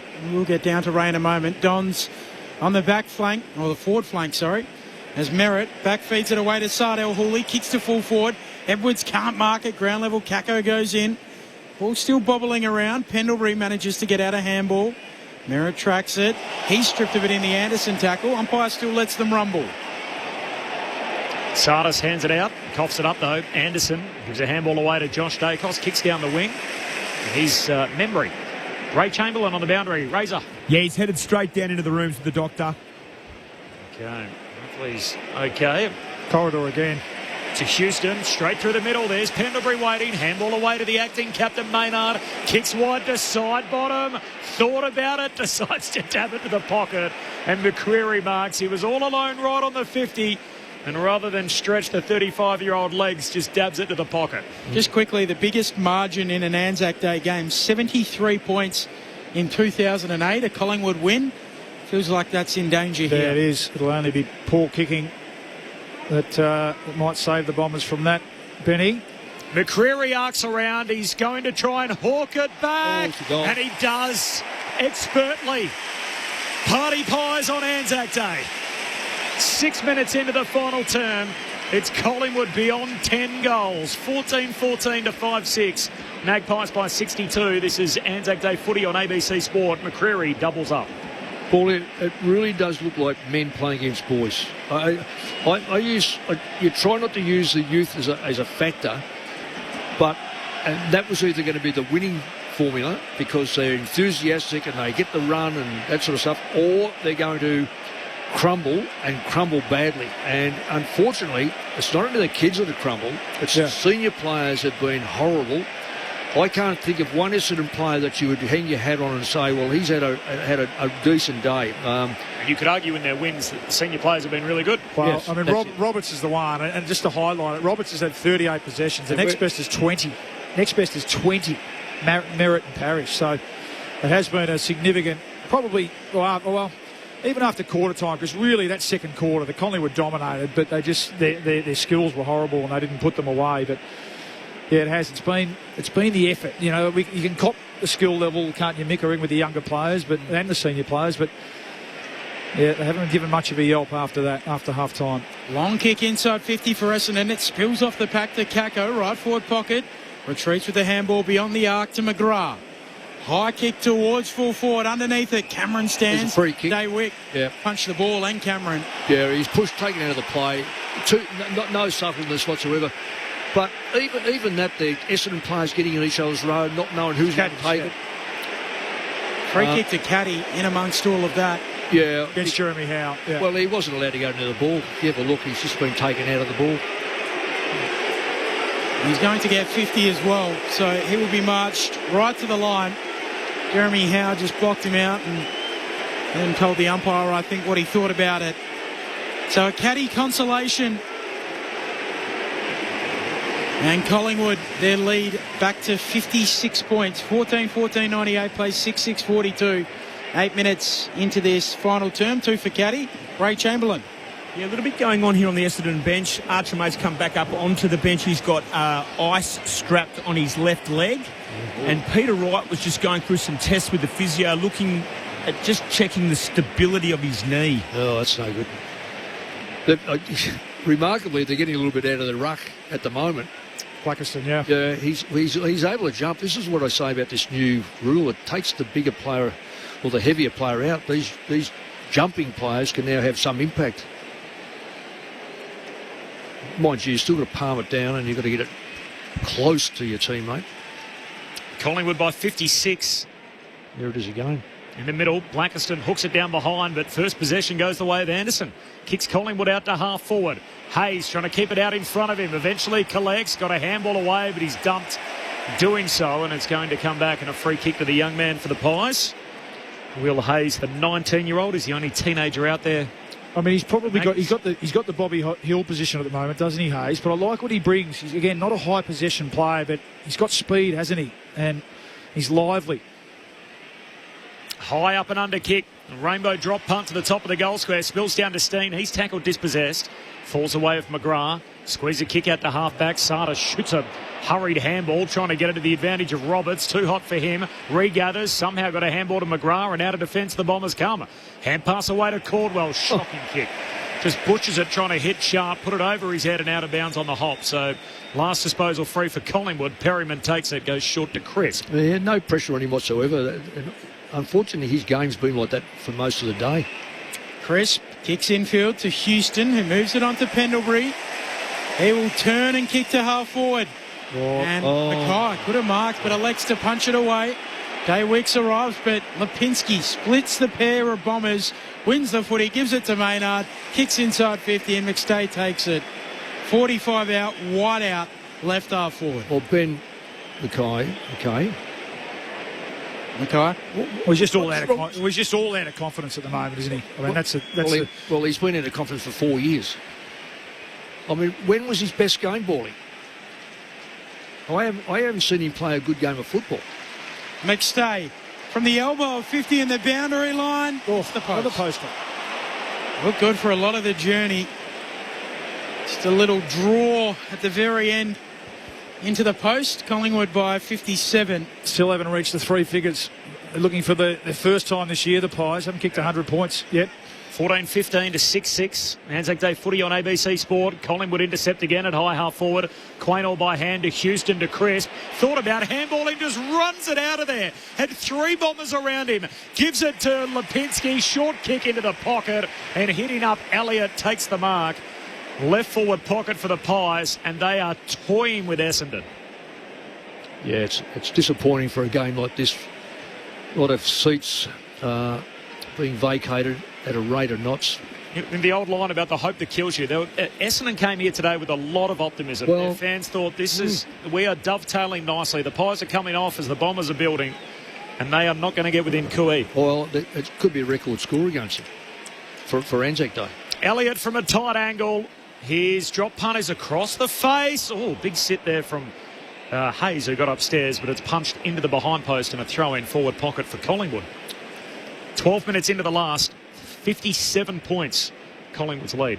I know they got some. It was a hot game last week, Gold Coast. I'm just trying. They look out on their feet and have from a long time out. The Bombers again, young team. Up in the sun. Yeah, up on the Gold Coast. Tapping it down Blackiston and then bouncing out with it is McGrath. A couple of bounces as he darts up the corridor. Kicks for Langford at half forward. He marks. Did well to judge it. And 50, Lipinski. Who ran through there? Zipped through the protected area. Oh, he didn't. He wasn't anywhere near that. He ran. Is Ray, what do you reckon for that? That is a give me. That's not 50 metres. Look at the replay. So, Mick, on the either side, it's 10 metres. And all the umpire wants to see there is Lipinski take a little vector out to the left. Just veer out. Don't just roll straight through. He gave him nothing. Yeah, he interfered with the play, didn't he? I mean, really. Needed to take the vector. He can only officiate the rule, though. Yeah, to be fair, Mick, they've got a direct set of instructions, so the umpire's not making it up. He's implying what he's applying what he's got to. No, and he's got nothing to hang his hat on there, unfortunately. Langford, 20 out, kicks the goal. Something for Essendon. It's back to 51 points. 14-15, 99 Collingwood. Essendon 7-6, 48. 13 minutes played, fourth term. Mick Malthouse and Luke Ball. Well, I will follow up by saying I get that. I get that. But are we too... Well, anyway, this is for another moment. It just, to me, is far too severe. If you don't interfere with the kicker, I just don't get that. We've got enough rules in place to protect the kicker without having something that is not being... He's not interfering. But anyway, that's for another moment. Essendon kick a goal from it. Peter Wright can't be too bad. He's back in the ruck. So that's good news. Just having his knee looked at earlier. Archer May's out of the game with a left leg complaint, so he's got ice on that. The only injury concern to speak of, no major MRO incidents that are caught our attention. 14 minutes in the final term. Collingwood lopsided by 51. Nick Dacos first possession, gives it to Big Bro as Josh kicks down to half forward for Collingwood. It'll slide through in front of Schultz and Hayes. The two Pies collide with each other. And then the hand pass ends up out of bounds. Last disposal free going Essendon's way. He came off Steel Solber, and I think he's playing for Australia in the soccer. As Roberts getting short with the kick, finds Farrow. So their first kick from here is they look lateral instead of inboard, and then they play it up the line. Farrow kicks up to Durham, who goes up to mark. It's a nice kick, Farrow, isn't it? Really good left leg. That was good. But also the action of having the ball there is good, because if you lose it, it's at least on the wing. Durham runs away with it. Drives the Dons inside 50. Frampton, 2 bites at it. Doesn't come down with the mark. Wins it at ground level. Handball to Josh Dacos. He flicks it onto Houston, who looks out wide. And a good kick for Roan Steele. Then chips it to Nick Dacos. Right on the centre line, southern side of the ground. Collingwood by 51 points. Quarter hour mark, fourth term. Comes infield to brother Josh. Nick's going to have 33 minimum. 4 scoring shots, 8 score involvements in not one of his better games. Amazing stat line. As the kick goes down towards McStay, who's got it at high half forward and then laces it out towards Membry, trying to take the chest mark. Punched away from him. Still a live footy. Scooped up by Membry. Handball towards Pendlebury to McCreary, who just chips it laterally, and now Lipinski marks left half forward. I thought it was coming back for a moment there. Lipinski's got it. So everyone else, I think, Corby. So yeah, everyone kind of boys. They all stopped, yeah. What's going on here? But Lipinski will have a look. 45 out, left half forward. Right, you mentioned Nick. He's had plenty of space. Certainly since quarter time. Hasn't looked like a hard run with or anything like that. And really in that third quarter, he was the one that lit it up out of the centre bounce. They couldn't go with him. Lipinski to finish off the work. The drop punt is neat. Straight through it goes. The Pies crack the ton for the first time in the season. And they have made a mess of the Bombers on the biggest day of their home and away season. 15-15 to 7-6. 16 minutes gone in the final term in front of 92,231. It is Collingwood by 57. Yeah, makes up for his mistake, doesn't he? Makes up for his blue. Paddy Lipinski, another solid contribution today. 17 possessions, 7 score involvements. Again, was one of the Collingwood players who just looked a little bit off with his disposal. He's such a good user. They love the ball in his hands going inside 50. Certainly after half-time he's got going. He's having a pretty good year, pretty consistent year, Pat. Plenty of time here for the Pies to get well beyond that 100 mark. Possibly beyond the biggest winning margin on Anzac Day as well. Tapped down by Steen. Nick Dacos backtracking, takes a bounce, look out now. Handball back into the middle of the ground. McGrath tries to make it his, leaves it behind. Steen picks it up, feeds Crisp. Collingwood at half forward, kicks to Lipinski in nearly the same spot he marks. 40 out, slightly a tighter angle this time. And he'll try and double dip here, Pat Lipinski. It's so easy at times, isn't it? Oh. Again, Collingwood have made it harder than it's needed to be at times, but how many times have they been able to turn the ball over and then score, go back the other way without any pressure whatsoever? How typical two Essendon players bounced off each other and lost momentum. Pat Lipinski puts his boot through it from 47. Oh. And this is a shocker. The last kick was a beauty. And this one is not. Just sneaks it through for a minor score. Collingwood by 58 points, 18 minutes into this fourth term. Lipinski now 2 goals, 5 on the season. And Don's out of defence. Pryor down the line, comes back Collingwood's way though as Maynard with the spoil, and then into the hands of Lipinski to Pendlebury to Maynard, handball away to Crisp on the run, the AFL's Iron Man slots it, make it game number 269 consecutively, and a goal to put the cherry on top of that. 64 points Collingwood's lead, 19 gone final terms, 16-16 to 7-6. Jack Crisp getting in on the act now, and this is where, for a Collingwood player, this is a nice time to be out there playing footy. Big occasion, big crowd, well and truly on top. The resistance from the opponents is well and truly faded away. It's where they say, if you can't get a kick out there now, you're probably in the twos next week, I reckon. Goal 99 in Jack Crisp's career. Yeah, what a player he is. Incredible, like Corbin said, 269. Scott Pendlebury, 40 disposals. Incredible. He's the first player, 38 Steen, and over to have 38 disposals or more. The Steen down to Nick Dacos, inside 50 again. No mark for Cameron, side bottom taps it out. A hurried kick from the Dons, and El Hawley is picked off by Pendlebury. Make that 41. Schultz keeps it alive to side bottom to Lipinski. Handball back to Cameron. Now Pendlebury again. He just chips it back centrally. And McStay marks. He is outstanding, Scotty Pendlebury. So the next time he plays, he's going to equal the all-time games record, and he's 1 disposal shy of having his biggest day out ever in terms of touches. So virtuoso. So you say to yourself, who are they tagging? Was it Nick? We know that. Well, they haven't tagged anyone, really. No, they haven't. There's the one they should have sat on. He might be about to have a 4th medal draped around his neck as well. McStay finishes it off. A couple for Dan McStay. The Dons were finished off a long time ago, though. 17-16, 118. They 7-6-48.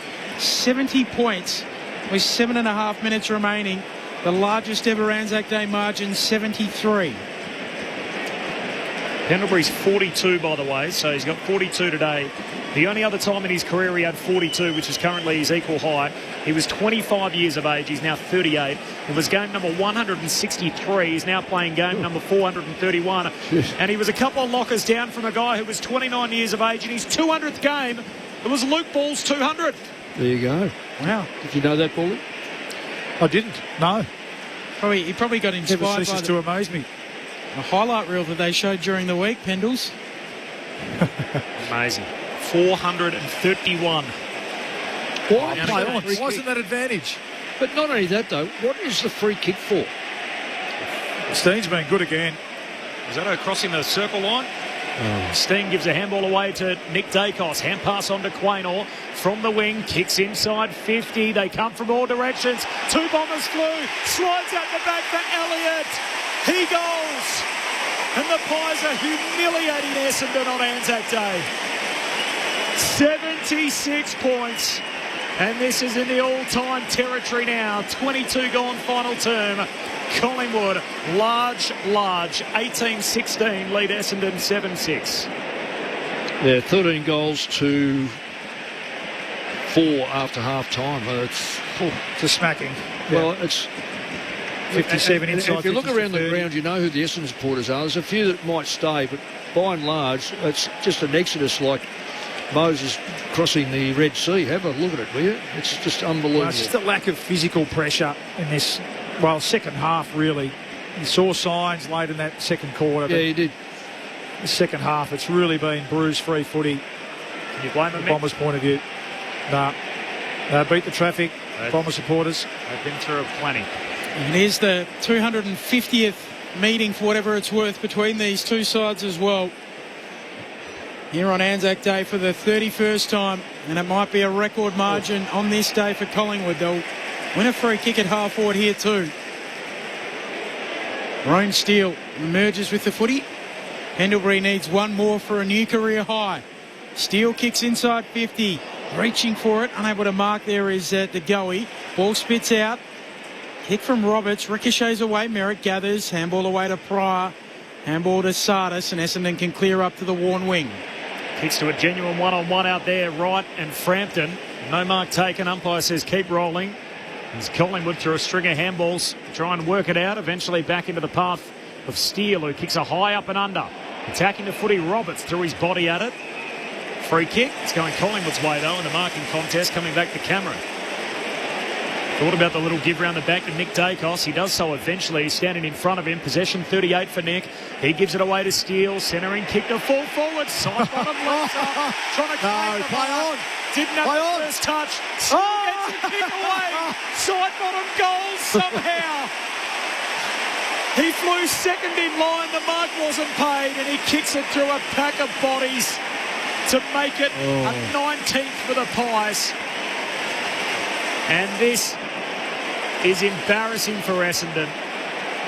As Collingwood are running up a score, they've kicked 8 in the final quarter. 19-16 to 7-6. 24 minutes gone in the final term, and the most one-sided Anzac Day clash we've ever seen. Oh, it's just dreadful, isn't it, really? Feel sorry for the people who have, when they come to this game with so much expectation, just to see a really good contest. Well, unfortunately, this probably ended midway through the second quarter, even though it was a bit closer. 1-6, the Pies kicked, of which could have been 6-1, and they made sure that has happened this time.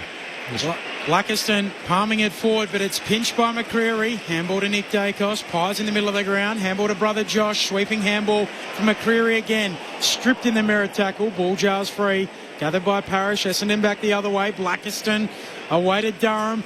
Sweeping handball. Roby kicks into the pocket. Langford with separation. He takes the mark. 40 out. 45-degree angle. Right half forward.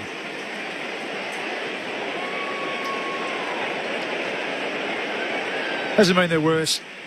Langford. Kyle Langford. Oh, he's held up well on the back line, and then shifted him forward to try and. Well, you'd like two Langfords, wouldn't you? One back and one forward. No, he's been okay. Possession 19. Kicked a goal. This will be his second. Oh, Langford crosses the 50. His set shot from 40 metres out. Beautiful kick. Never deviates. Straight through the middle. A couple for Kyle Langford.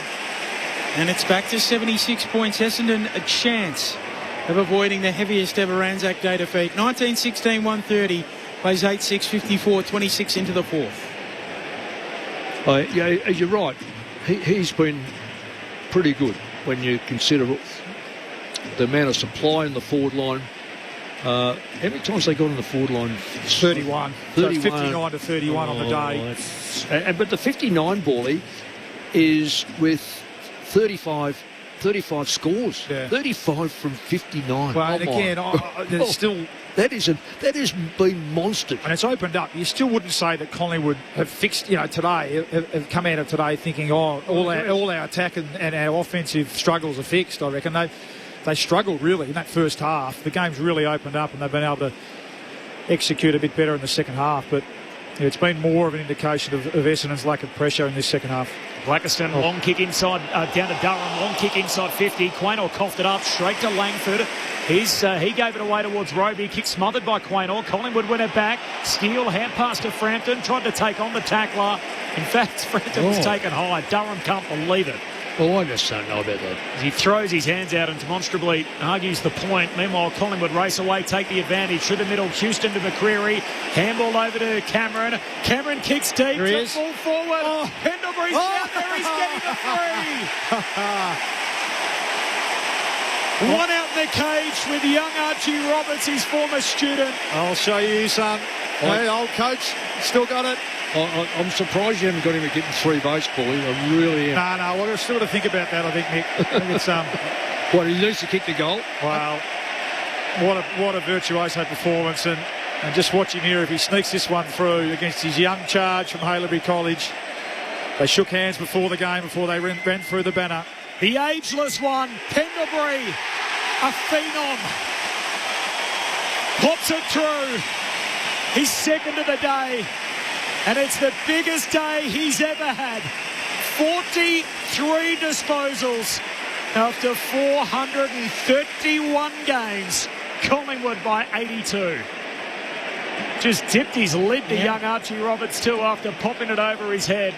They're bowing in the terraces, and Pendlebury showing he's still got every bit of it. 2016 to 8-6, Anzac Day footy on ABC Sport. No, he just drew just again using the brain, the footy IQ. Wasn't a heap in it, but just almost drew the arm over the shoulder from Archie Roberts. He's been Essendon's best, but what a performance.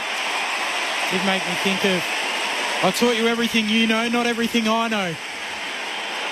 Still had a trick up his sleeve. Yeah. Scott Pendlebury. Essendon out of the middle through Durham. Dribbles it up towards half forward. Bouncing ball. Lipinski goes and picks it up. Collingwood by 82. As Langford fights after it at half forward. Caught holding the ball. Josh Dacos ends up with it. Feeds it to brother Nick. Loops a handball. Perryman off half back. He'll kick out very wide. Edwards, good mark. Good mark. Very sticky fingers. Takes it back for Essendon on the logo. Infield to Dersma. Collingwood by 82. Dersma out wide. Yeah, that's what they've been forced to do all day. Collingwood just take that corridor and monster them. Roberts looking inside 50, standing in front. Frampton. Been good for Frampton. Oh, he's been having a good year. Well, he's been a good player for them since they've had him. He's a premiership player. Standing up, no Darcy Moore, so he comes back next week. Well, who do you drop for him? I mean, he's going to come back. There's no question. They play Hawthorn, but who goes out of the side as a key back? You can't take Frampton out. He's been terrific. Unless they give... Well, I think the key... I mean, usually Frampton's been the beneficiary of Darcy Moore playing and Howe and that support, but I think what Moore not being out there has done, it's forced him to really lock down and play a bit tighter as a key defender, and he's having a really good year, Billy Frampton. Still has the odd brain fade and the odd heart in the mouth sometimes, but he's been a really consistent player this year. Look at this, though, way too easy. Nick Dacos kicks out of the back half. He's up to 42 himself, Nick, and what's meant to be a below par day for him. Cameron comes wide towards Lipinski. Hand pass to Quaynor. That's a dart onto the chest of Elliott. Marks at half forward. They're just queuing up in the corridor. Training drill. And this is just absolutely effortless. Crisp marks, true centre half forward. And he's got a 40 out straight in front. If you ever look, Collingwood doing as they please. And Corby, I know you're an Essendon supporter, I hate to hear this, but there was more Collingwood, more Essendon players behind that, in front of the ball. So in other words, in their forward line, midfield, than Collingwood, who had pushed forward. So he had probably 3 or 4 targets he could have picked out, and they're all clear. Crisp on the drop punt. Misses. Make it 83 points, the margin in front of over 92,000. The Pies honouring the day with a huge win, perhaps the biggest one we'll ever see in the history of this clash. 83 points. Sardo Hooley with a kick up to the wing, and Frampton spoiling it away. Farrow can't quite run it in.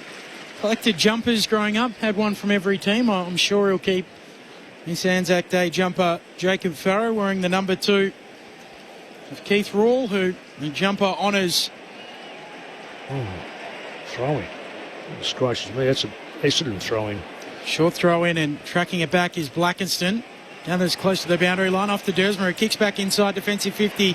That's a turnover. Ends with Josh Dacos. Fires on goal. Last line, Sardo Hooley pinches it back for Essendon and kicks from the last line out towards Parrish on the back flank. See, everyone in Sydney's having a ball too with the close game up there.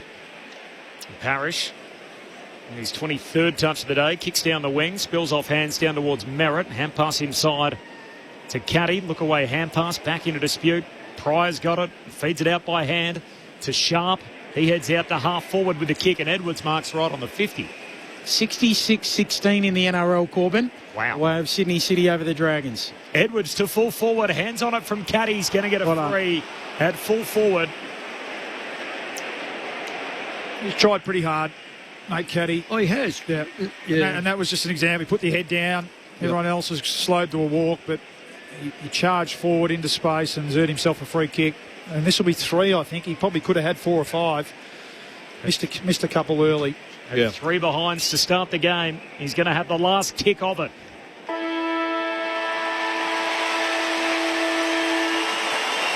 And Collingwood make a mess of the Bombers. Caddy goals after the bell, but it can't save Essendon from the heaviest all-time Anzac Day clash defeat.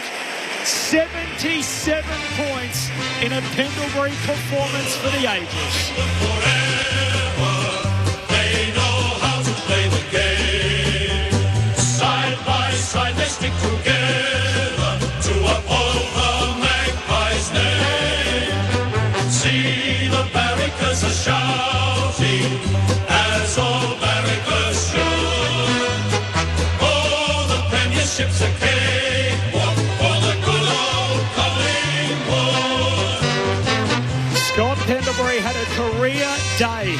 In game number 431, a career high, 43 disposals. 19 of them led to scores. He kicked 2 himself. A phenomenal performance from one of the all-time greats who next week will equal Brent Harvey, or at least when he next plays, as the most capped player in the history of the game. Collingwood, they won every quarter and just about every moment. The Magpies by 77. Good old Collingwood forever. They know how to play the game.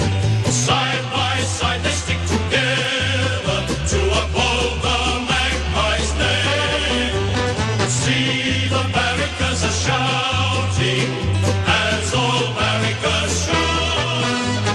Oh, the premiership's a cakewalk for the good old Collingwood.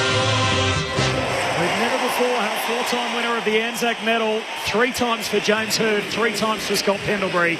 He may be into new ground again, Pendlebury, in a few moments from now. The goal kickers, 3 for De Goey, 2 each for Pendlebury, McStay, McCreery, Anderson and Steele, who kicked the first of the game. Meanwhile, 1 each for Lipinski, Elliott, Schultz, Sidebottom, Crisp and Hayes. Everybody got a lick of the ice cream from a Collingwood perspective. While for the Bombers, 3 for Caddy, 2 for Day Wicks, 2 for Langford, 1 for Kako and 1 for Durham. It was a false dawn for the Dons after a spirited couple of weeks. They are back in the doldrums. Collingwood by a record margin in the 31 editions of these games. They win by 77. Oh, I don't know how to say this, but I think Justin Trudeau, the former Canadian Prime Minister, is just out on the ground chatting to Craig McRae and Darcy Moore at the moment as well. Well, that's the way to say it. That's the way to say it. Yeah, there he is. Just say it. Yeah, just say what you see. Very bizarre. Yeah, well, there you go. It was that sort of day, to be honest, Ben. It was well, certainly from a first half point of view, Mick, we won't be watching that one again. We won't be watching the highlights from the first half. There weren't so many of them. It was a really scrappy, and both teams not quite finding any sort of fluency with the footy like we spoke about. The effort was there. It was okay, but as we said, probably late in that second quarter, you had the feeling that Collingwood were starting to dominate and take control, and then that's how it played out in the second half. It was a procession, really, after half-time. All one-way traffic, 62 inside, 50s to 34, and in the end it was just Collingwood. And they're still trying to find, aren't they, that best mid-forward mix, that that sort of connection piece there, and that included converting. They had 3 posters in the third quarter and then another 2 in the last. So 12 goal kicks, Bully. Yeah, well, that's a good sign, isn't it? It's a great sign. And sometimes when it's not really clicking, early in the season, if you just get even contribution, as a coach, that's a good way to start and get yourself back into form. So, a big win in the end and pretty disappointing second half performance from the Bombers. Yeah, I feel, as a football purist, I feel really sorry for the public that have 93,000, I think, have turned up. It's such an important game. It sort of throws it out there again. Do you play the last year's grand finals? Don't do this. But we've got to ask the question when you have games like this.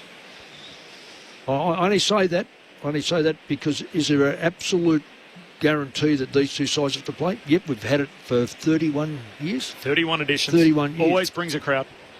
Yeah, well, that's right. We don't want them leaving at three-quarter time, though. Yeah.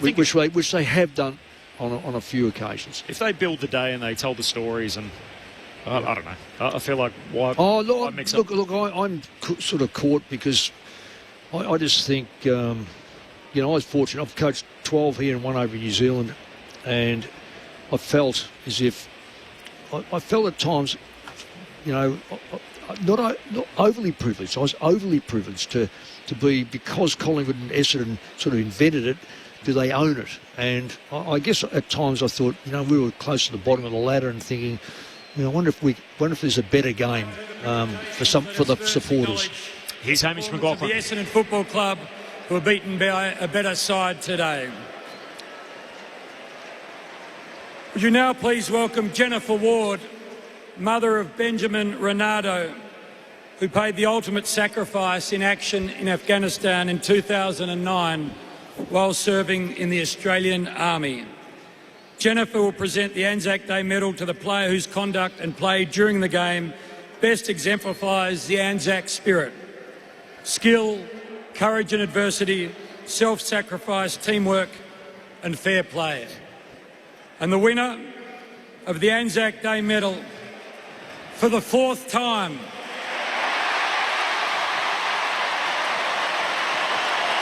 is Scott Pendlebury of the Collingwood Football Club.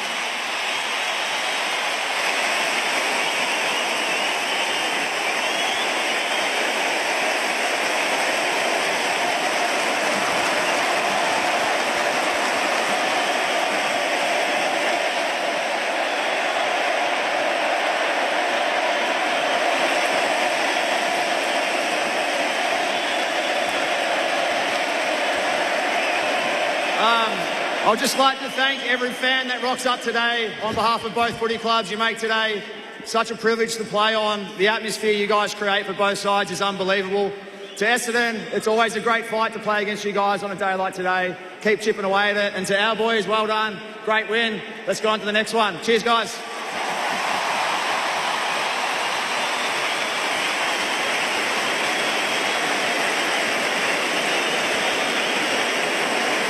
Would you now please welcome Braden Maynard, today's captain of the Collingwood Football Club, to receive the Anzac Day trophy from both President of the Victorian Returned and Services League, Dr. Mark Schroeffel, and Jack Crawford, acting CEO of RSL Victoria. This is a perpetual trophy provided by the RSL in dedication to the memory of those footballers who served in times of war. The names of the VFL footballers known to have sacrificed their lives during active service are inscribed on the trophy.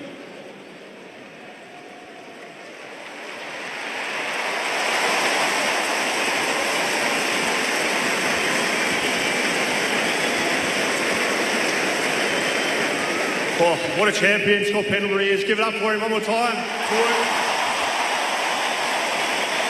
Firstly, just want to say thank you to both clubs for participating in today. It's such a great game. It's more than a game today. We just want to show our respect to the ones that served and the ones that are serving today. So thank you very much for that.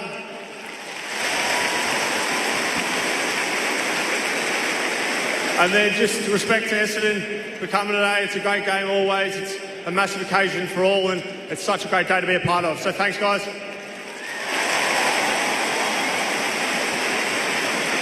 Thank you, Braden. Thank you all very much for coming. Get home safely. That concludes the Anzac Day at the MCG for 2026. It's an incredible trophy. The trophy which features a base of ironbark from a World War I ammunition wagon and bronze columns containing metal from the Gallipoli battlefield. So it's an incredible piece of silverware that the teams get to win as the perpetual trophy here in the games between Collingwood and Essendon. 19 wins for Collingwood, 10 losses and 2 draws. So in 31 editions, the Magpies have dominated this clash, and so they have again today. Luke Ball, you were part of the voting panel. Is that one of the easiest medals you voted on? It's nice, isn't it, when you get you don't have to think too hard about that one. And say to Mick, I think that last quarter, it was real junk time, wasn't it? And really, you could argue from halfway through the third quarter. But what a marvel he is. I feel privileged, Mick, to have called him an ex-teammate. You know, privileged to say he's a premiership teammate. It's just unbelievable. I remember the impression he made when I arrived at the club.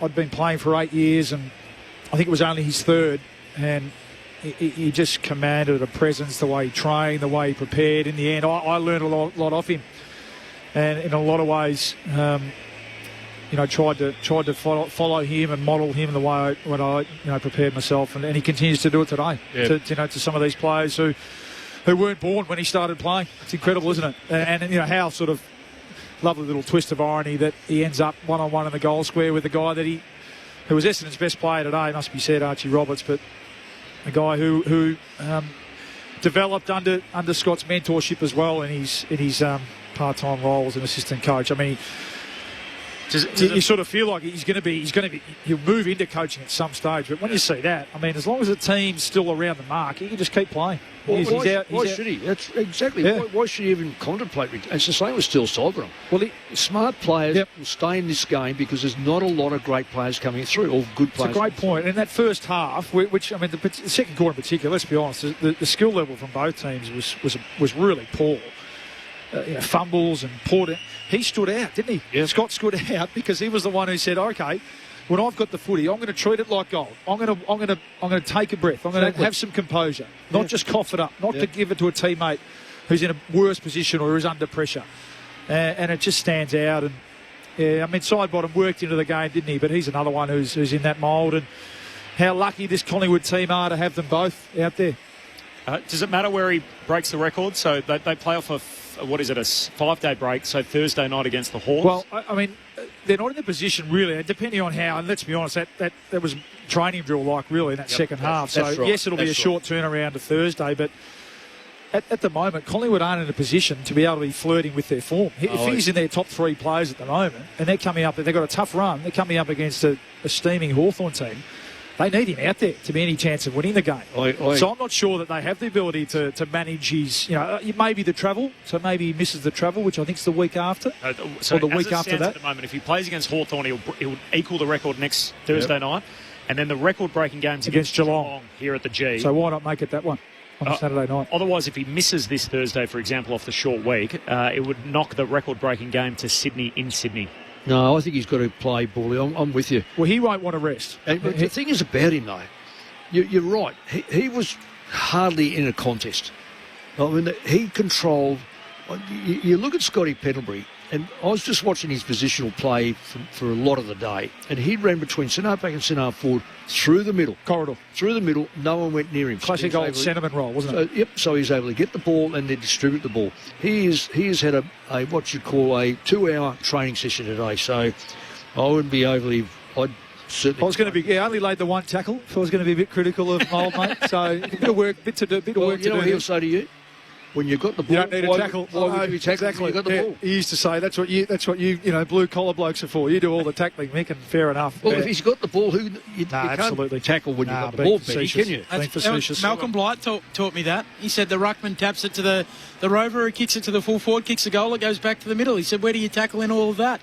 Who got the 2 and the 1? Bally in the boats? I mean, it was daylight, wasn't it? But in the end, I went with Nick, who numbers are one thing. I just thought, and it wasn't his absolute best game. I mean, he has 14 score involvements, kicks 4 behinds. But I thought the third quarter, when they really put the gap on them, Nick's third quarter was magnificent out of the centre.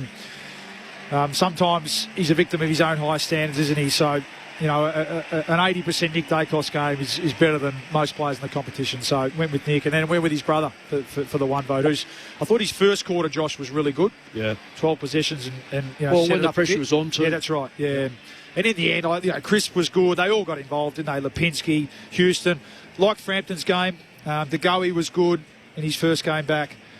They all got involved, and in the end, McCreary had some moments. So there was probably 12 Collingwood players before Archie Roberts in fairness. We'll take those in the ABC Footballer of the Year. 3 for Pendlebury, 2 for Nick Dacos, 1 for Josh Dacos. It was a record-winning margin, 77 points. Collingwood over Essendon. They won every single quarter, 2017 to 9-6, and Pendlebury had an all-time day, 43 disposals, the best in his 431-game career.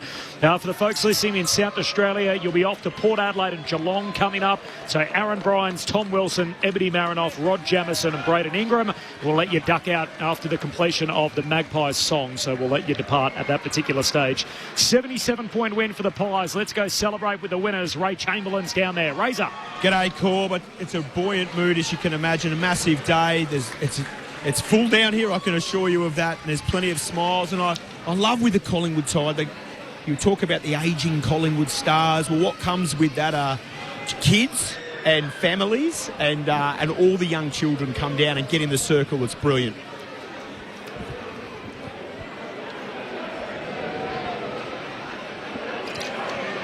Circling up now for the song. Just lining up all the kids under 3.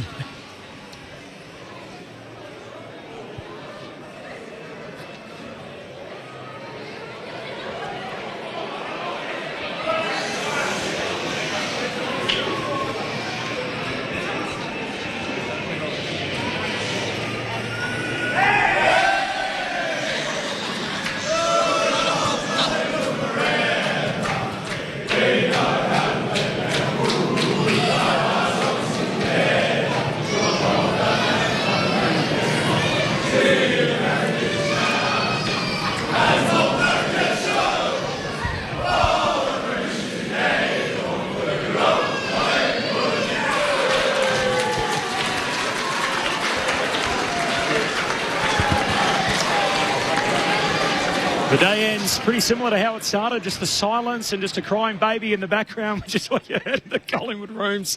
What a day for the Magpies. So 77-point winners over Essendon. If you haven't already in South Australia, get out of here off to Port Adelaide and Geelong. For everybody else, we'll be taking you there shortly. If you're in WA, though, or on News Radio throughout Sydney and Brisbane, if you want to find a call of that game, you better stream it through ABC Listen. So there's a call available through ABC Listen. If you're on ABC Radio in WA, we'll take you over to Perth, all the build-up. The Len Hall game, something I grew up with. It's really run almost concurrently with this Anzac Day clash for a long period of time. The Dockers have done such a great job with it. They've had rotating opponents, and again tonight, Carlton is the team that they host. So Fremantle and Carlton, for those of you in WA. Gee, that one, you don't want to say it, but there's potential for a few more blowouts, isn't there, tonight? So we've had Hawthorn towel up the Suns. And see who's out of the Carlton side. They've Key Ruck and Key Ford. Yep, Mackay. Yep. Hollins obviously isn't playing. There's another one. Fremantle, they'd be happy if they kick 15 goals. But they've got a better forward line, but they don't have as deep.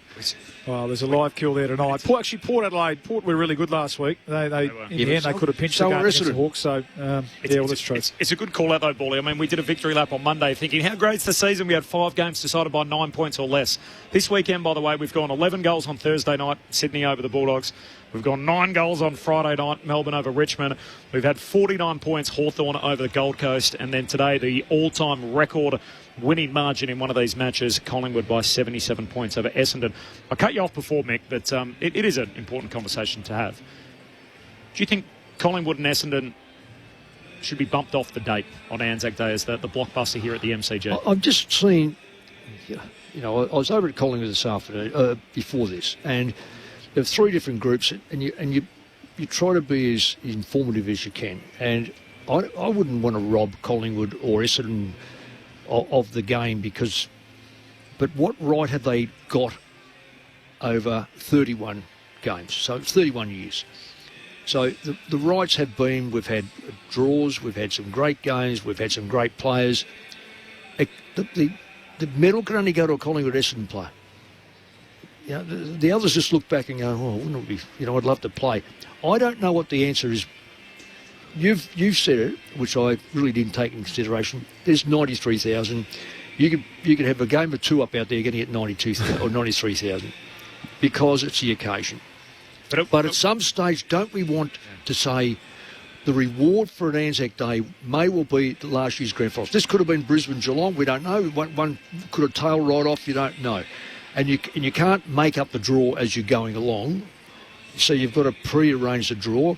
I'm not sold either way. I'd hate to think I'm trying to downgrade what Collingwood have done nor what Sheedy's done at Essendon, but I just feel that the seats were starting to empty two-thirds way through the third quarter. It's better than having them not filled at the start, though, isn't it?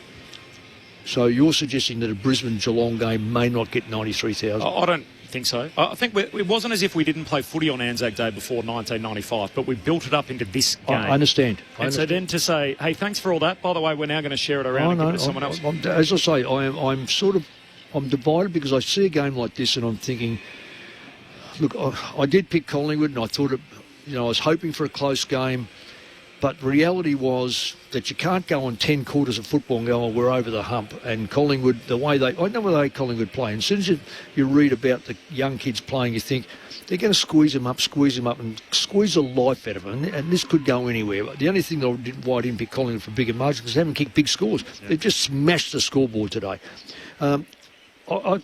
No, I'm going to leave it open. I'm not saying one way or the other. I will say, though, I'd love to think there's a game, which there is in Perth, and it becomes a permanent fixture on Anzac Day.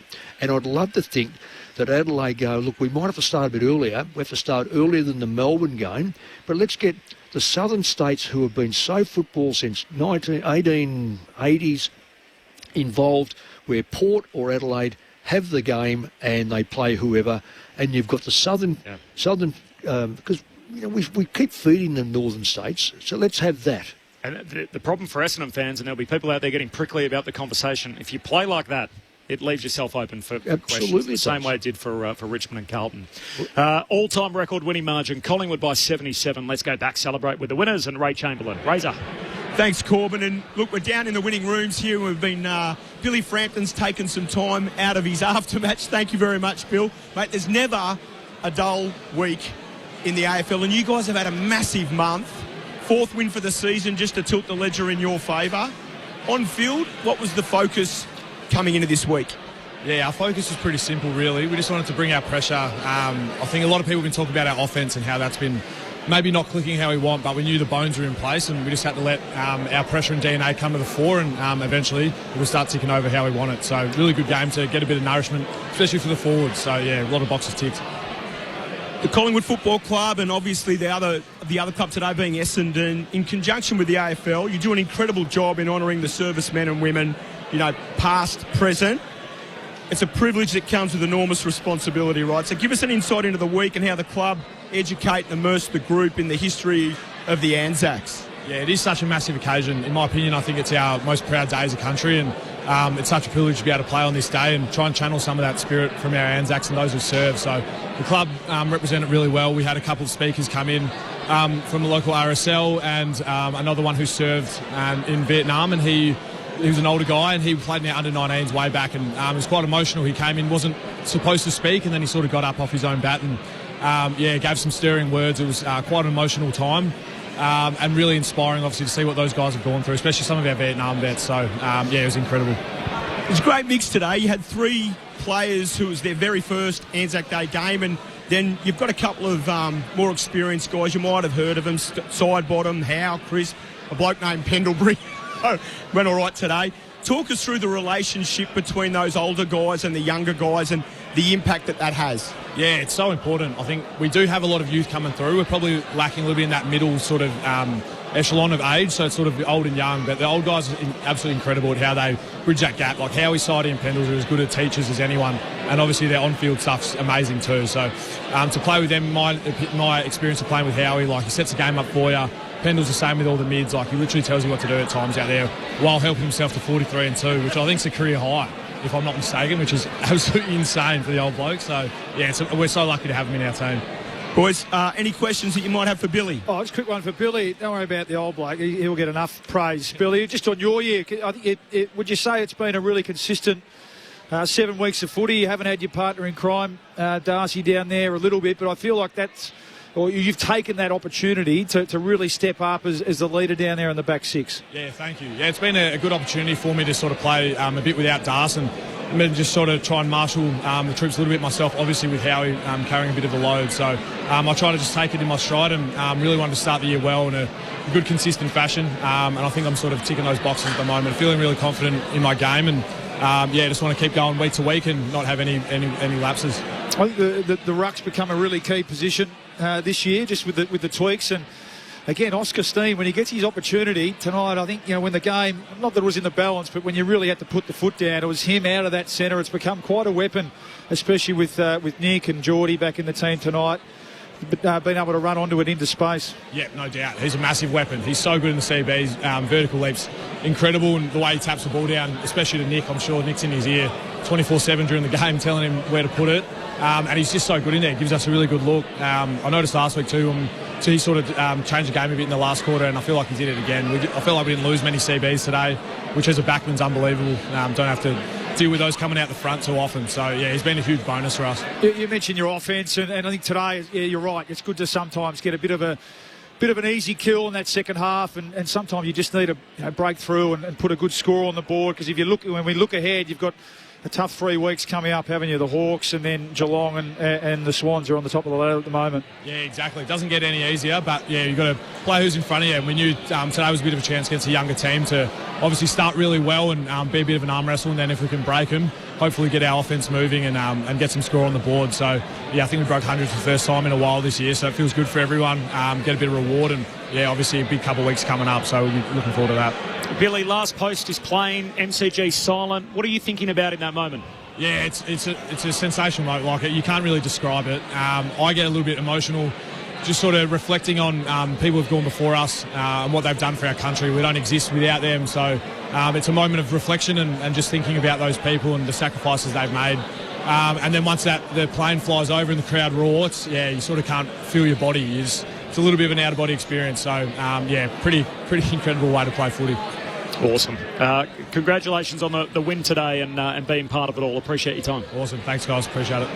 Thanks to Ray Chamberlain downstairs as well with Billy Frampton in the Collingwood rooms.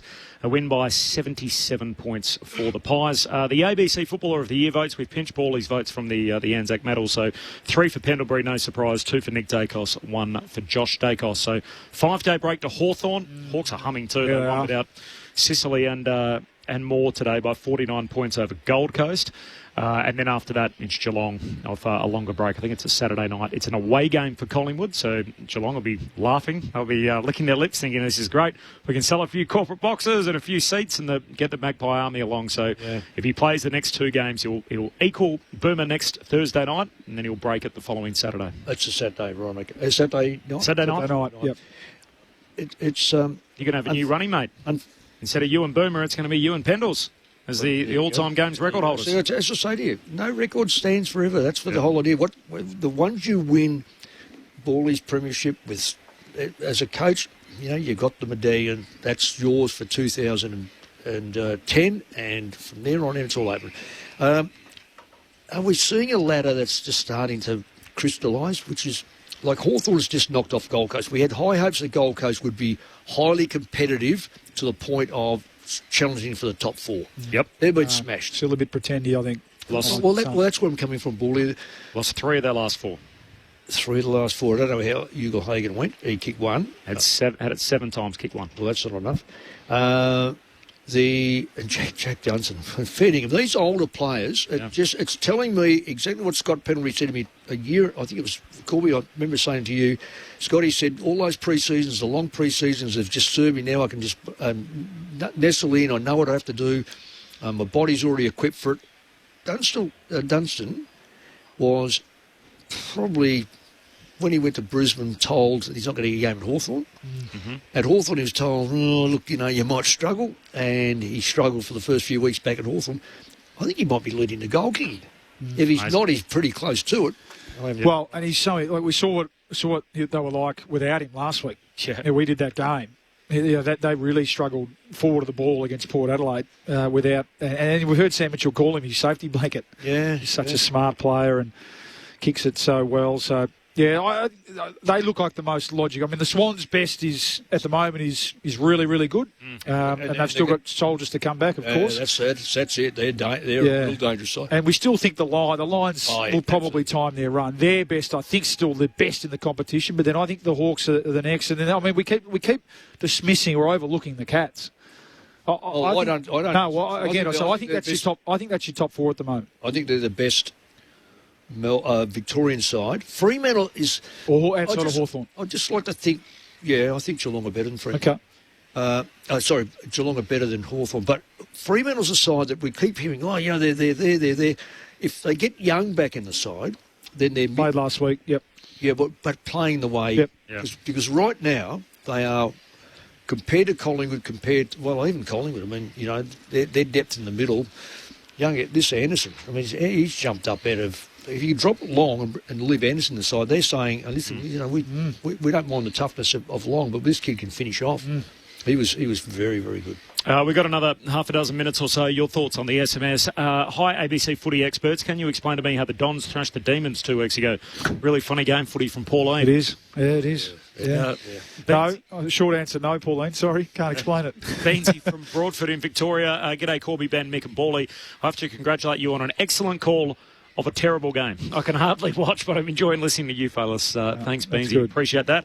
Off the SMS, mixed reviews for you. Well, not so much. Mick didn't really pin his colours to either way, but at least raised the question about the Anzac Day blockbuster. Kevin in Shenton Park says, Corbin, declare your interest. Mick is right. Should be shared around. I'm an Essendon fan, which I thought was I didn't think it was a secret in any way, shape or form. And from Anne, no, Mick. Victoria's lost so much to other states. Let's keep it as a day we developed. It's about the servicemen and women. From Anne. So that's a little... fair enough. I live with either one of them. I just want to see a good game of footy. That's what I want to see. I want 92,000 a day. 231. I'd like to see 92,000 stay right to the last second of the game because it's so close. And that the reason why the question gets raised is because one team didn't live up to their end of the bargain today. I mentioned it during the call. The false dawn of the Bombers. So back to the doldrums again for Essendon. How does Brad Scott chop this up? That this was early season Essendon. The games that we saw against the Hawks and the Power revisited. Can I just say about it though? I'll put the coach's hat on, and certainly I love Brad. So don't get me wrong on this. You identify, the first thing you do is identify the strength of the opposition. And player for player, game style. Game style is we are going to pressure and out, and you heard Billy Frampton say it, we're going to out-pressure the opposition. So they pressure from the front forward and they make sure the ball doesn't leave their forward line. They pressure in around the ball. Now they've got a dynamic little ruckman, a tall young ruckman that can actually push that ball where he likes. Their back line under pressure is, and Bully, you know it, can be found out. But it was never found out because the ball didn't move quick enough in there. So that's the first identifiable thing that you would do as an Essendon, and you go, the more we hang on to the footy, the more we're going to give it back to Collingwood. So let's keep our six forwards on their six backs to keep them honest, back our mids to get the ball in there and then flood the area and put them under pressure. Never happened at any stage during the game that was Essendon being able to put pressure back on Collingwood's.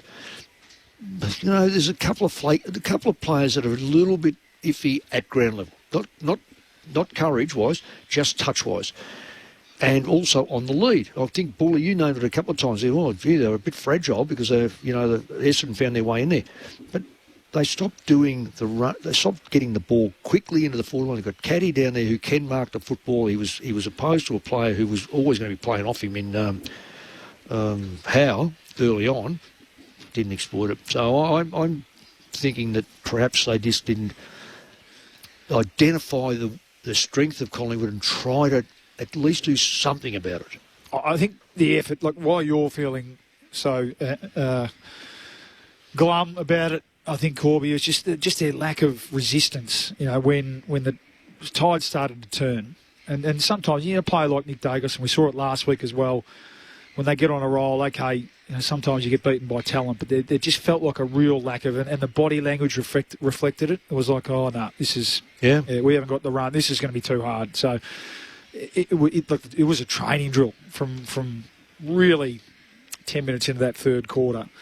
So how and why can that happen? I think maybe the first thing to go won. physically, and that's the thing. Yeah, really, I mean, for all the praise that we're heaping on, the Anzac Day medal winner and Scott Pendlebury, and then we talk about all these other players, you're right. They're the ones that, why he's been so successful. They recognise those moments, and when things aren't going your way, sometimes you've just got to find a way, don't you? Screw your guts up and do something to stem the flow. And I think that's where the Bombers are short at the moment. I think when you look at the team, I really love Andy McGrath, but and Zach and the other leaders, but their inability to be able to stand up physically. Not one Essendon player had double figures contested possession. Yeah, well, it was a really sort of open uncontested sort of possessions would be the biggest thing of all time, because he'll win his contested football. But if Scott Pendlebury wins uncontested possession between centre back, centre half forward, then someone's not doing the right thing. It felt a bit one step forward, two steps back today after 10 positive quarters, and all of a sudden Essendon fans came here today with a bit of optimism and thud. Big reality check for the Dons. 77 points, the most lopsided Anzac Day clash we have ever seen.